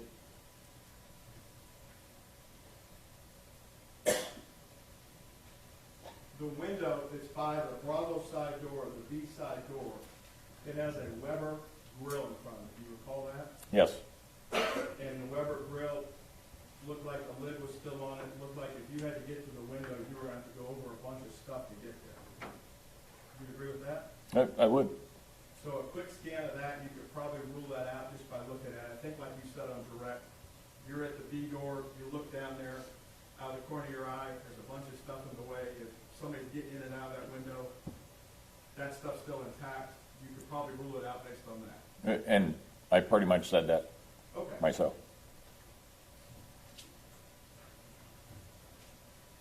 Are officers always required to knock and announce? Always required? No. Well, it depends on the situation, but in every situation, no. In some situations, yes. What would be some situations where you think they have to knock and announce? Execution of a warrant? Okay. How about on a silent alarm or audible alarm? Not necessarily. How about on a signal 56? Not necessarily. I'd like to give you a hypothetical. Can I put some words in? Yes.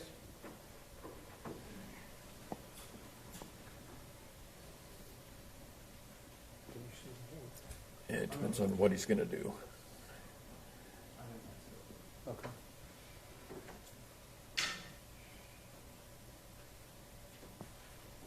Instead of a rear window, what if I make it a garage? And with the garage, I'm going to make it an audible alarm.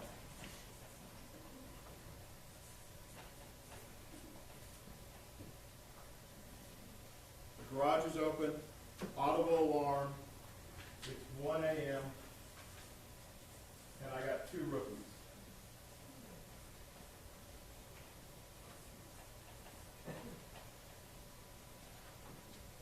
The audible alarm, though, is not at the house where the garage is open, it's at another house, and they go to the wrong garage.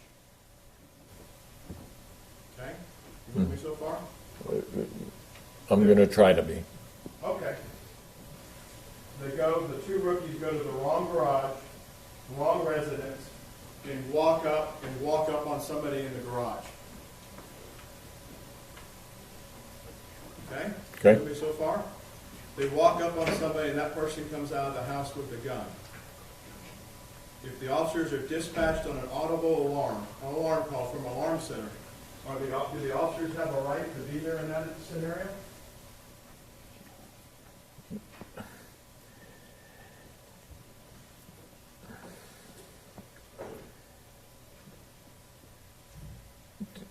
Can the officers go to the wrong house, and they can certainly articulate the reason they were there? Do they have a right to be there? I suppose they're investigating a case. They believe they were at the right location. So I imagine they have a right to investigate what they think is the right location.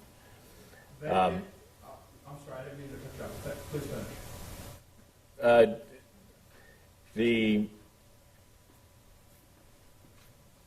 The fact that they go into the location, they believe it's the correct location. Anybody they encounter, they certainly can deal with that individual at that time. What do you mean by deal with them? Well, it depends on how they're going to challenge this individual. I mean, I think you said that the individual has a gun. Yes. Okay, some of this is sounding familiar. It is familiar, isn't it? It sounds like another case that I looked at. It's a case where you justified the shooting by a Fort Worth officer of a homeowner that pointed a gun at the officer and didn't follow the officer's commands. Correct. And you testified under oath in that case. I did. And you said the officer's actions were justified when the homeowner, who the officers didn't know at the time was the homeowner, brandished a weapon at the officers. He raised the gun up, and the officers shot him. Correct. They went to the wrong address. They walked up on the property. They had separated at one point. One officer stayed up front, as you recall, yes? Yes. And one officer was in the back by himself. Yes. The second officer came running back to the back of the garage when he heard his other fellow officer giving commands. And they weren't Fort Worth police. They were show me your hands type stuff, right? Correct. Because officers usually visualize what they're seeing as the stimulant against them, the weapon. Correct. You've worked in 32 states and taught around the world on police shootings. The officers don't usually fall back to their full vocal training. It's usually some very bad words and what's in the hand or I want to see them, correct? And sometimes there's no sound. Sometimes they say nothing. Okay. Is there, the officers, each person you would agree reacts differently, yes? They can. In that scenario, the officers gave commands, the individual raised the weapon, and the individual was shot. Correct. The officers were at the wrong house, yes? Yes. The officers were inside the garage, Correct. and the homeowner was the one that was shot. Correct.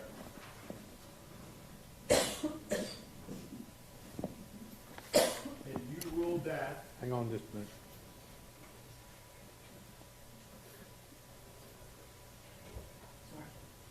Mr. Brissett. Thank you, Your Honor. And you ruled that a clean shoot is in the province of your world. Well, full disclosure on that, my original assignment was that the argument was the individual was raising his hands at the time that he was shot and was not armed. And I was asked to look at it to determine what his position was based on the shooting reconstruction and the bullet wound location and the bloodstains. And through that analysis, I was able to show that no, he was more likely in a position consistent with what the officer described, and that his shooting was reasonable considering that position. Do you recall giving a video deposition during the time of COVID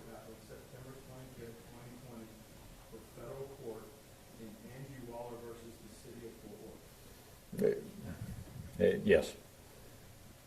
And in that, you recall when you were asked by Mr. Brender, who was one of the plaintiff's attorneys in the case, that experience teaches reasonable officers that burglars come in all shapes, sizes, and attire. Correct. You don't know, they could come out wearing a suit or a tux, and it doesn't make them any less a criminal. Somebody that's wearing socks and no shirt when they come out of the house. You recall that? Yes. Because rightfully so, you were there to give a deposition of blood spatter, but when Mr. Brender waded off into this, you answered it. Yes. And you gave your professional opinion based on that 32 years of experience. Yes. And you remember telling Mr. Brender back then that you have to base it based on the officer's experience and what they knew at the time when they got there? Yes. Okay? They didn't know that there was a weapons call on that case, or a weapon would be involved. They were going to an audible alarm call, correct? Correct.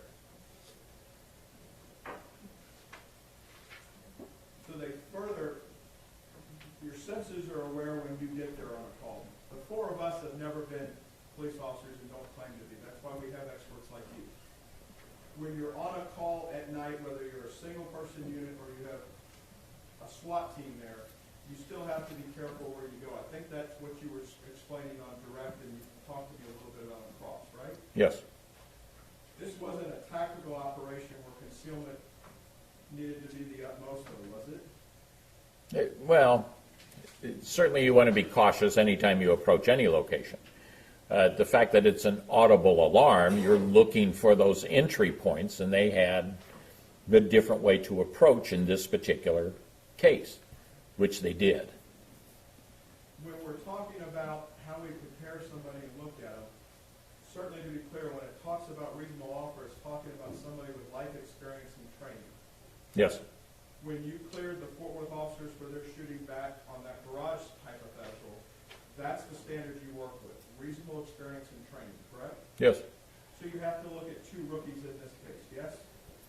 Well, again, the fact that they're rookies, I mean, they're closer to the training end of this, but light on the experience end of this.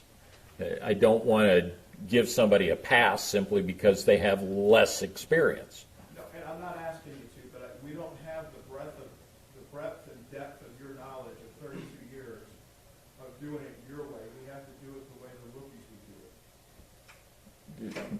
Well, the way the law says we need to do it. Well, the law says we look at it from their training and experience, correct? Correct. So the law says we look at it from the rookie's perspective. You'd agree with that? I think that's fair. Jack, Your Honor, the court will be giving the law to the jury, not just me. I'll let him answer. I think that's fair. Certainly, you've looked at Darch and Dean's records. They weren't on the streets very long. No. And how Chief Fitzgerald, who designed the shift duty, put two rookies on the streets at night together, that's a debate for another court, not a criminal court. You'd agree with that? To a degree, yeah.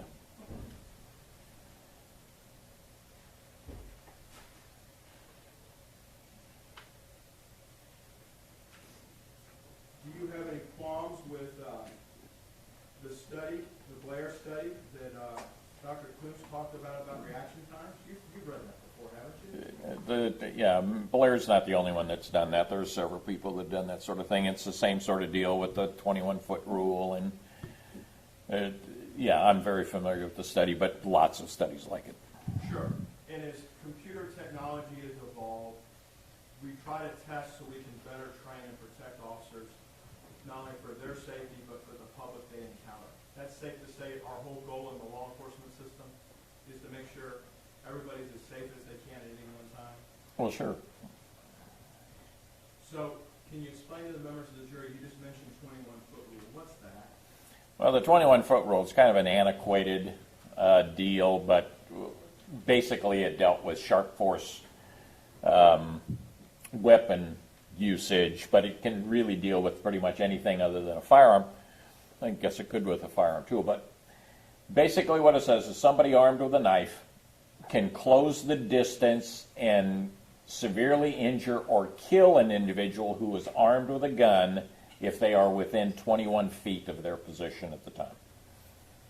And you say it's antiquated because the studies have shown that really needs to be pushed out a little bit further, correct? Yeah, probably about 35 feet.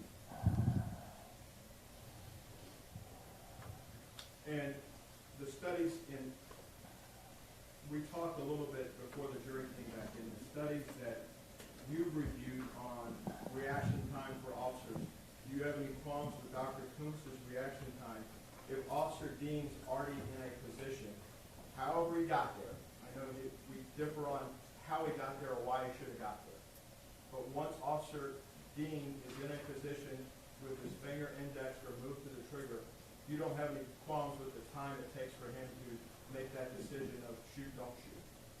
You know, it's basically action-reaction, which is a third to half a second, depending on the training of the officer. And at the point that he got there, I know we disagree on how he got there, but you talk about different decisions along the way. Would you agree with Dr. Coons that once we're there and a weapon, if that's what Dean's testimony is, and what Mr. Frederick showed with an object in this individual's hand in the window, once we get to that point in Defense 40, slide 53 through 56, where there's an object coming forward, we're at a decision point of shoot, don't shoot, are we not? Well, I can't assess whether an object was or wasn't present. Okay. So I only have the ability to say that Officer Dean is going to have to make the decision or articulate his reason for discharging that firearm. I can't support or negate that based on what I saw within the evidence. Okay. And you can't support or negate what Zion saw with that. It actually, Zion corroborates what Aaron saw. With respect to a handgun? Ms. Jefferson pointing the gun at the window. Well, yes, that's true. So, Well, let me back up. yes, sir. Pointed the firearm and pointing it at the window are two different things.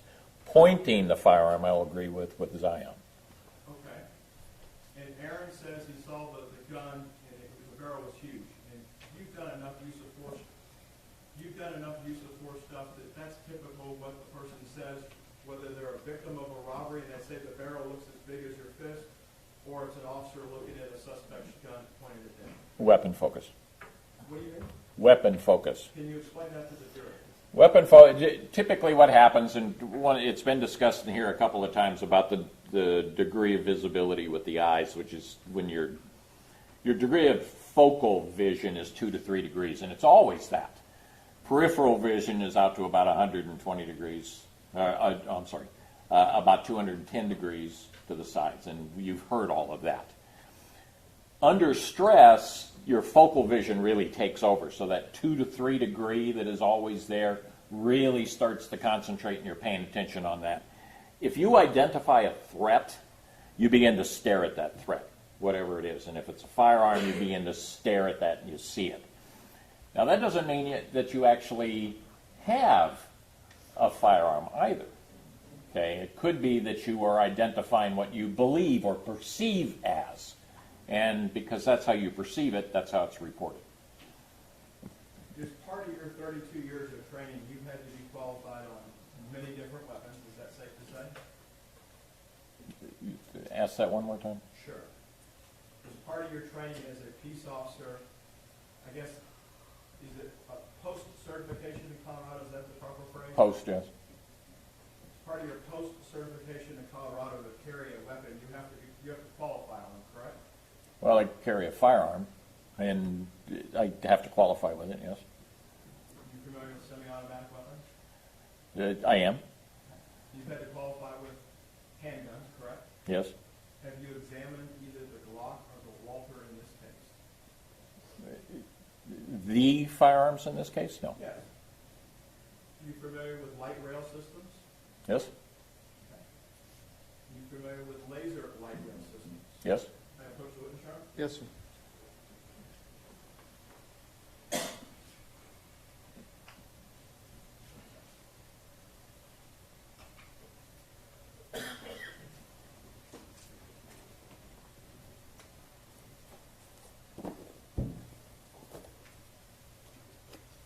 I'd ask you first, Lieutenant, to take a look at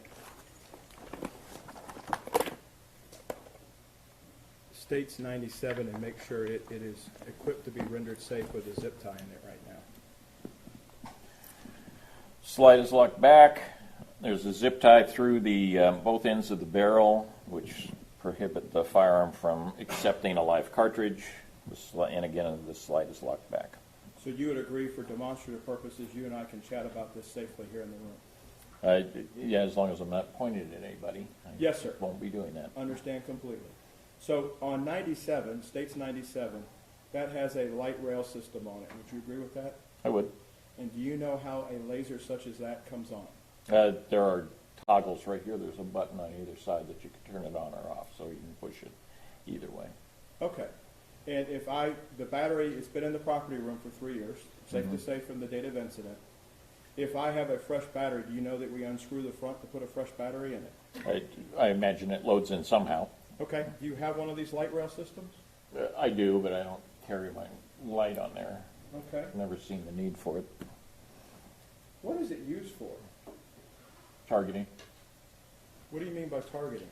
It puts the dot where the round is going to go.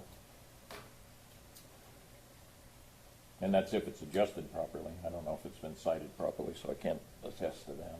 Sure, and for everybody's benefit, there are adjustment screws on States 97's light rail system to, if you had this in a jig, the range, you could do this. Hone it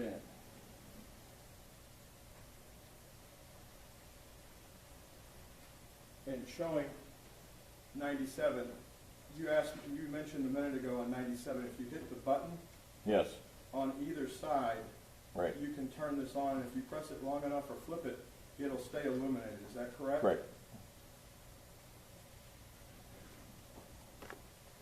I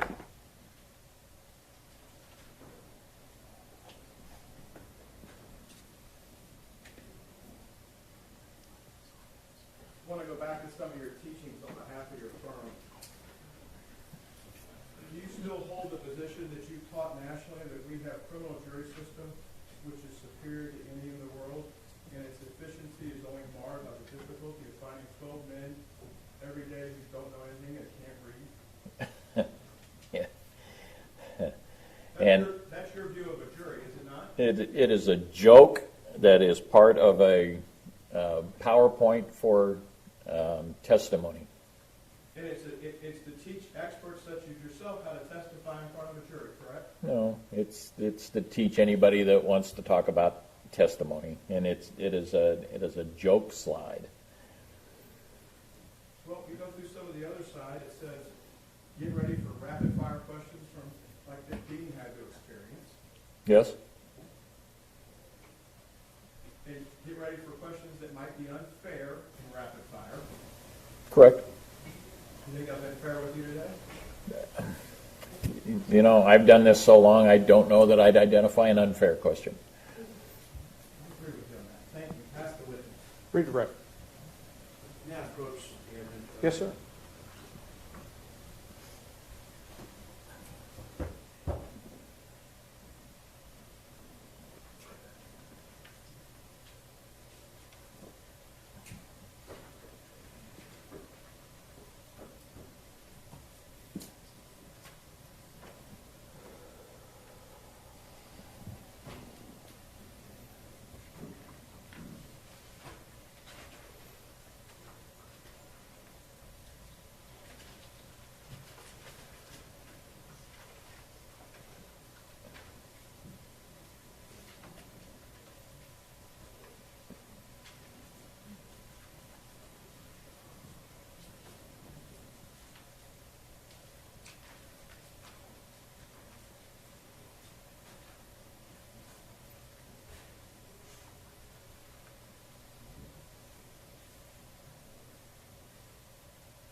And look one moment, Your Honor. Yes, sir.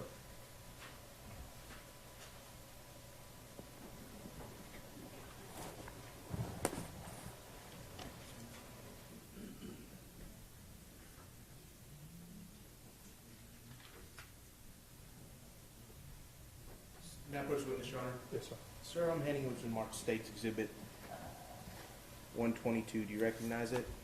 I do. And is that the same general orders that the defense attorney had up here talking to you about silent alarms? Yes. Just the 327.01 of the general orders that deal with silent alarms. Correct. Thank you. At this time, Your Honor, State would offer State Exhibit 122 for all purposes. No objection. State's Exhibit 122 is admitted. That talk to the defense attorney, please. Yes.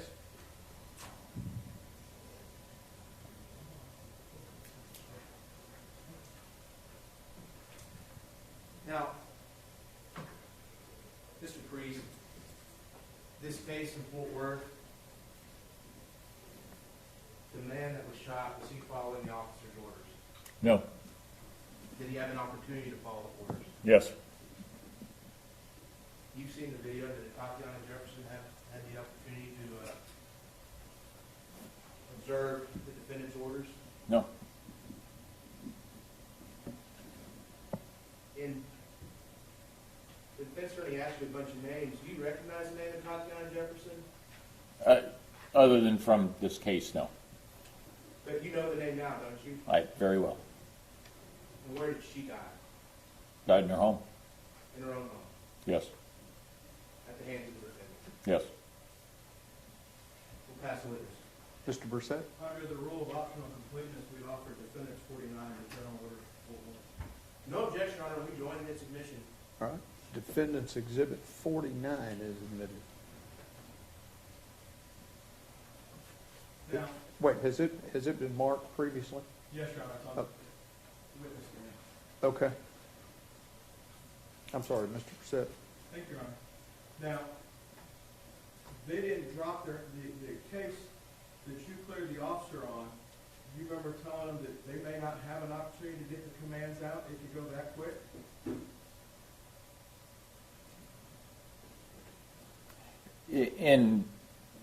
I don't recall it specifically from this case, but yeah, that's quite possible that you can't get commands out very quick.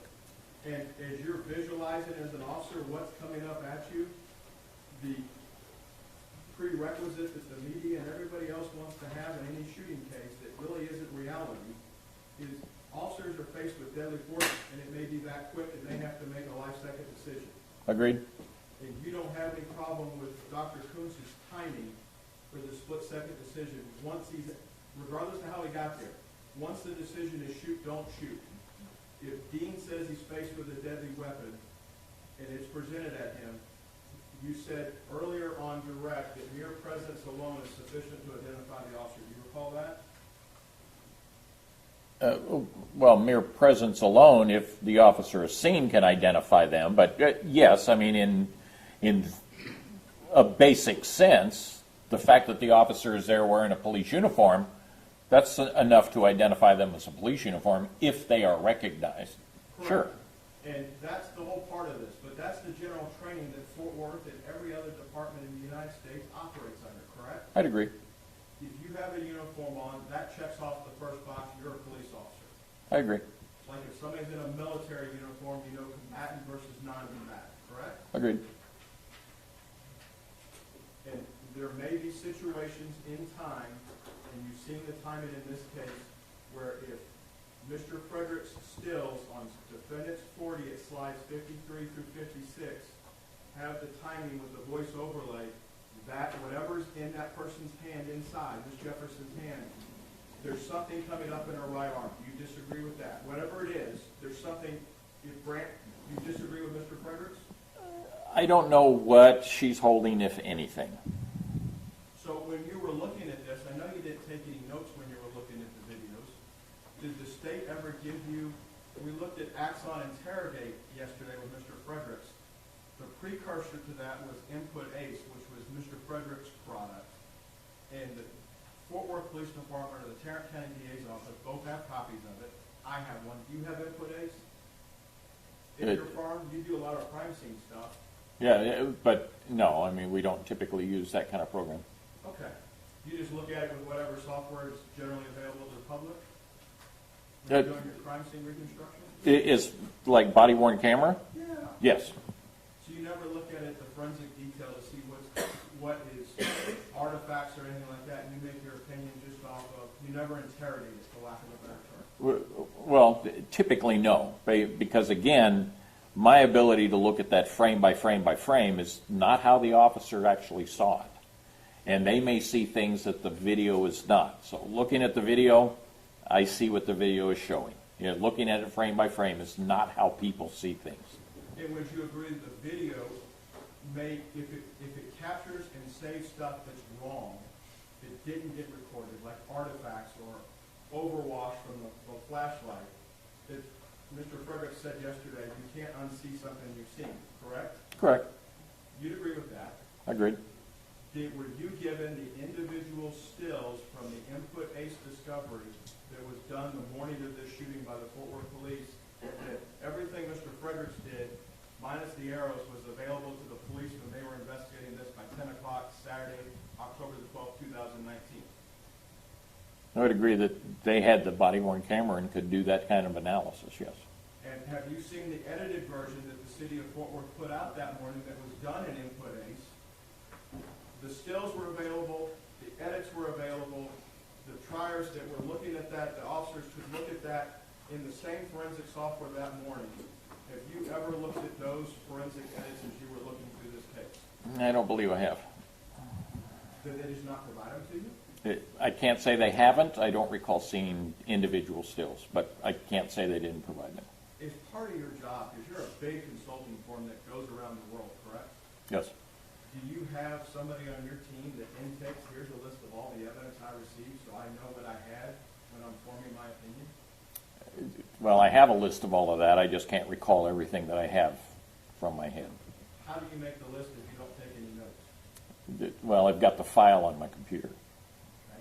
So you have a file list, but you don't take any notes to index and inventory. Here's everything I was given in case something didn't get through your Dropbox account that is empty sometimes. I can only tell you that I can't recall if I have those frames or not. Thank you, Your Honor. Pass the witness. Mr. Smith. Nothing further, Your Honor.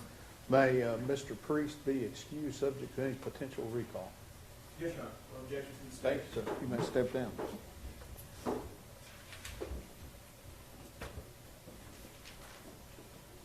I need my microphone back. Come on.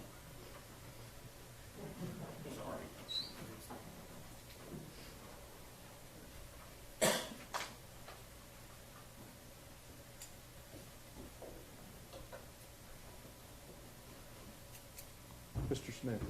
Your Honor, the state of Texas arrest. We have a matter on a piece of evidence still to take up. Okay. That the state and defense have been working on. Okay. So we need a short break. Retired to your jury room. See you back in a few minutes.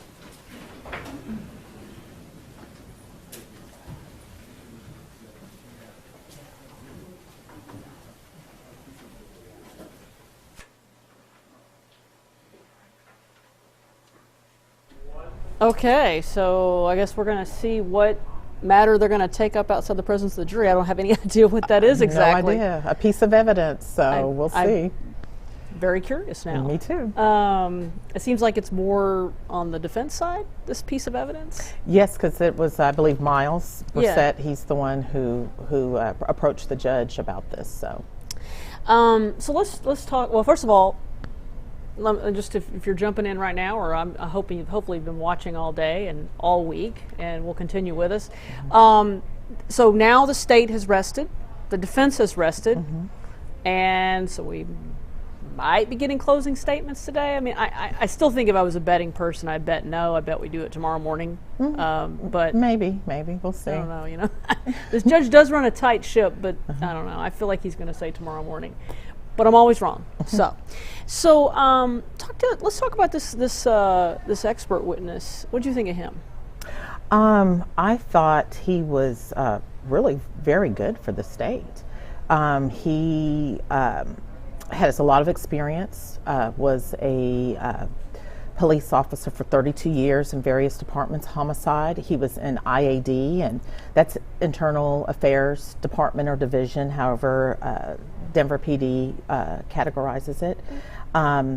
And with that being said, to me, he's someone who's not afraid. He's unflappable. He's unflappable and not afraid to call out wrong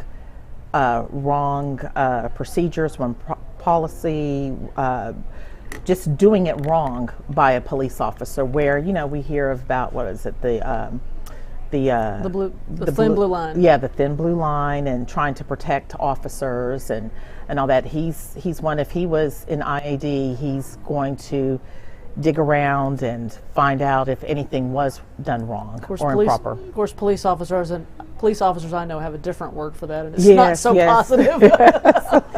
But I thought that I think I agree that he was very effective for the prosecution. Miles Brissett, one of Dean's defense attorneys, did make some, or was starting to make some headway, or made some headway with this Waller comparison. Jerry Waller was a Fort Worth homeowner who was shot and killed by police officers back in 2013. This was a really controversial case, and of course this expert was involved in that case. And what do you think about that comparison and where we ended up there? Well, if you were just looking at it on its face, it would appear to be something similar. It was either late at night or early morning hours, responding to potential burglary. But I think in the Waller case, I think the neighbor's alarm was going off or something of that nature. They went to the wrong house. But it sounds like there were some distinctions there with it, that the officers, did.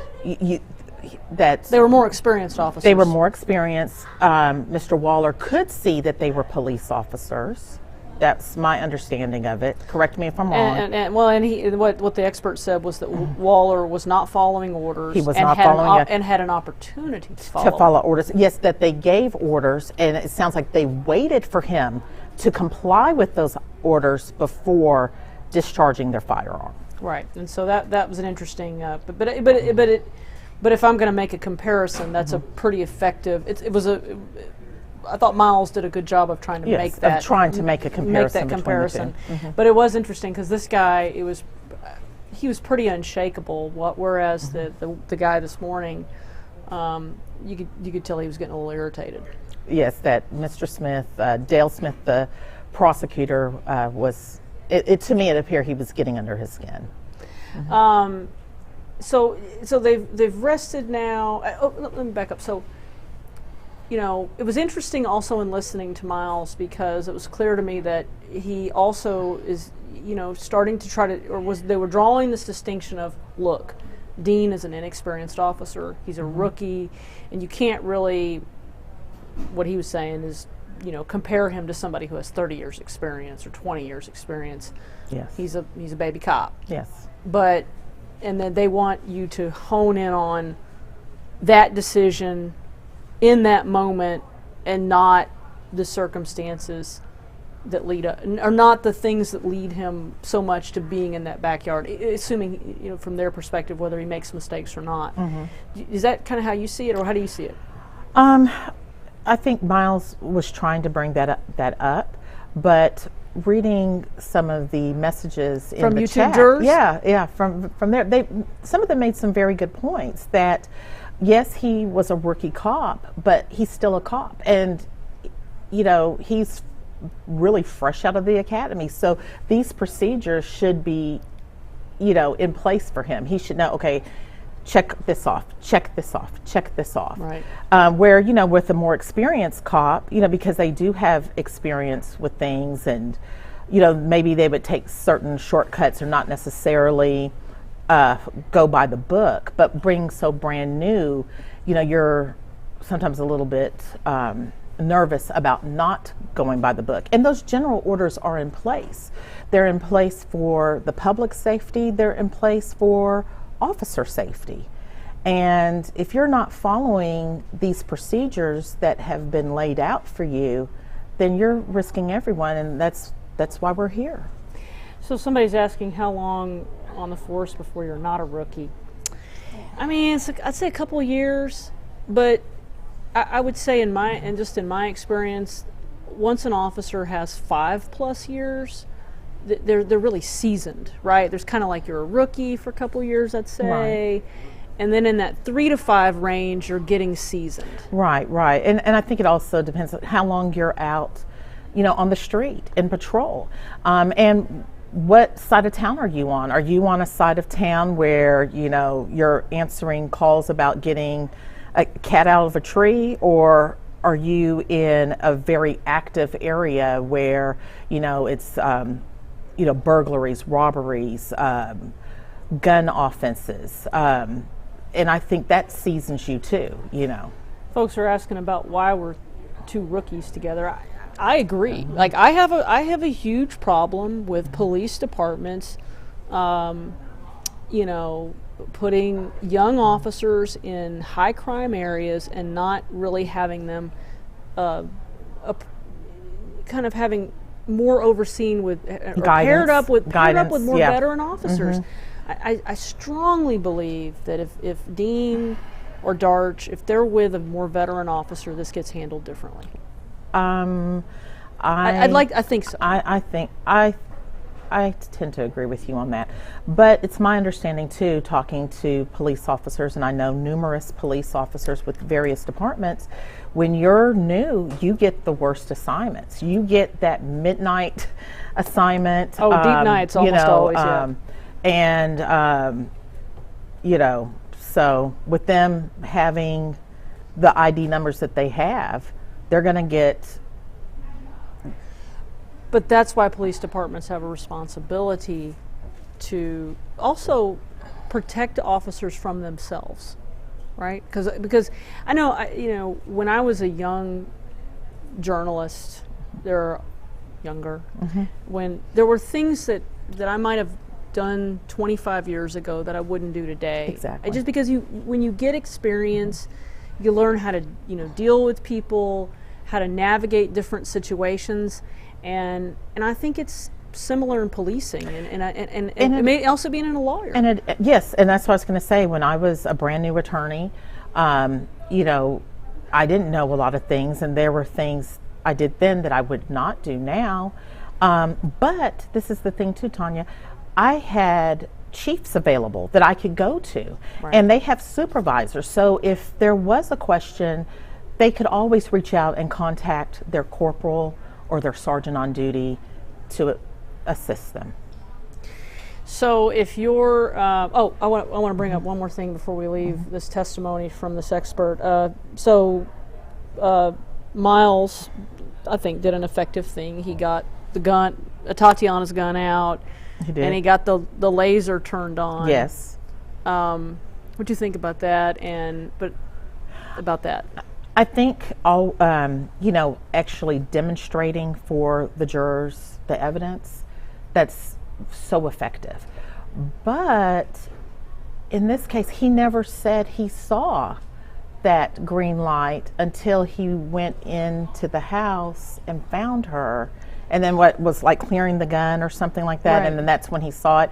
But he never testified to that, and I think his original statement, he never said anything about seeing a green. What did he say? Well, he actually never gave an original statement. Okay, he never gave a statement. That's right. Because actually his testimony in court was the first time that we ever really heard his version of events. Okay. And so, and when he testified, he. But talking to his partner. Talking to his partner, right. He did not say he saw a gun, and he did not say he saw a green light. Right, in terms of the body cam, right? Yes. Okay, that's what you mean. Okay, yeah, I get what you're saying. And you wonder how much credence the jury will give that he doesn't say those things audibly on the body cam. Right, and that's something that they need to weigh. He didn't say it then, and it's me, because my experience has been. Well, we call those res justa statements. Yes. My experience has been, though, when something like this happens, officers will immediately say, I saw a weapon, I saw this. Even if it was a telephone or right. what have you, they're letting you know the reason why I used deadly force is because I saw someone who was in possession right. of deadly force. Somebody's asking if Fort Worth Police Chief, the former chief, testified. No, he did not testify. Mm-hmm. No. Would have been interesting to hear from him, but It would no, have he been. did not testify. I'm looking through these comments, guys, and so I guess I'm really curious about this piece of evidence. I mean, it may not be that exciting. We're all sitting here on Twitter, and it's going to end up being nothing that exciting, but you feel like it has to be something, maybe. Yes, I feel like it has to be something, but it may be really nothing. Somebody's saying here, you don't call the force out for every call, and that's true. I mean, No, you don't. But in this particular case, with them being so inexperienced and in a high crime you area, can also and call a supervisor and say, that's hey, what I said. Hey, supervisor. Call a supervisor, and you say, hey, and this is what we've got. How do you think we should proceed? Now, that doesn't mean the jury will not ultimately. You can say, okay, they may look at it and say, okay, you've made lots of mistakes, but ultimately in the moment when you made this decision, you were justified. So Right. that, who knows, and you never know what a jury's going to look at. But I still think it just speaks to the need to slow situations down. Exactly. And Mr. Priest made a very good point of, with them going into the backyard, they left that front door unsecure. Both doors. And if there was someone in there, they could have come out and come up behind the officers and hurt them. Right. So folks are asking some questions. Some of them are repeats, but we're happy to answer them. People want to know why expert witnesses are allowed to hear the testimony. Well, because they're experts, they have to, they're in there listening. So they can either discredit another expert or give credence. Because sometimes, you may have your own expert and they're listening like, hey, there's nothing in here that I really disagree with, and I would make the exact same call as this expert. Have you had that happen? I have had that happen. Is that a bad feeling? It is. It's like, oh, you've called your expert thinking they're going to say something. Thinking that they're really going to say, and thinking they're really going to say something to help, your. Okay. All right, let's see what we got. Trial. I don't recall what the largest segment of it. I don't recall the state's exhibit number of that, but there was a second exhibit offered and admitted by the state, which is State's Exhibit 116, which is the second portion of that interview. We offer this portion of the interview under Rules 106 and 107, it being part and parcel of the exhibit that was offered earlier by the state on the same subject matter of the forensic interview of Simon Carr. So as I understand the way the interview was admitted, it was agreed to between the parties as to certain portions of the interview would be played and certain portions would not be played. The interview was not admitted in its entirety. Is that correct, Mr. Smith? That is correct, Your Honor. And that's your understanding, Mr. Gill? It was the state's exhibit. We did not oppose the admission. The first exhibit was admitted without objection, and then there was a second portion offered by the state, which was State's Exhibit 116, which came in without objection. Now we're offering Defendant's Exhibit 50, which is a part of the same interview. But it's my understanding that the portion that you're wanting to offer does not relate to the incident on trial here. It relates to a totally separate incident. It relates to Ms. Jefferson's handling of the weapon on a second occasion, which is consistent with her handling of the weapon on this occasion, in which Zion Carr also demonstrates with his hands how she manipulates the weapon. The relevance being on this occasion, a live round was found in her feet. And on the occasion described on Defendant's Exhibit number 50, it was described how in a separate incident she manipulated the slide of the weapon and ejected a live round and said, oh, it's already loaded, which is behavior consistent with her behavior on October the 12th. Response. Your Honor, going back to Monday of last week, December 5th, after when Zion Carr testified, the state made it clear on the record that that testimony was different than he had divulged to us in prior meetings and in the forensic interview. The defense acknowledged that we had been sending them disclosures about meeting with witnesses, and the defense at that time said that they did not believe that the state of Texas was holding anything back, and they acknowledged that the state had heard that new testimony for the first time with the defense in this courtroom, so there was not a 3914 or Brady violation. At that time, instead of subjecting Zion Carr to the lengthy process of rewatching the forensic interview piece by piece for the defense to impeach him with prior inconsistent statements, the state made an offer with the defense to play the portion of the forensic interview that dealt with what Zion Carr had discussed happened at his grandmother's home on the early morning hours of October 12, 2019. The state of Texas told Mr. Gill specifically, we don't care which parts we play, we just would like to keep the part out about the incident with the car on a different day and Atatiana Jefferson and her weapon, because it's extraneous, has nothing to do with this case, and has no evidentiary purpose whatsoever. At that time on Monday, Mr. Gill said, that's fine, and we played that first portion. A couple of days later, last week, I can't remember if it was Mr. Brissett or Mr. Gill, they approached me and said, hey, we want another piece of the forensic interview played. I said, no problem. The state of Texas has in its possession a format of the forensic interview which makes it easier to redact. So they asked the state to redact that portion. We pulled it out. I showed it to them. Mr. Gill was nice enough to inform the state of Texas that that was not the right portion. It talked about something completely different. Another portion that the state didn't want to keep in, so the state appreciated Mr. Gill telling us that. We got the right portion.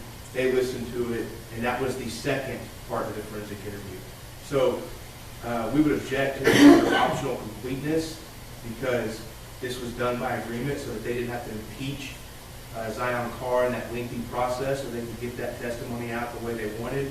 And then also that this is a completely extraneous matter on a different day, that its prejudicial value, its prejudicial effect outweighs its probative value.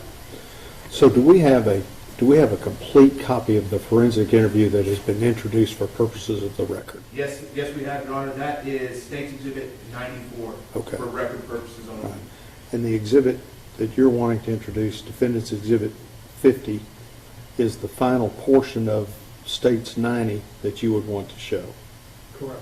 Okay. And during the break, Mr. Gill provided me a transcription of the interview. Is the state satisfied that the transcription that he provided to me is fair and accurate in regard to the video? That is correct, Your Honor. I reviewed the same transcription, and I have reviewed the exhibit, the defense exhibit that they're trying to introduce. That exhibit has portions of the forensic interview that are already in front of the jury under State's Exhibit 116. It's like the last 2 minutes of the exhibit that Mr. Gill just provided the court. Okay. All right. I'm going to sustain the state's objections. Would you want to introduce Defendant's 50 for purposes of the record? Yes, Your Honor. Any objections? No objection for purposes of the record. All right. Does the defense anticipate having any rebuttal evidence? No, Your Honor. Okay. So both sides will rest and close in the presence of the jury? Yes. Yes, Your Honor. Let's go.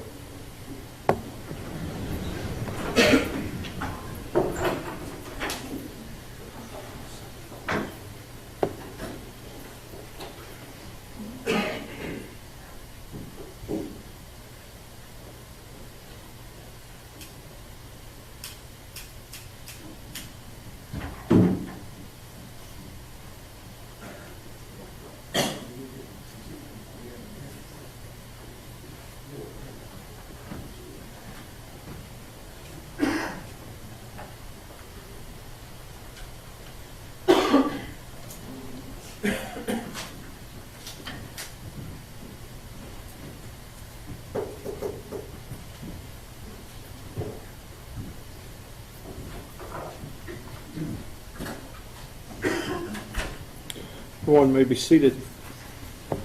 Mr. Brissett, Mr. Gill. Your Honor, and ladies and gentlemen of the jury, the defense closes.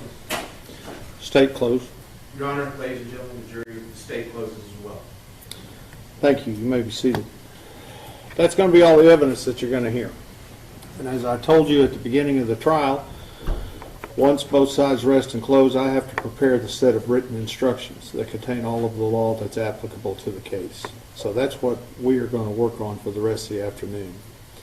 I'm going to allow you, however, to remain here for as long as you want to review your notes, because I anticipate in the morning when you come in, we'll hit the ground running. I'll read those instructions to you. The lawyers will make their closing arguments, and then you'll retire to your jury room to begin your deliberations. Okay? So work as long as you want to back here today. When you're ready to go, just let Deputy Nicholson know, and we'll get it all taken care of. Very, very important that tonight you stay away from anything involving the media. Don't watch TV, don't read anything. Go out and eat dinner, okay? Because tomorrow we begin on your time. You're in control of this tomorrow, not me. So work as long as you want to today. We'll see you in the morning. Your Honor, before we may we approach? Yes.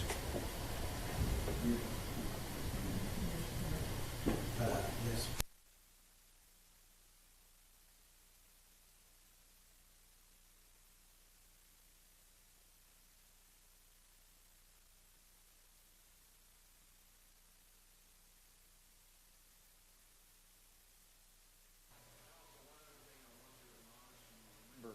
Your notes are your notes, okay? While you're looking at them, you're reviewing them.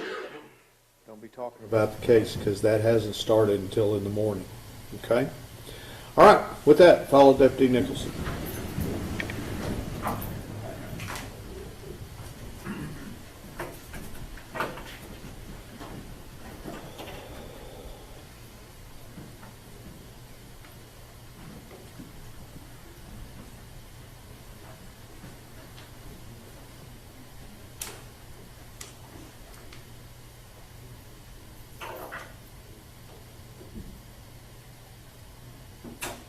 All right, everybody, we're through. Thank you.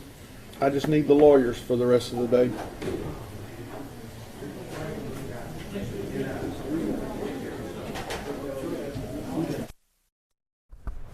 Okay, so I was right. You were right. You were right. I really thought Judge Gallagher was going to push on and read the jury charge and start with closing statements, since, you know, It's not 3:30. Yeah, it's not 3:30. But So. yeah, well, occasionally I can call it right, but not very often. What do you got? What do you got, Ryan? Well, I just make sure you caught up to speed. I mean, they're going to do closings in the morning, get their jury instructions, all that, so they're done for the day. Okay.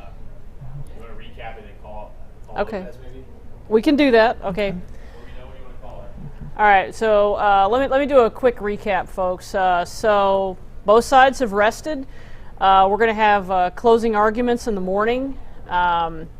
We've had a day of basically expert testimony, dueling experts all day long, which are mostly use of force type experts, which is really, frankly, was not a surprise. We really expected that to happen.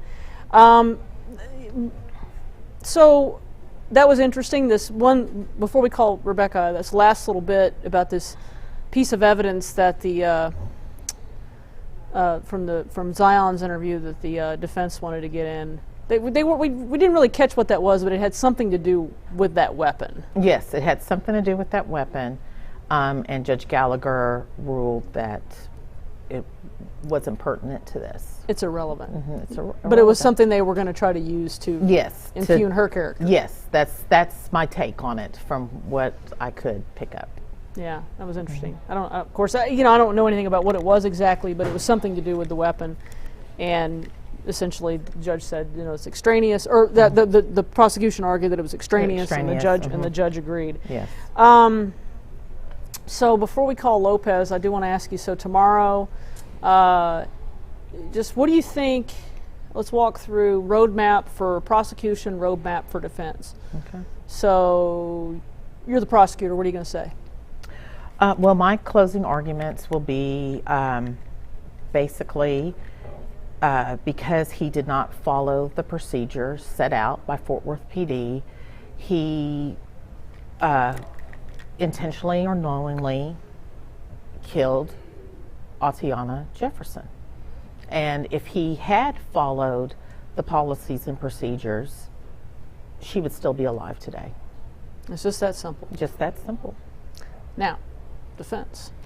The defense, my closing arguments would be that pretty much a brand new police officer out there with another brand new police officer, you know, just at a year experience. Yes, didn't do everything by the book, but believed that his life was in danger, saw a weapon through the window, and had to act.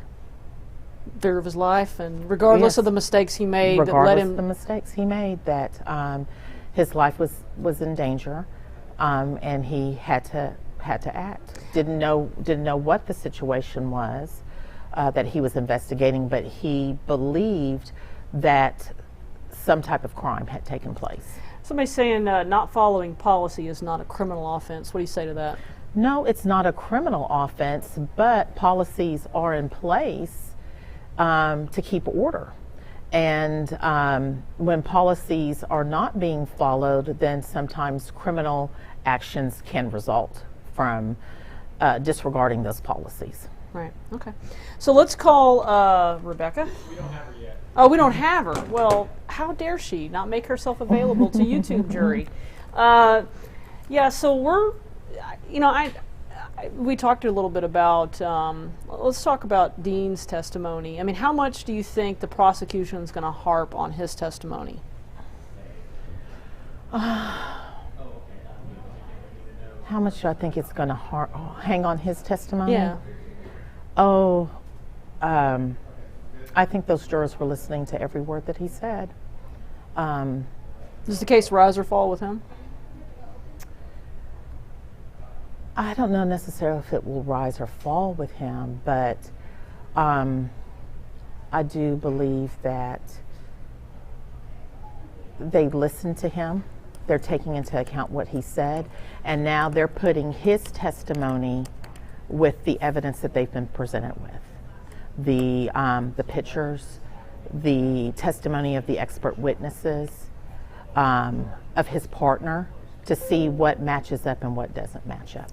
Somebody was asking about the jury being sequestered, and I'm trying to remember, in the Geiger case, they sequestered, but I can't remember. I think they sequestered in when he was found guilty, or the guilt-innocence part. But Okay. or her. Trying to remember now. Oh, here we are. I'm trying to pull up story here. I believe that's when they did the sequestration. And you think the judge will sequester here? I don't think so. I don't think Judge Gallagher will do that. It's not done often. No, it's not. And I don't think he'll do it in this particular case. So Rebecca talked with the judge. They're going to read the charges to the jury in the morning. What time? Same time, 9 a.m. And then do closing arguments, and then they'll deliberate. There's not going to be like a jury light or anything. It's going to be a buzzer, and they'll give everyone. We don't get a jury light? Okay, so Ryan's telling us that. That, and then call Rebecca. So I'm going to call Rebecca because she likes to be heard too. Yeah. So Rebecca just talked to the judge, and I'm sure she'll say this too, that basically they're going to read the jury charge. We'll have closing arguments, and then but we're not going to have that red button that we've had in the Dallas County case. Do they not have the red button over in Tarrant County?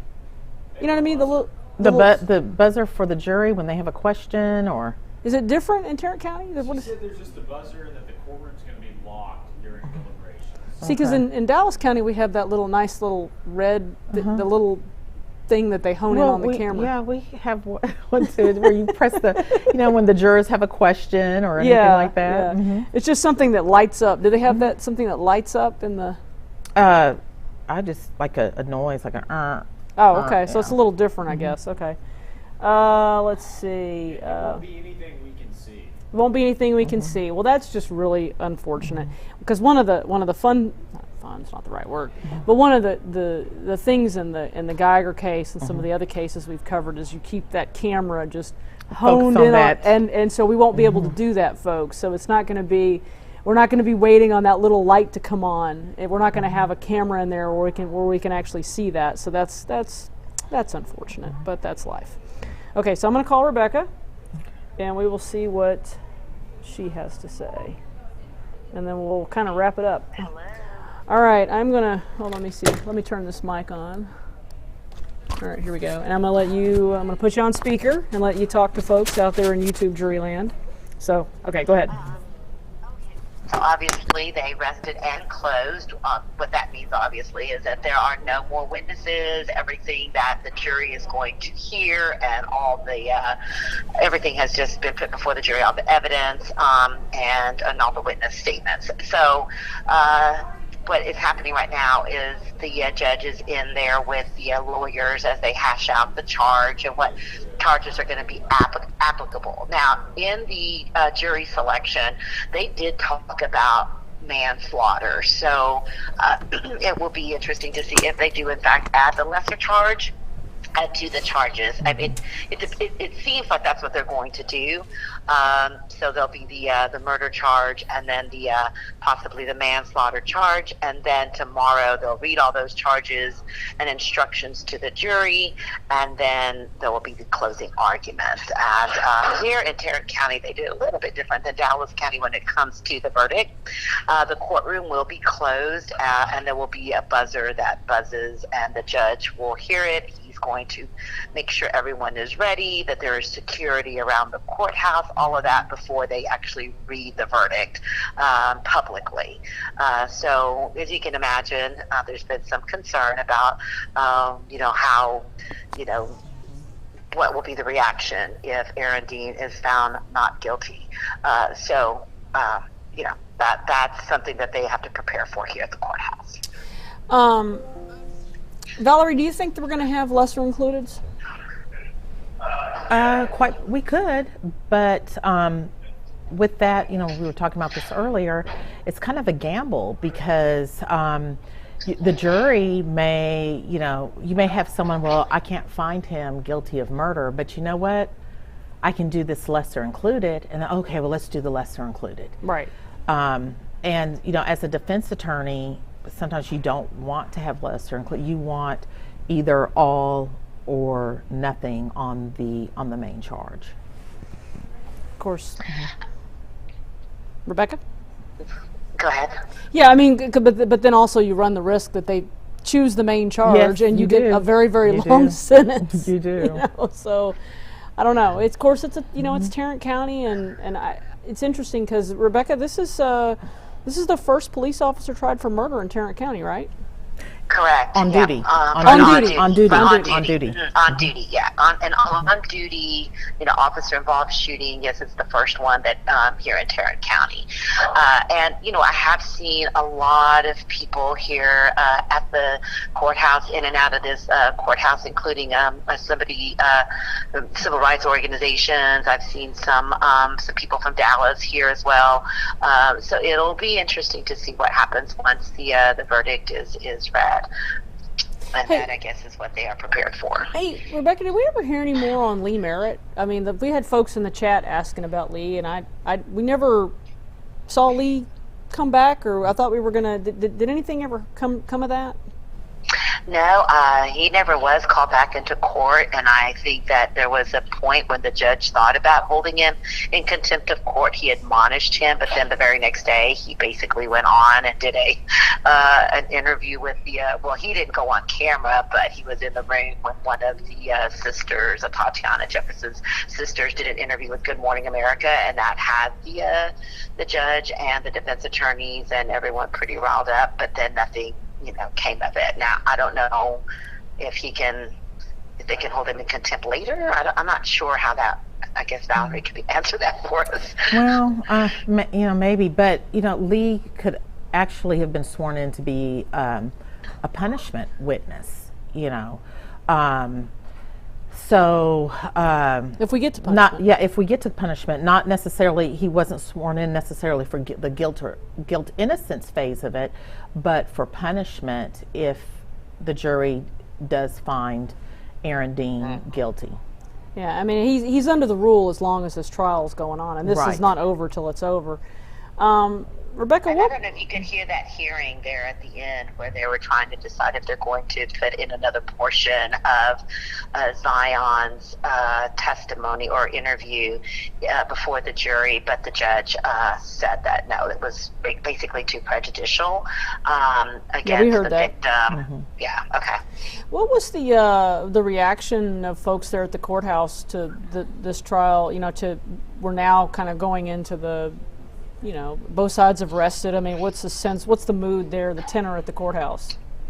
I mean, everyone seems pretty calm right now, and I think that there are some that believe that Aaron Dean did not do a good job on the stand. I've talked to a lot of people and around here, and they felt that that he hurt himself on the stand. But then they felt that today was not a good day for the prosecution. That they were able to somewhat impeach or use their own witness against him. That the defense basically did a good job of kind of questioning his credibility and also some of the things that he was saying. So some people felt that it was not a good day for the prosecution. Really? You think the thing about him not taking notes and writing a report, that carried some weight?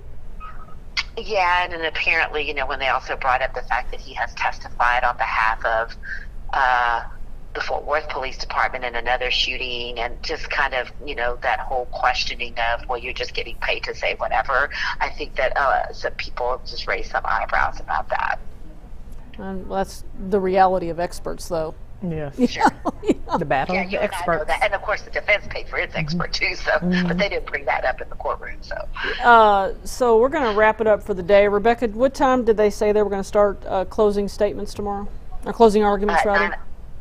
9 o'clock. And one thing that the judge did say is that he's going to allow the jury to stay here as long as they want and review their notes, so that because tomorrow he says they're going to be up and running and it'll move, pretty quickly. And also, Tanya, if this jury cannot reach a verdict by the end of the day of closing tomorrow, the judge does plan to sequester them during deliberations. Okay. So there is, he is going to sequester them during deliberations. Okay. Well, that's good to know. All right. Well, I appreciate it, Rebecca, and we will be back at it tomorrow. So. Okay. Thank you. Okay. All right. Bye-bye. All right, folks. So we're going to get closing arguments in the morning, and like Rebecca just said, the judge, if they go beyond tomorrow, he will sequester them, or the plan is to sequester them if deliberations go on past tomorrow. That gives them some impetus to come up with a verdict. Right. By the end of the day. And if they do start around 9, that means the jury would probably start deliberating, maybe around 11? 11:30, maybe noon? Well, maybe break for lunch. Noon. Well, they'll just have lunch in there, and deliberate through lunch, so. Okay, so be packing a bag, I guess, tonight. Well, I think Judge Gallagher will order lunch for them, so they'll have lunch in there. Well, I mean, I'm talking about like for if they go over. Oh yes, they may have to have an overnight bag just in case.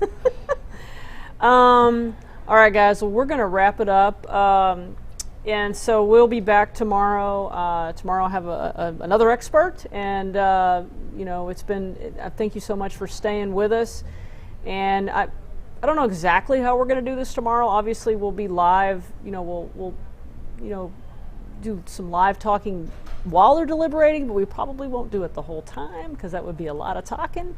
But I'll do as much as I can and love to answer questions, and then we'll just have to see how things go. Thanks so much for joining us.